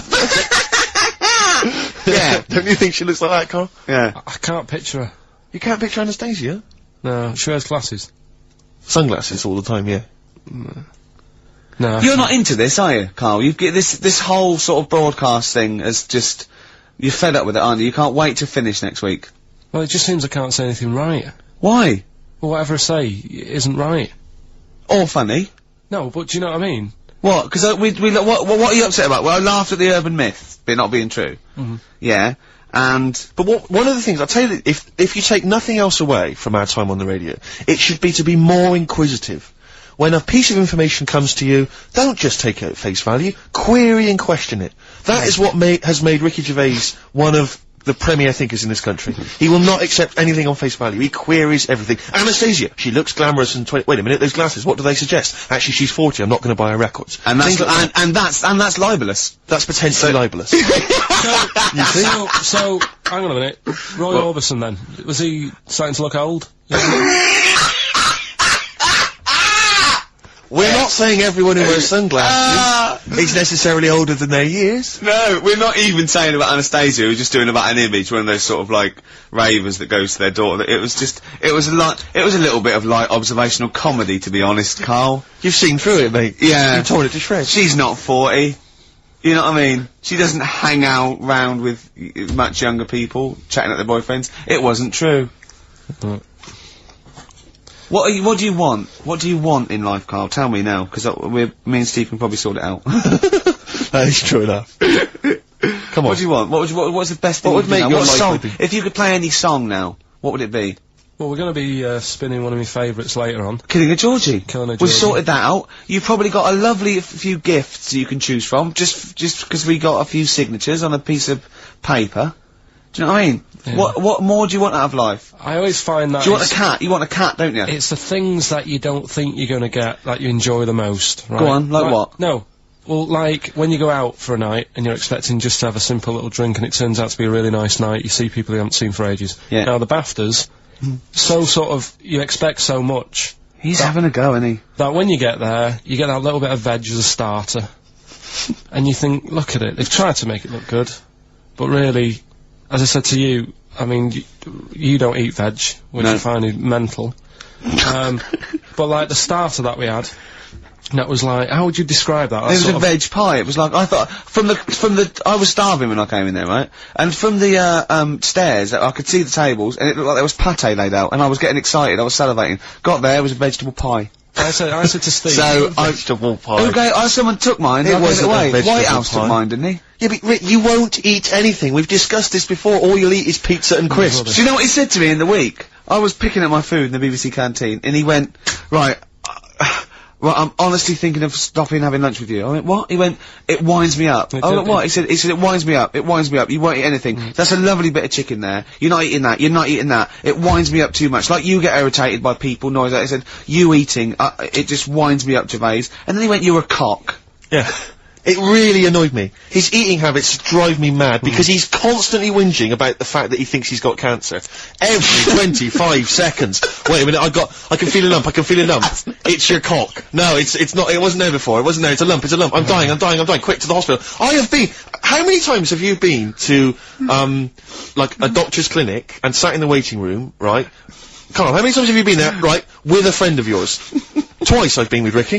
One time when we were writing the first years of the office, we were writing in the waiting room for the doctor. Because he had to go in there and have because he thought he had testicular cancer. I swear to God, I'd seen the thing about it. And I just said, I never worry about that again. He said, no, you're not in the risk group now. The other time was... But wait a minute, the other time was I thought I had, stomach cancer, and she went, why? I said, oh god. She said, when you get a sore throat, do you think you got throat cancer? I said, I have thought that, yeah. And she sort of said, get out of here, you idiot. And that's what I like that when they do that. But I think it's sort of since my mum died of it, and I just think, oh god, it's in the family, and that's the thing I worry about. But don't you prefer? I mean, I don't go because it scares me. I'm like that. I prefer not to go because I always worry that, especially with cancer and things, that they'll go. You know, I'll go there with a sore leg or something, and they'll go, no, your leg's fine, but look at this we've found in your head. If it's a brain, you'll be laughing! No, but you know what I mean? They'll find something, because none of us are perfect, and as you get older, you get little moles and stuff, and they'll say, oh, we best get rid of that. And it's like, leave it alone, it's not causing any problems. Imagine arguing! That shouldn't be there. Leave it alone, it's not... Well, it is, it's getting bigger, and it's strangling your lungs. But Rick's sort of like... but my point was that this is what upsets me. He constantly worries about his health. He's constantly obsessed. I found some buboes. I think I've got plague.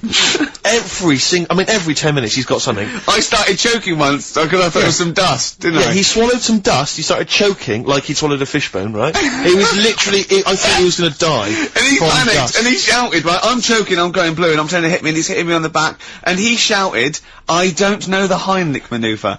Yeah. And I was choking and dying, but then I wanted to laugh. Because he panicked going, it's like, if he's gonna die, I want him to know that I didn't know the Heimlich manoeuvre. I did everything I could, but I didn't know the Heimlich manoeuvre, so that was why I couldn't have saved him. Dear. But my point is this, he worries about his health, and yet he eats like a child.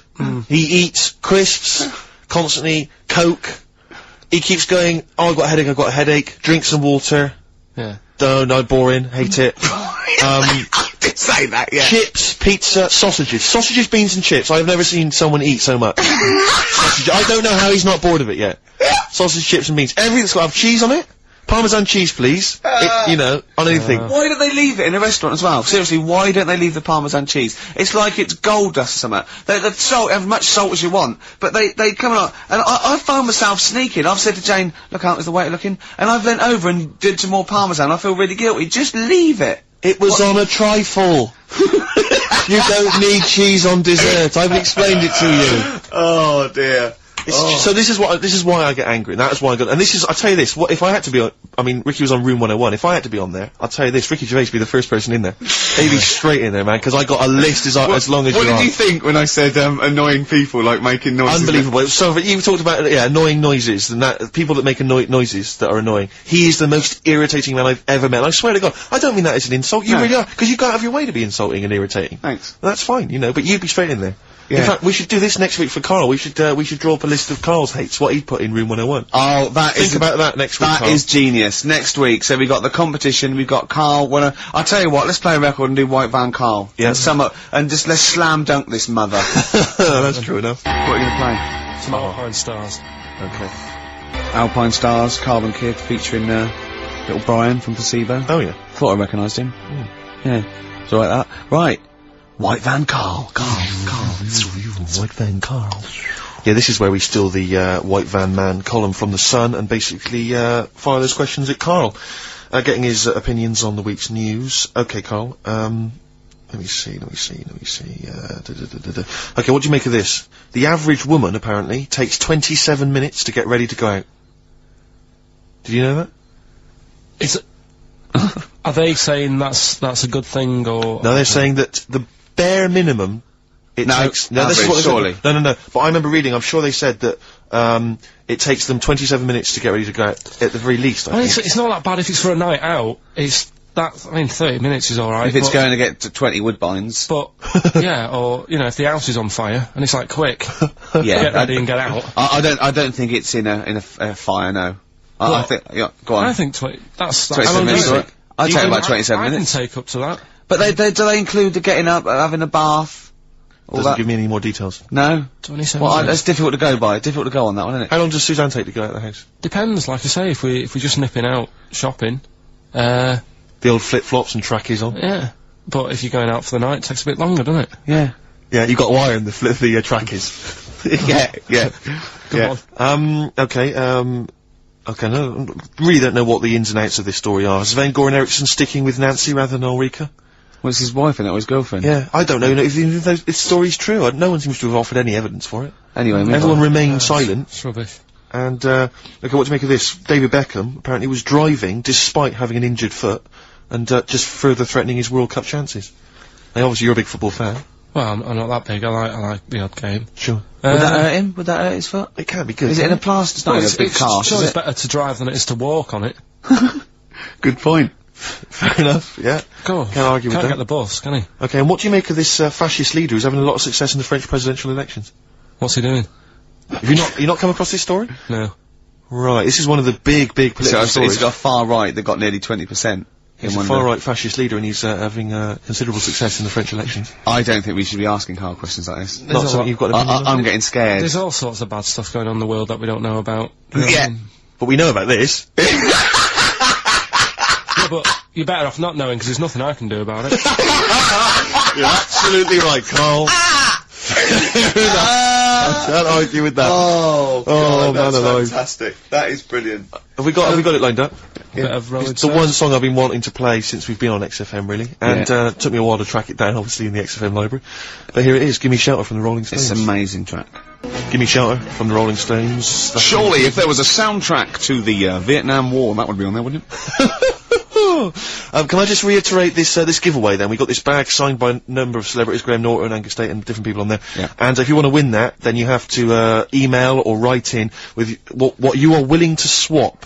Okay, so you need to swap something, and something which will enhance Carl's life. It can be anything. You could have made it, you could have bought it, anything but you have to have it. You can send it to us in exchange for this, this signed bag, and you can email Carl, Karl.Pilkington, Carl with a K, Karl.Pilkington@xfm.co.uk, or you can write to, The Bag, or, Ricky Gervais's Big I just Bag. realised why I've been saying, Carl with a K. Because you can have Carl with a C, can't you? Yes, you can. As in Cox. Absolutely. You can write to, XFM PO Box 104.9, London WC2 H7XX. Alright. Okay. Right. Well, Alright. there's going to be a bit of a change, isn't there? Yes, that's absolutely right, Rick. Normally we would end the decided show, obviously, with just- a song for the ladies. But because it's sort of Carl's penultimate show, and we're going to play one of his favourite tracks, what are you going to... Yeah, I just thought we could play this, it is obviously the killing of Georgie. By Rod Stewart. By Rod Stewart, and this is, a song for the gays.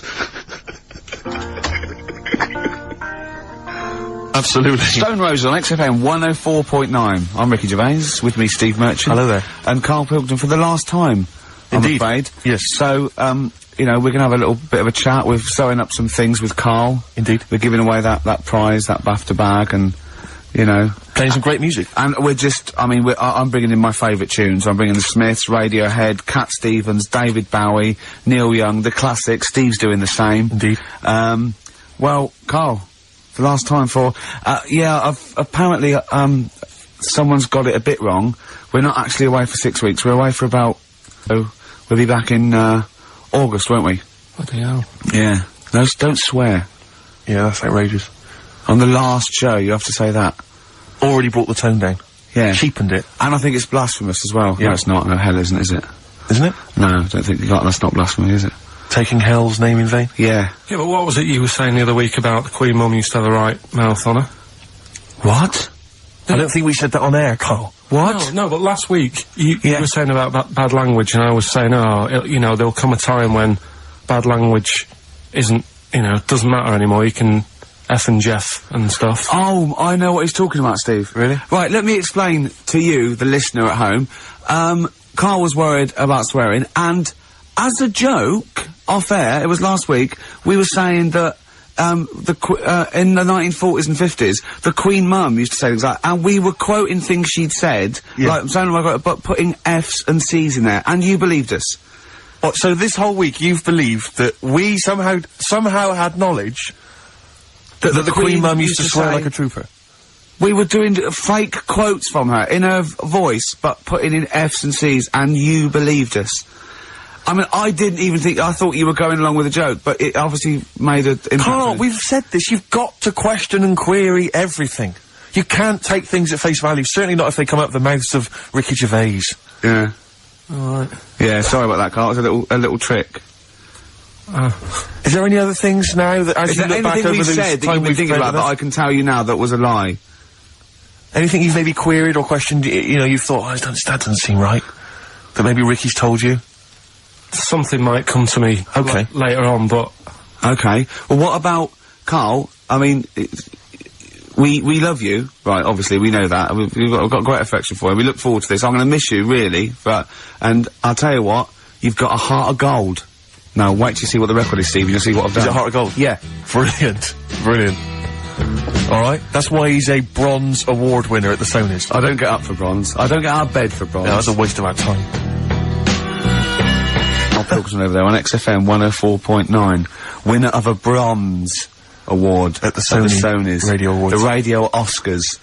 So Phil Jupiter said. That's what he called them on Liquid News. I'll tell you this, Rick, I'm not used to being on a table with losers at an award ceremony. No, I'm glad I didn't want to come in to do the final show. No.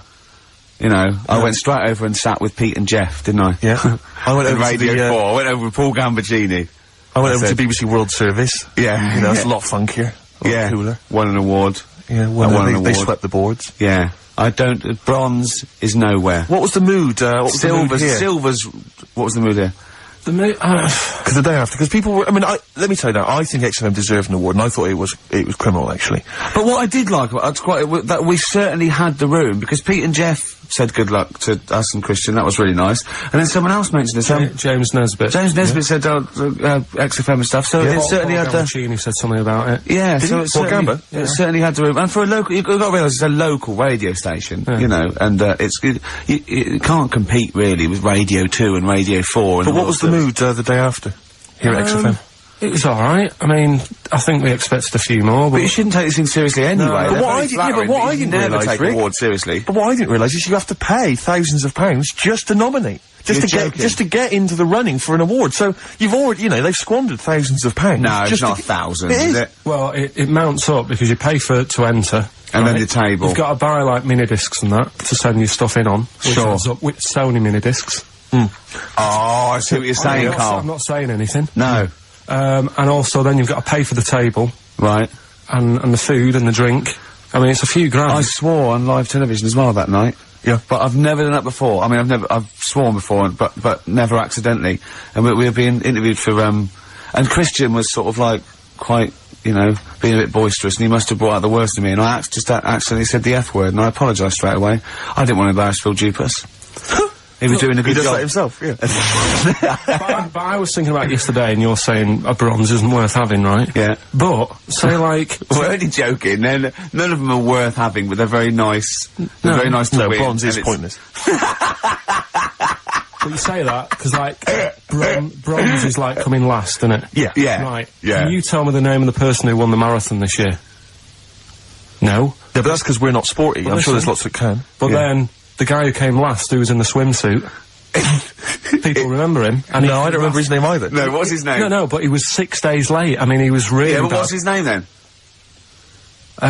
You see, no one's remembering either. No, but if someone said, who won the marathon, I'd go, I don't know, but there was that guy in the swimsuit. Well, I'd say, I don't know, it was a woman. Yeah. She had shorts on and trainers. I'm just trying to make... My point is, what they will remember is that we were losers. That's what they remember. They may not remember our names. Yeah. They'll just point and shout losers. We're all winners, aren't we? We're all winners, really. For taking part, sure. Yeah. And it's all subjective as well, isn't it? Go on. I mean, I'm not going to moan about awards, because you've won a lot of them. It's like saying they don't mean jack. But at the end of the day, right, there's some shows that won awards, and you go, yeah, that's, you know, that's worth an award. I think you've got to treat it... I mean, some awards actually boost your profile or career or your cachet or anything like that. Some it's just a nice night out and it's nice to win, but I don't think you should really take any award that seriously. What worries me though, Rick, as I mentioned on the night, is that when I was at school, I mean, you look at me now, you probably think he's an athletic kind of guy, he's a sporty dude, you know, but at school, bizarrely, that was not the case. No, what, were you a bit of a lanky beanbag? It turns out. You're joking? Yeah. Oh, right, okay. So, I got a silver, in the high jump. Yeah. And I've done better in the high jump, right? Did no training whatsoever, did no practice, just turned up. You were 2.5 foot taller than every other person in your class. Yeah, but wait a minute, people think that if you're tall, that makes you easier, it makes it easier for you to do the high jump. Surely not, because I've got all that leg to get over the pole. That makes it harder for me, surely. Don't talk rubbish. What are you talking about? Well, of course the taller you are, the more chance you got at the high jump. Well, explain that to me. Oh, what? Are you... Okay, then. So, is it harder for a 6-foot man to step over a matchbox, or a baby midget? A baby midget? That is tiny, Rick. Hang on. Here's something I've learned, remember? Go on. Back to, like, show 4 or whatever. Go on. What is it? 4? The flea can jump over the London Eye? No! No, it can jump the equivalent of, if it was a 6-foot man, it can jump about 6 inches high. A flea cannot jump over the London Eye. Yes, it can. Yeah, it can. And Tell your kids that. Carl. Oh, remember. Oh, a flea can jump over the London Eye, and an ant can lift 3 Volvos. But you're talking about fitness people and that. Remember when we were in the pub, right? Yeah. And your mate Johnny was in there. Yeah. I think it was. Yeah. And he was talking about that guy who got done, right? Because he entered a wheelchair race. Yeah. And there was nothing wrong with him. His legs were all right. Yeah. Now, he got done because he shouldn't have been involved in it. Yeah. But don't you think that really he's really good for doing that, because he's not normally in a wheelchair. Sure. So he's not used to how they move about. Yeah. His arms aren't as strong as the other fellas who are always in the wheelchair. Sure. He had his mate pushing him, that was the problem. Yeah, it was motorised. I'd give him a gold plus. You know, you're taking a bloke who's not used to doing something. He does it the first time and beats the people who are at it. What about that woman, though, that was disqualified in the shooting, because she was in a wheelchair, and she was just in the normal, able-bodied Olympics, it was just she entered, right? But she wasn't allowed to rest her elbow on the arm of her chair, because that was something disadvantage. She was in a wheelchair, and she's shooting, but she was getting unfair advantage, and they said, you cannot put your elbow on the arm of your Sneaky, wheelchair. aren't they? No, they are. You gotta be careful. You gotta be careful. Do you want to play Some of them aren't even disabled, it turns out. Hold on, though. We're talking about athletes, aren't we? What record should we play next? I'd love to hear that single that was out a couple of months back by Athlete.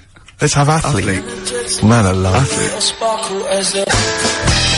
West Side by Athlete, a track that I know you and I have enjoyed. Yeah, it's one of our favourite new tracks of the year, that one. Yeah, absolutely. Very good. More of our favourite tracks to come on XFM 104.9. You know, me, Ricky Gervais, and you. Steve Merchant. And, Karl Pilkington. Sure, go on. You know, I was mentioning the high jump. High jump. Do you know the reason I didn't get the gold? It's faintly embarrassing, because the guy it was just neck and neck, me and another guy. In fact, he was slightly shorter than I was. And I was using the traditional Fosby flop. Is it the Fosby flop? Fosby flop. And he was using a method, which I can only describe as the Superman, where he was running at the bar and diving headfirst over it. I've never seen this technique before. It's illegal, that's absolutely incredible. Is it not allowed?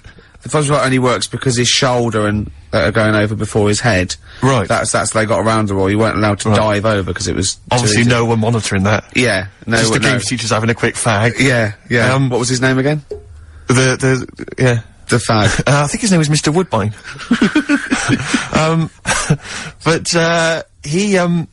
Anyway, so he's using this method, right, and it gets neck and neck, and I don't know how many chances you get to knock down the bar, but anyway, it got to the point where basically I had to get over the bar, or I was gonna come second. Sure. And I decided at that point to use his method.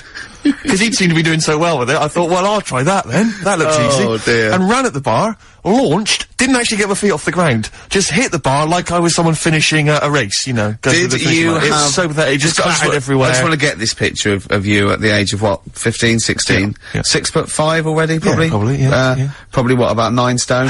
Exactly. Yeah. Did you have your glasses on? Of course I did. You must have looked pretty sexy. Probably a small bum fluff tash. Yeah. Yeah, as well. That must have been good. Was it true once, when you were about 16, you decided to wear a dicky bow to school? Yeah. That must have been great. That was during my PG Woodhouse phase. He's not. You thought he'd be a hit with the ladies if you were more sophisticated. Well, not only that, I thought it'd make me kind of kooky and eccentric. Yeah. Like I wasn't already. 6'7", goggle-eyed. Yeah. Like they're not already thinking there goes a weirdo. Oh, he's a weirdo with a bow tie. Yeah. Brilliant. Does it spin round, mate? Yeah, what a you're catch. getting me hot. Exactly. Oh, dear. Yeah, I wore that for about 6 months, and it was in school colours, because we had to wear a tie at school, but this was a bow tie. I mean, now I don't, oh, man. I can't believe I don't know what I was Carl, when you were, a little Pilkington, right? What was, if you had hair, what would it be like? What do you mean? Well, you obviously had hair then, back then. What was the, style? It was like, sort of, I had quite sort of, fine, sort of straight hair. Yeah. Right. Hairdresser once said to me, "You've got hair of a Chinaman." He was a wise man, wasn't he? What do you think that meant then? Oh. He just said, he just said you've got the same hair as a Chinese man has. Very straight, quite fine. Why is he telling you? I just imagine this bar going, the Arsenal did well, didn't it, sir? Should I have something on that?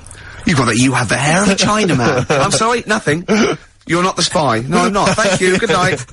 Oh, you're not my contact. Yeah, lovely. You have the feet of a fish. I'm sorry, nothing. It's not you. Okay, next. You have the hair of a Chinaman. It was one of those barbers. It was a cheap one, just on a railway bridge. I don't believe that. Go on. On a railway bridge? That's why it was cheap. It was very low rent, so he could charge. That wasn't the barber. That was a man with some scissors. Yeah. Did you go? Oh, have to move you there, sir. Wow. Okay, back in the chair, sir. I imagine them on one of those things you always see in old films where you've got you have to press down up and down. Yeah, like a seesaw. Yeah, that's not as good as that. It was just a normal chair, little wooden hut, and he did have to stop when a train came past because it used to. Well, because he had to change the signal. Just making a few extra bucks. Yeah, exactly. Yeah. Oh, I love that. That's Manchester for you. Oh, God. It wasn't Bernard Cribbins, was it? I always remember him saying, "Do you want your hair washing?" And I said, "Is it free? You know, does it come with it?" And he said, "Yeah." So I said, "Oh, go on then." He said, "Hang on now, I'll just have to wash these mugs up." He had like a sink full of mugs. Oh, so I'll God. just take these out and then I can wash your head. Oh, no. And that's why. Why did you go to this man? It was cheap. It was How much was it? About £2. And when was this? God. At 88, 89. All right. Yeah. So what happened to your Chinese hair? When did it start coming out? You have the hair of a bald Chinaman now, don't you? You've got the hair of a Chinaman in a box now. I used to just work a lot of hours, and I think that's what made it fall out. yeah, of course. No, it's not. It's genetic. You can't stop Not it. genetic. Of course it is. Is your dad bald? No, he's got more hair than me now, I think. Is your mum? Kojak's got more hair than you, Carl. Anyway. Don't have a go at Carl's hair. That's a bit harsh. Oh, look at his little face. What did it say before in that book about going bald? It said, it had a little tip, didn't it? We'll go over them later. It says, if you're going thin, doesn't it say, cut your hair short and something like that? So it makes you look thicker. Yeah. Oh yeah, we got people are offering Carl lots of. We're coming up to that. In yeah, well, we'll go through that. So obviously we to win that BAFTA bag. Shall I remind people what the competition was? Yeah. Last week we were giving away this bag that we got signed by various celebrities at the BAFTAs, and we asked you to email or write in with your suggestions as to what you have that you could swap for the bag, and it has to be something that will enhance Carl's life. We've had quite a lot of suggestions. I'll go through those a bit later, but they're some of them are quite eccentric. Meanwhile, I'm going to play one of my favourite songs off one of my favourite albums. I look forward to hearing it. It's Radiohead, it's the Bends, and this is Black Star. Go for it. Sugar Cubes. Hit. Yeah, on XFM 104.9. Our last show till August. Absolutely. Sorry about that, we'll miss it. We can't avoid it really, we've got to go away and do some filming. And, they're only going to miss you anyway, Carl. They can do without us now. Zoe Ball's on. Yeah, Zoe Ball. And who else is after her? She's not doing the whole run, is she? Yeah, I think so. Is she doing the whole 3 months, is she? Yeah. Try not to get too comfortable. Alright. Right? And let her feet, and don't let Big Boy Slim come in with her, because he mixes up the records, doesn't he? And ruins them. Yeah. Hey, talking of DJing. Go on. You know, I did that storming set the other night, Well, for XFM. Yeah, sure, yeah. Go on. This was down at a little club, in case you weren't aware of it. Yeah. Anyway, I went to the Sony's the other night. Yeah. Karl Pilkington, sidles up to me, slips me an envelope. Go on. 200 big ones in there. Do you get paid cash for that? Yeah. £200. Taxman won't know about that. Cash in hand. No, the taxman won't know, because I mean, obviously no one who ever works in tax is listening to local radio. Oh. Yeah. Well, so... No, the taxman will know about it. Yeah. Because I'll declare it. I would. Put it, yeah, it's going straight down. I'll do it when I get home. Do it when I get in later on. And don't write off rubbish that you buy anyway, like, you know. No, Yeah. I won't. No. I'll do it all above board officially. Fill it all in correctly. And so I'll send it now, I'll send it tomorrow so that you get it early. So it's not too busy for you, sir. Oh, never mind. Oh, yeah, also, did you see, Liquid News last night? No. What is Liquid News? I don't really watch It's the Liquid thing News. on, Choice, right, and it's, sort of celebrity news, yeah? And, Julian Clary, was on, and, they were talking about the Sony Awards the night before, which we went to, and they said, something like, a relatively unknown had won the entertainment award that we worked for, and Christian and Chris Moyles and Jonathan Ross said that, beating off bigger people, not he was beating off bigger people. They weren't suggesting he was... Was Julian Clary beating off at the Yeah, and it said, so, the people who didn't win resorted to silliness, and it cut, right, I don't know where the camera was, it must have been miles away, because it wasn't us, it cut to me making a little hat for you out of a Budweiser box, a little Dalek thing, and then forcing it on your head, and you sort of struggling. Do you remember that? I do remember it. Yeah. But They're always well, watching. they were filming us. They were filming it, yeah. Scary. So, yeah. That's really scary, because some of the things we were doing... Because I was tying scarves around your head, wasn't I? We were touching Carl in an intimate way. We were gaying him up. Gaying him weren't we, up to make quite him a lot. feel all uncomfortable and everything. Because he doesn't like that sort of thing, do you? Can't stand it. We're going to be giving you a cuddle about 5 to 3, seriously. We are going to... On the way out. And I've got roaming hands. Yeah. Do you know them girls who came up from the radio academy and sort of said, "Oh, so you're Carl then?" Right, Yeah. yeah. A couple of fans went up to Carl. Just on the way out, I said to him again, I said, "Look, I'm not gay." Because they were convinced I was. That's because if you remember a couple of weeks ago, we teased Carl that he had to go as Steve's partner, to the BAFTAs, and they really meant partners. You know, after the show, when he was walking home, he was gonna go buy his suit, I actually said, they will ask you. He went, well, what if they say, and as we walk in, Steve Merchant and his boyfriend, Carl, well, they won't say that as you walk in, they might overdub it on the television, so he's going, well, what about my mates in Manchester? And he said, I'm not going. The risk of someone in Manchester thinking that he was going out with you, mind you, it was probably Alright, going, calm wow, down, if he was Rick, gonna I see where you're going with if that. you were gonna be gay, you wouldn't choose Steve, would you? No. Who would you choose if you were gay? If you could go out with any bloke, who would Who would it it be? be? That's a good one. Yeah. That's a good one. He's thought about it before. Go on. No, No, of course not. Hold on. Who would it be? Who, if, you know, if you were gay, what bloke would you go out with? God, probably, Jonathan Ross is alright. You gay! You fancy Jonathan Ross, you Bender! Oh, Bender! Rossi! Bender. Oh, you've got his number, haven't you? We should get contact. Love you, Jonathan, you! Jonathan, I love your film show. You're so funny and handsome and well... Rock and roll with me, David Bowie, off, Diamond Dogs. Another one of my favourite tracks. Cracking. Great track, isn't it? Well, it's time for, Carl's Room 101. Carl was too shy to obviously ever do this for real, but we thought that end the run of this with things that Carl hates. Yeah, we know the thing he likes. We know that. So Carl, okay. We should just point out that we've been inspired by the TV show Room 101. We didn't come up with this ourselves. Yeah, we did. This is Room 102. Yeah, we'll be Paul Merton, and you be Karl Pilkington. Right. You could chance to banish to Room 101 all those things that you dislike, they're never to be seen again. Will you please welcome Karl Pilkington? Alright. Who? How are you doing? Alright, Carl, so what does this represent? And imagine me putting something on the table next to you, go on. Right. Well, first of all, right, it's dead hard to come up with, like, 5 things that drive you up the wall. Okay. Right? It's not easy, because there's so many things. Yeah. But it's just like, you know, picking 5, it's like someone saying, pick your 5 favourite records or 5 favourite films. Yeah. It's hard, so... You know in Desert Island Discs where you always get the complete works of Shakespeare in the Bible? Yeah. I think you should include Ricky Gervais. I think you should always be there already in Room 101. They don't have to nominate you. You always go in. Go on then, go on then. So don't bother putting him in. Don't bother putting Ricky in, Carl. He's already there. I'm already there, waiting. Yeah. Go on then. Right. Yeah. First of all, right, I thought of like things that we've done in the past. Sure. And like quotes and that you were talking about. Yeah. That quote that people say that you know, money doesn't make you happy. Yeah. Right. We're just rattling through some here. Yeah. That annoys me. What? Well, the quote, money doesn't make you happy? Yeah, because it does. It clearly does.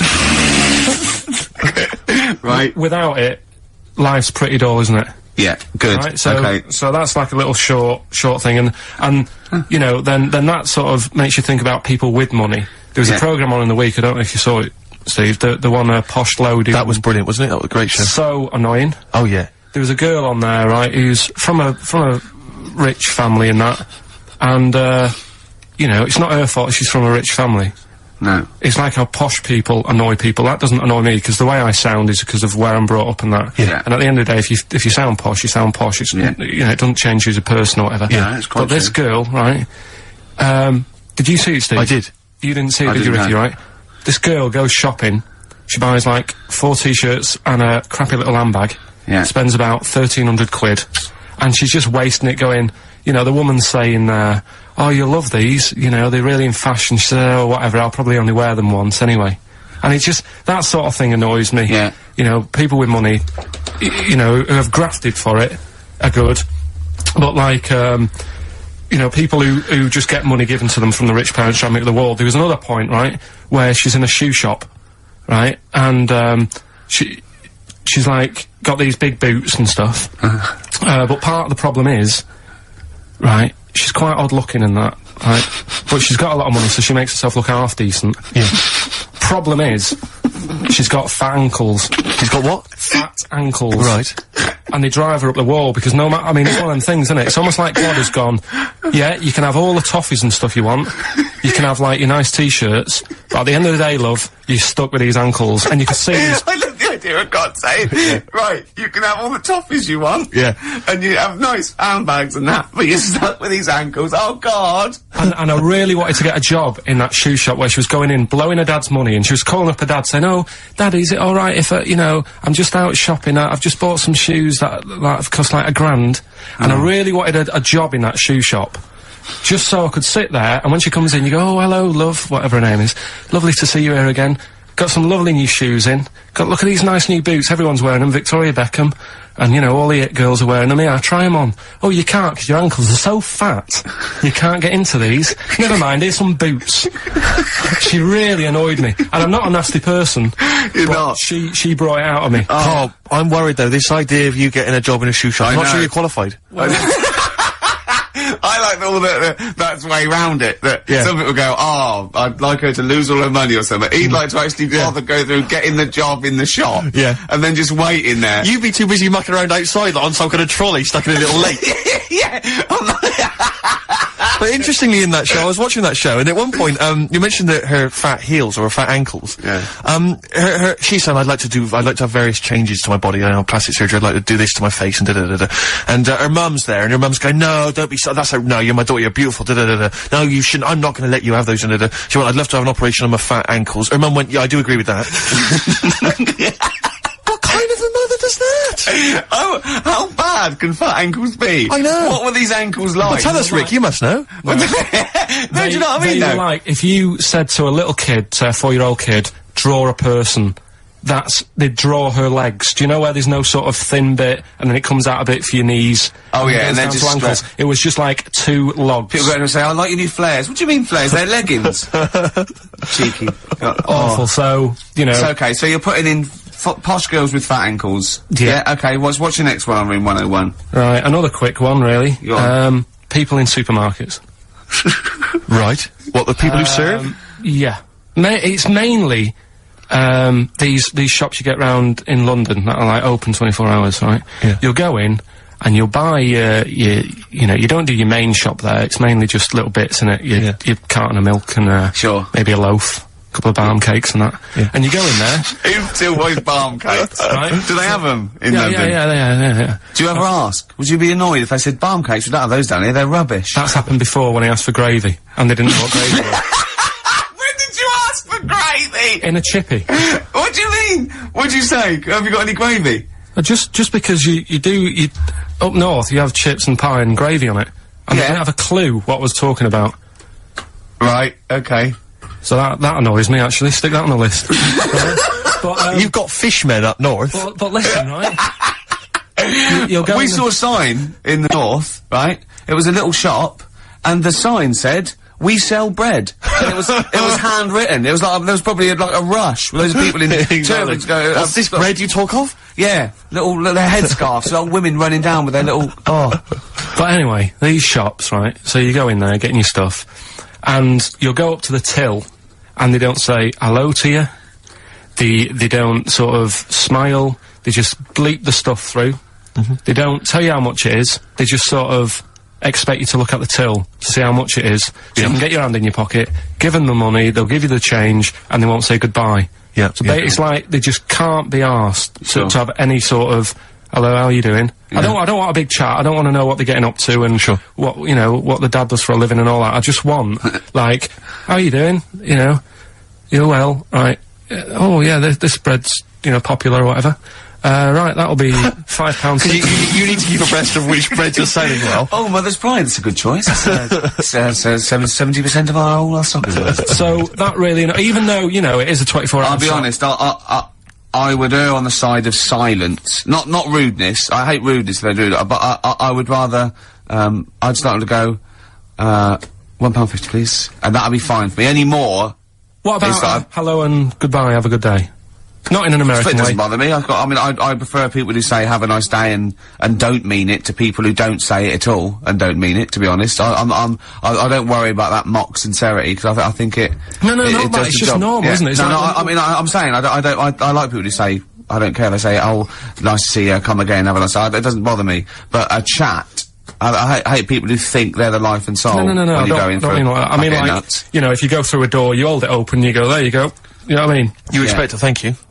Yeah, that's all. Yeah, and also when do you come in at like a narrow walkway and you're both walking there, and I stop, we'll get out of the way, and they tut, like I should have. I want to go, hold on, look, we're both in the same boat here. Yeah. Why is it me? That annoys me, where people think tutting when they're in the wrong. They own the street, or if two people aren't looking where they're going, it's one person's fault. That really annoys me. Yeah. So that's it really. I mean, I know the 24-hour shops and they're knackered and stuff, but politeness, just to say... Well, it costs nothing, does it? No. So those are your little quick ones, then we get on to your big three, don't we? The big one. Yeah, Should we play a record and come back to that? I know what you want. I'm talking to Karl Pilkington on room 101 on XFM 104.9. Yeah?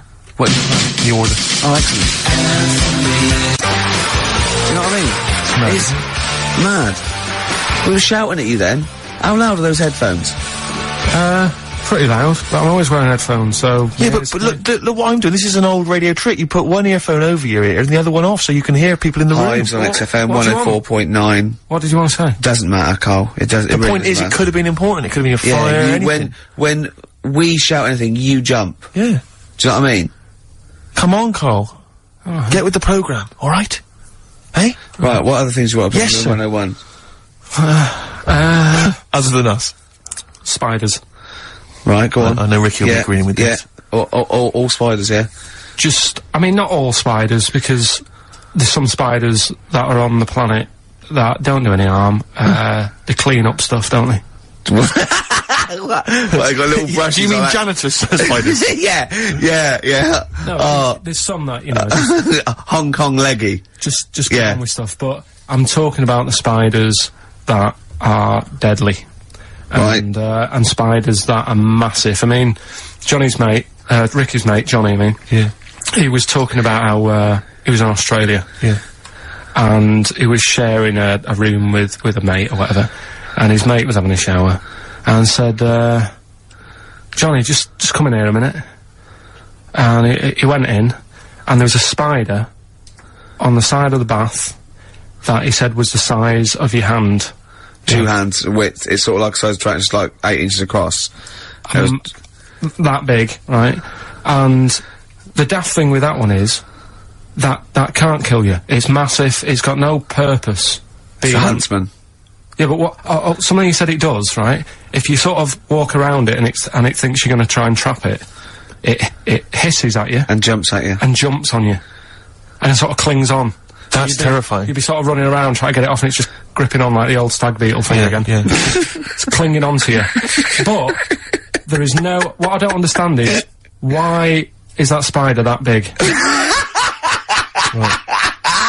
Because no doubt it only eats stuff like normal spiders do, but it needs to eat more of them because it's a bigger lad.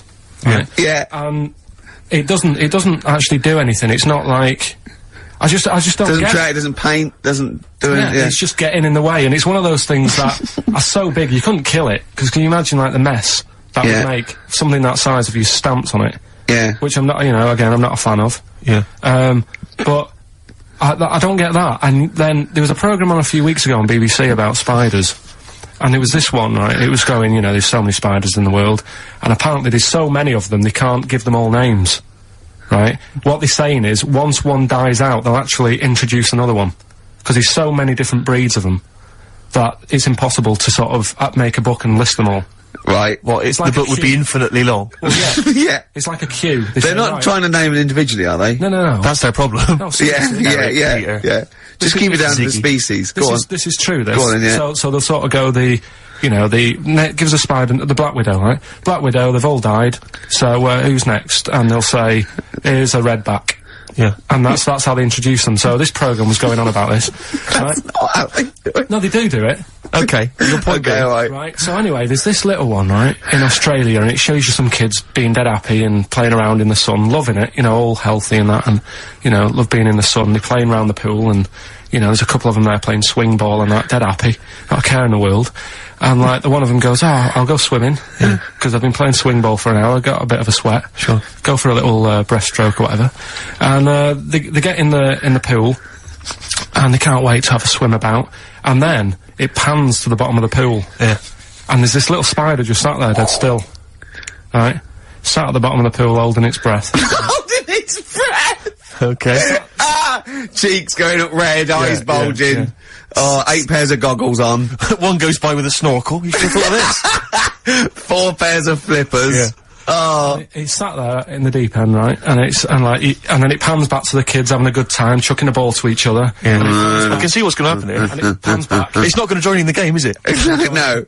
And what happens is, the kid starts bouncing up and down on the floor. Sure. Goes and sticks the kid goes and puts a foot on the spider. Bites the kid, and apparently, if you're not seen to, you can be dead in 15 minutes. Sorry, why does the spider sit at the bottom of the pool? That's what it likes to do.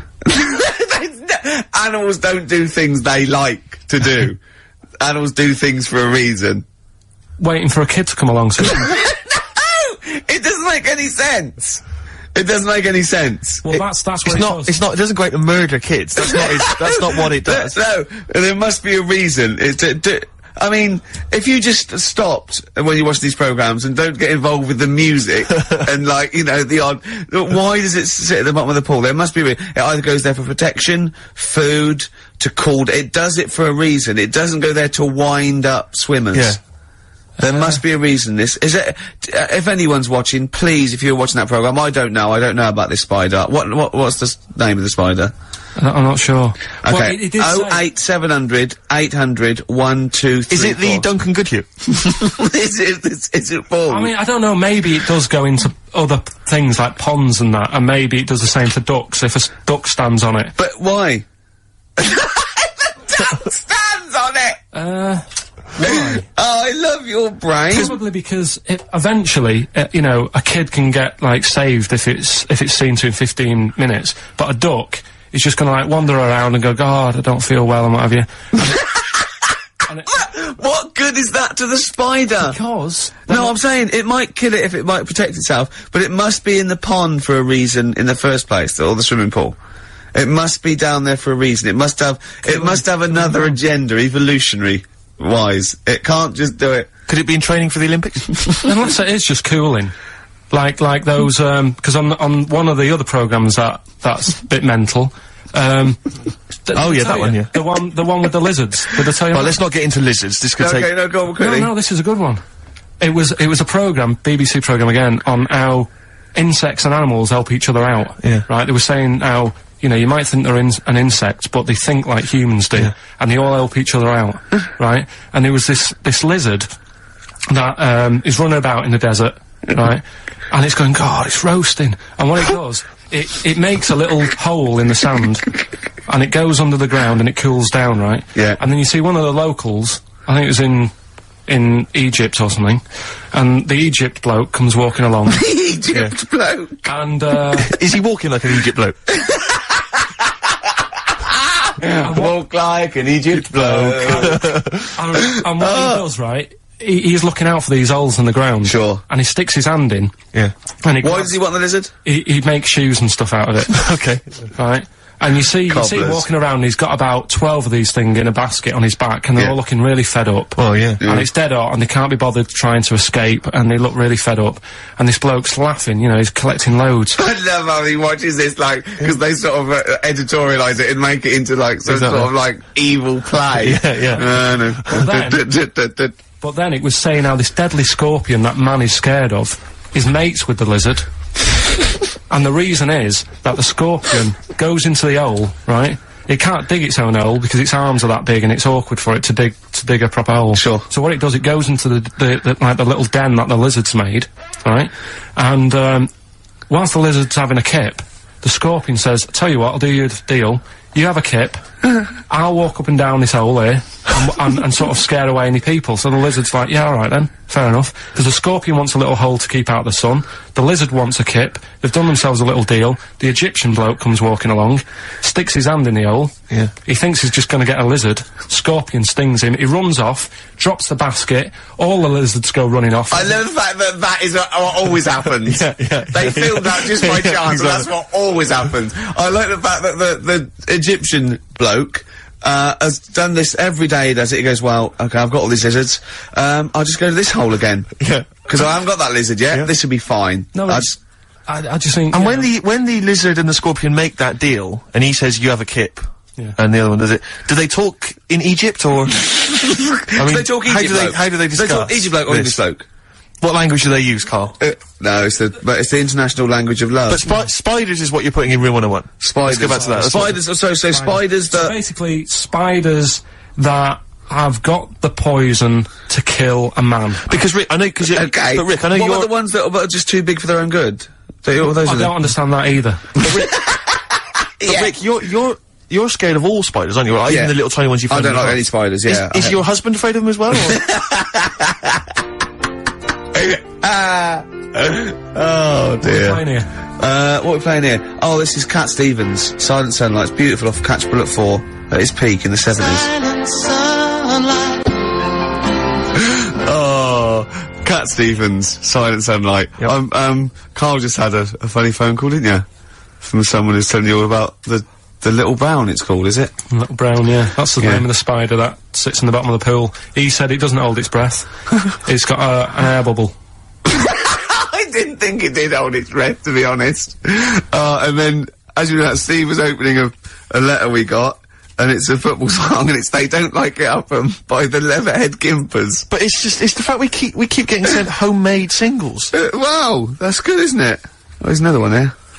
They're both football anthems, though. We don't. Well, do we show any interest in football? Are we? Well, yeah, the World Cup we do, don't we? You're right, Rick. Yeah. I've got a bet on as well. Have you? Chelsea to win 2-1. What today? Yeah. And I've got Chelsea to win 2-1, but Henri to score first. And that's something like 30-1 or something. Best of luck. Yeah. Best of luck. Cheers. Brilliant. Right, so, spiders, that's the first one in room 101, isn't it? So you rude agree with people in supermarkets, spiders that are either have got enough poison to kill a man, or are unnecessarily big. Yeah. Yeah, go on then. Right, good. Going well. Right. Next one. Yeah. Stars in Their Eyes. Blimey, it's a popular show. You might alienate a lot of people. Stand it. Why? Just, I think, if you've got a talent, right, there's loads of shows now that you can go on and make a killing. Yeah. Like Pop Idol. Yeah. What was the other one? Pop Stars. Yeah. That sort of thing. So, people who will go on Stars in Their Eyes, they want to sort of be famous. Yeah. They want to be a singer. What I don't understand is why go on that show where you do all the hard work, got to do all the graft, Yeah. and yet, even if they win it, you never see him again. The guy who won last year, Christy Berg, Ian Moore. Ian Moore. Before last. Brought us now with his own stuff. Yeah, but, alright. How did it I sell? bet that sold well. Exactly. Don't get it. What I like is when, someone doing Edith Piaf, like, wins a heat, and, Matthew goes, well, I don't think you'll be going back to the, cleaning job, will you? Yeah. Yes, you will. Monday. Almost certainly. Monday. She'll be back there Monday. Just, yeah. and just the way, you know, in like the final last week where the guy who was Elvis won, and they're all I thought he in would, there. though. I thought he was very good. No, he was good. But, will we see him again? Do you know what I mean?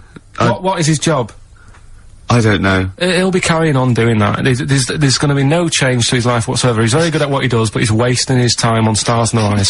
So I don't understand exactly what your issue is. You clearly like the show because you watched the final last week. He thinks, I You think agree think that people are talented. You think it's a waste of talent to go on Stars in the Rise because it's not a vehicle to be famous, whereas something like... Pop Idol, Yeah. Pop Stars, even Yeah. Big Brother. Do you know what I mean? Go on that. Sit in a room all day, have a month off work. Because they're all big stars now, aren't they? No, but what I'm saying is, it's less work to sit in the Big Brother house.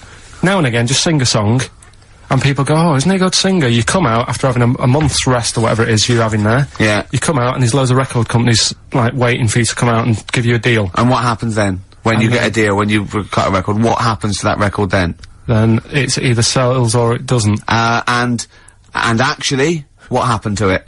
It didn't sell. No, none of them did. But what I'm saying is, that is a lot easier to do than all the graft that you have to do on Stars in the Rise and the pressure. What would you rather do? Buy Craig's Christmas record Yeah. or, Ian Moore's, classics? Probably Craig, just because the guy on Stars in the Rise really thought he was better than Chris de Burgh. When he was singing, and I think I'm better than Chris de Burgh. he was singing, and Chris de Burgh came walking on. Did he cry? And he didn't stop and go, oh, I can't believe it, my big fan. He was sort of carrying on, like, don't interrupt me, I'll have a word with you in a bit.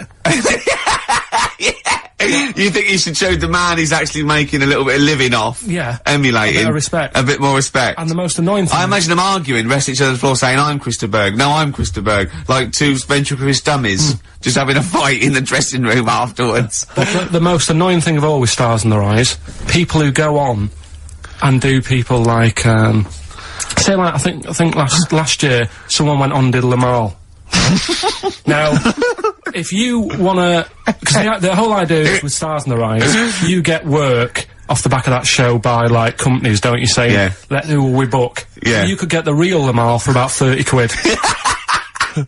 So why have an imitator? Well, it seems to me, though, Carl, the problem is that show's been running so long that all the big names have already been done, so it's gonna end up having to be, isn't it, Lamal or some Yeah. old kind of 50s singer you've never heard of? Isn't that the problem? I remember when... I mean, it's just Eddie Reader was Yeah, on there. yeah, There was yeah. you've had Eddie Reader. But it's just a karaoke contest. It's just, I Yeah. think you're assuming that everyone on there wants to get, you know, a recording contract. They do, Steve. Okay. In that bit at the back where they say, and the votes are coming in, let's have a look at the tension now that's going on. And they sat there and they really think they are Elvis.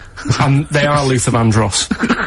Sat there, and like, if they were all sat there having a Woke laugh, up this morning, looked at your picture just to get me started. Filth. if they were all sat there, sort of thinking, oh god, this is a bit of a laugh, innit? But they're not, you can see that they all really want it. And it's But like, so what I'm saying is, who are you putting in room 101? Are you putting in the people who are just there to have a bit of fun? everyone involved in that show. Including Kelly? Yeah. He's a talented guy. You don't care? No, He's going in as well. in there first, and then everyone else, everyone who enters it, the people who go and sit in the audience, everything. But what would you do Saturday night? You'd love the show, you watch it every week. It was just on when I was getting ready to go out, and there's nothing else on at that time. Sure. And it was the final on Saturday night as well. Yeah, you gotta watch the final, aren't you? Yeah, Live final. brilliant, the really. final. Well, who would you do if you went on the show? Moby. Probably do... Ooh. It's not that you look like them though, is it? No, It's who you sound like. because they wouldn't let me on as Tracy Chapman. I was furious. That's annoying. Because I sound just like her, but they said, no. Bowie. You do Bowie? Yeah. Can I hear your impression? No. Well, come on. No, because you just said if you could go on and what have you. I'm saying that. Well, it's got to be someone you can do. I mean, obviously I'd go on as Will Smith because I can do the rapping. Yeah. I can't do it. I'm not a good singer. I've never really been into singing. I've never done a live singing thing before. Haven't you? Nah. Not even But a if there was a competition? talent show, if there was a talent show on, What did you do? I did Walk Like an Egyptian by the Bangles and I mimed, dressed up as a woman. How old were you? It was when I was still going to school, so it was like Well, I hope so. 12. And what, sorry, what was the, why did you do that? What did you mime to, and why were you dressed as a woman? Where's the logic in this is what I'm saying, Carl. What sort of act was this? I think I was meant to get hold of some, like, Egyptian outfit. Couldn't. So I looked in my mum's wardrobe, and I had a dress. Dress in a fez, carrying some lizards, that'd do it, wouldn't it? I had some boots and a wig on. And how did you dance? Look, he looks confused! He's confused by his own act. He's suddenly confused! The best bit was it was like a proper talent show. Do you know where you'd cover it all? Yeah. So I did like the dancing and the miming, and then I also did a bit of magic, right? Where I had like a cloth, right? And I had it over my hand like that, and the crowd were like, oh god, what's he gonna do?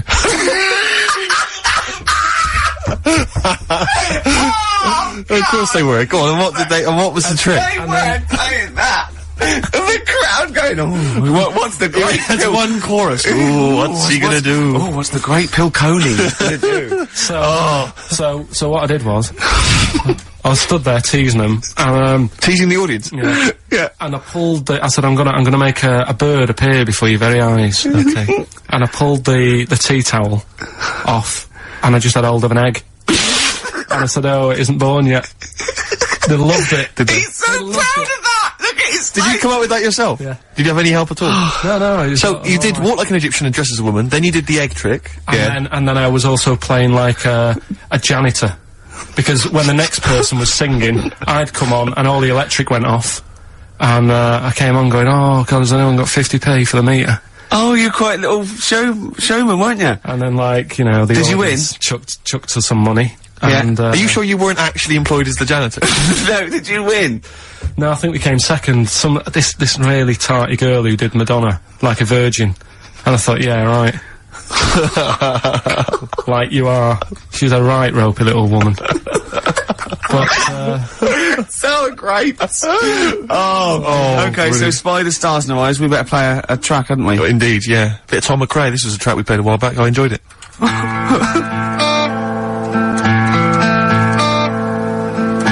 Tom McRae, End of the World News.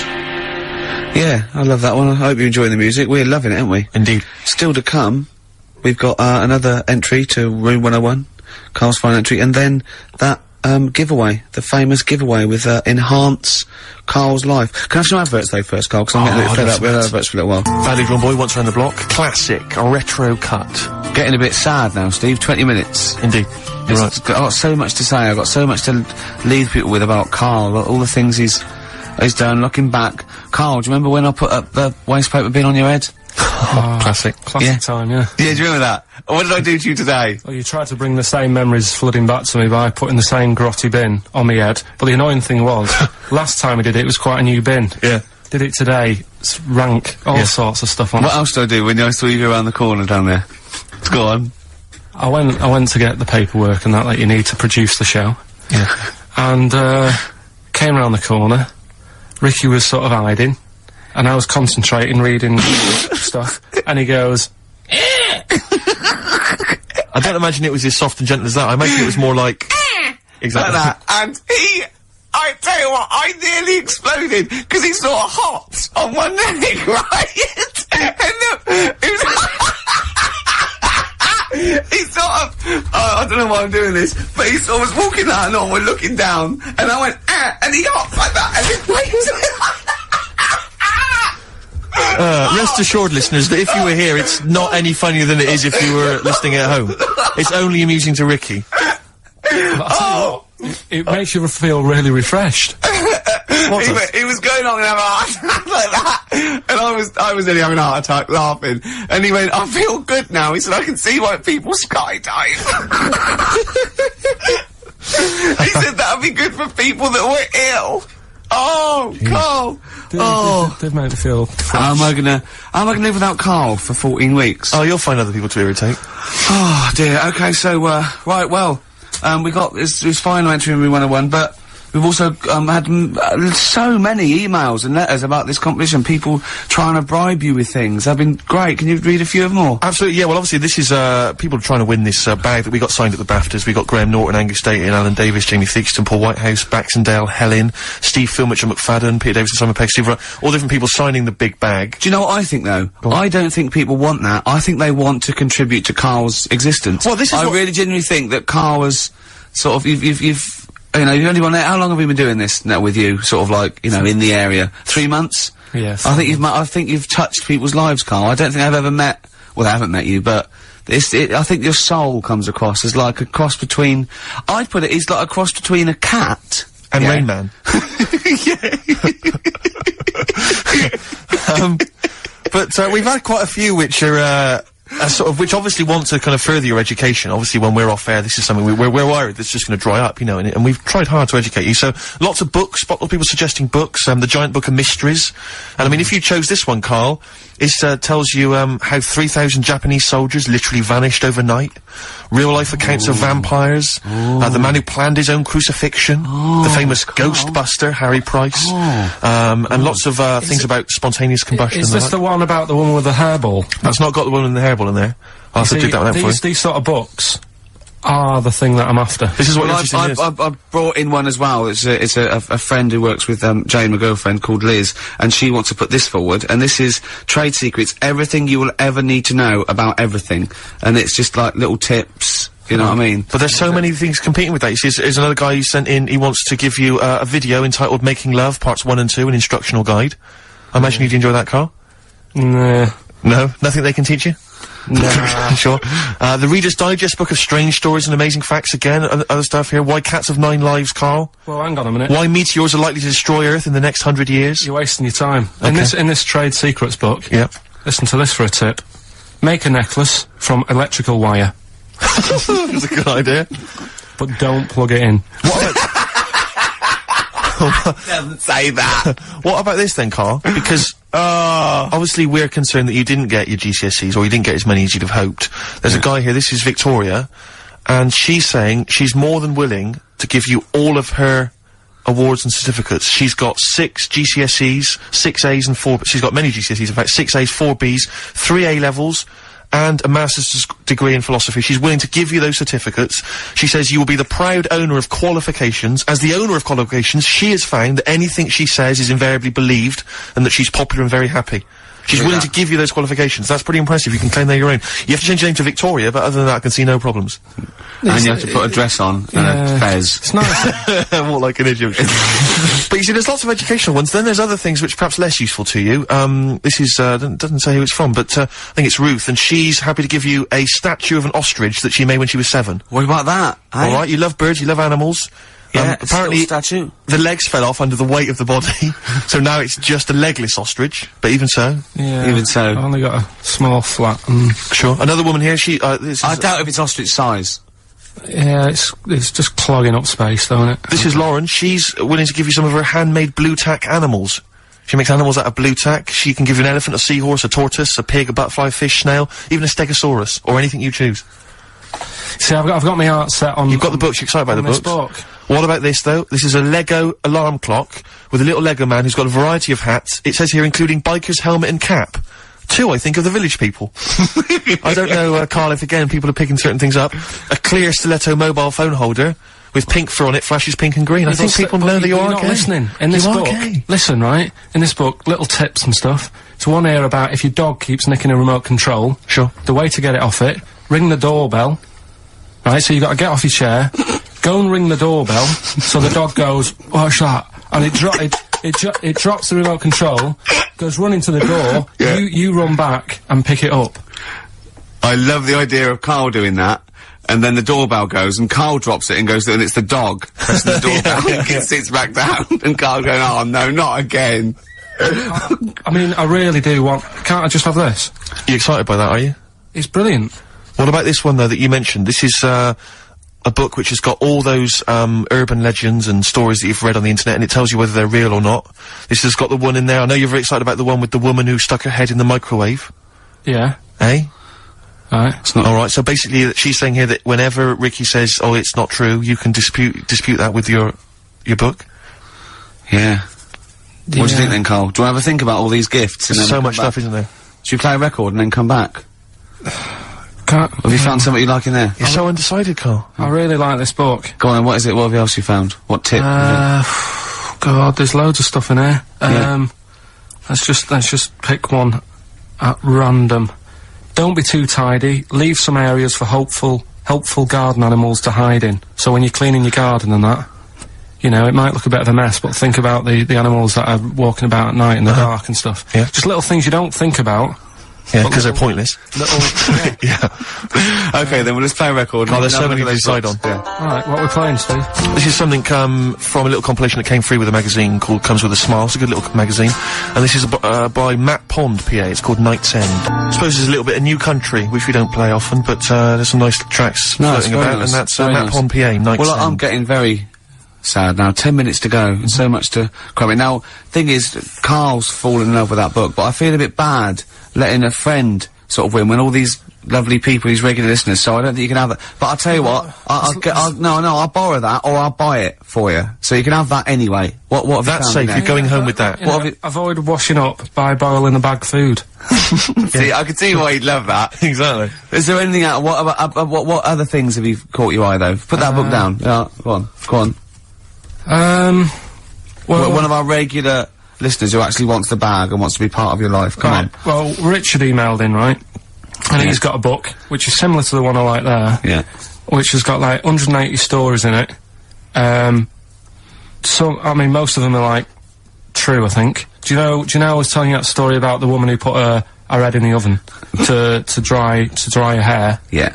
Because she liked the way... And she boiled her brain. Yeah, she stuck it in a microwave. Avoid washing your hair by boiling the brain bags. So she put her head in the microwave Yeah. and boiled her brains. And boiled the brains, Sure. because she thought she'd get the same result as she did from the oven, but it all went wrong and that. And What do you mean? She used to dry hair in the oven? And she just, like, went modern? Apparently, it's like what punks used to do. You get a different sort of heat off an oven than you do off a hairdryer, right? Sure. So, she thought, well, I'll do it in half the time, use a microwave. Sure.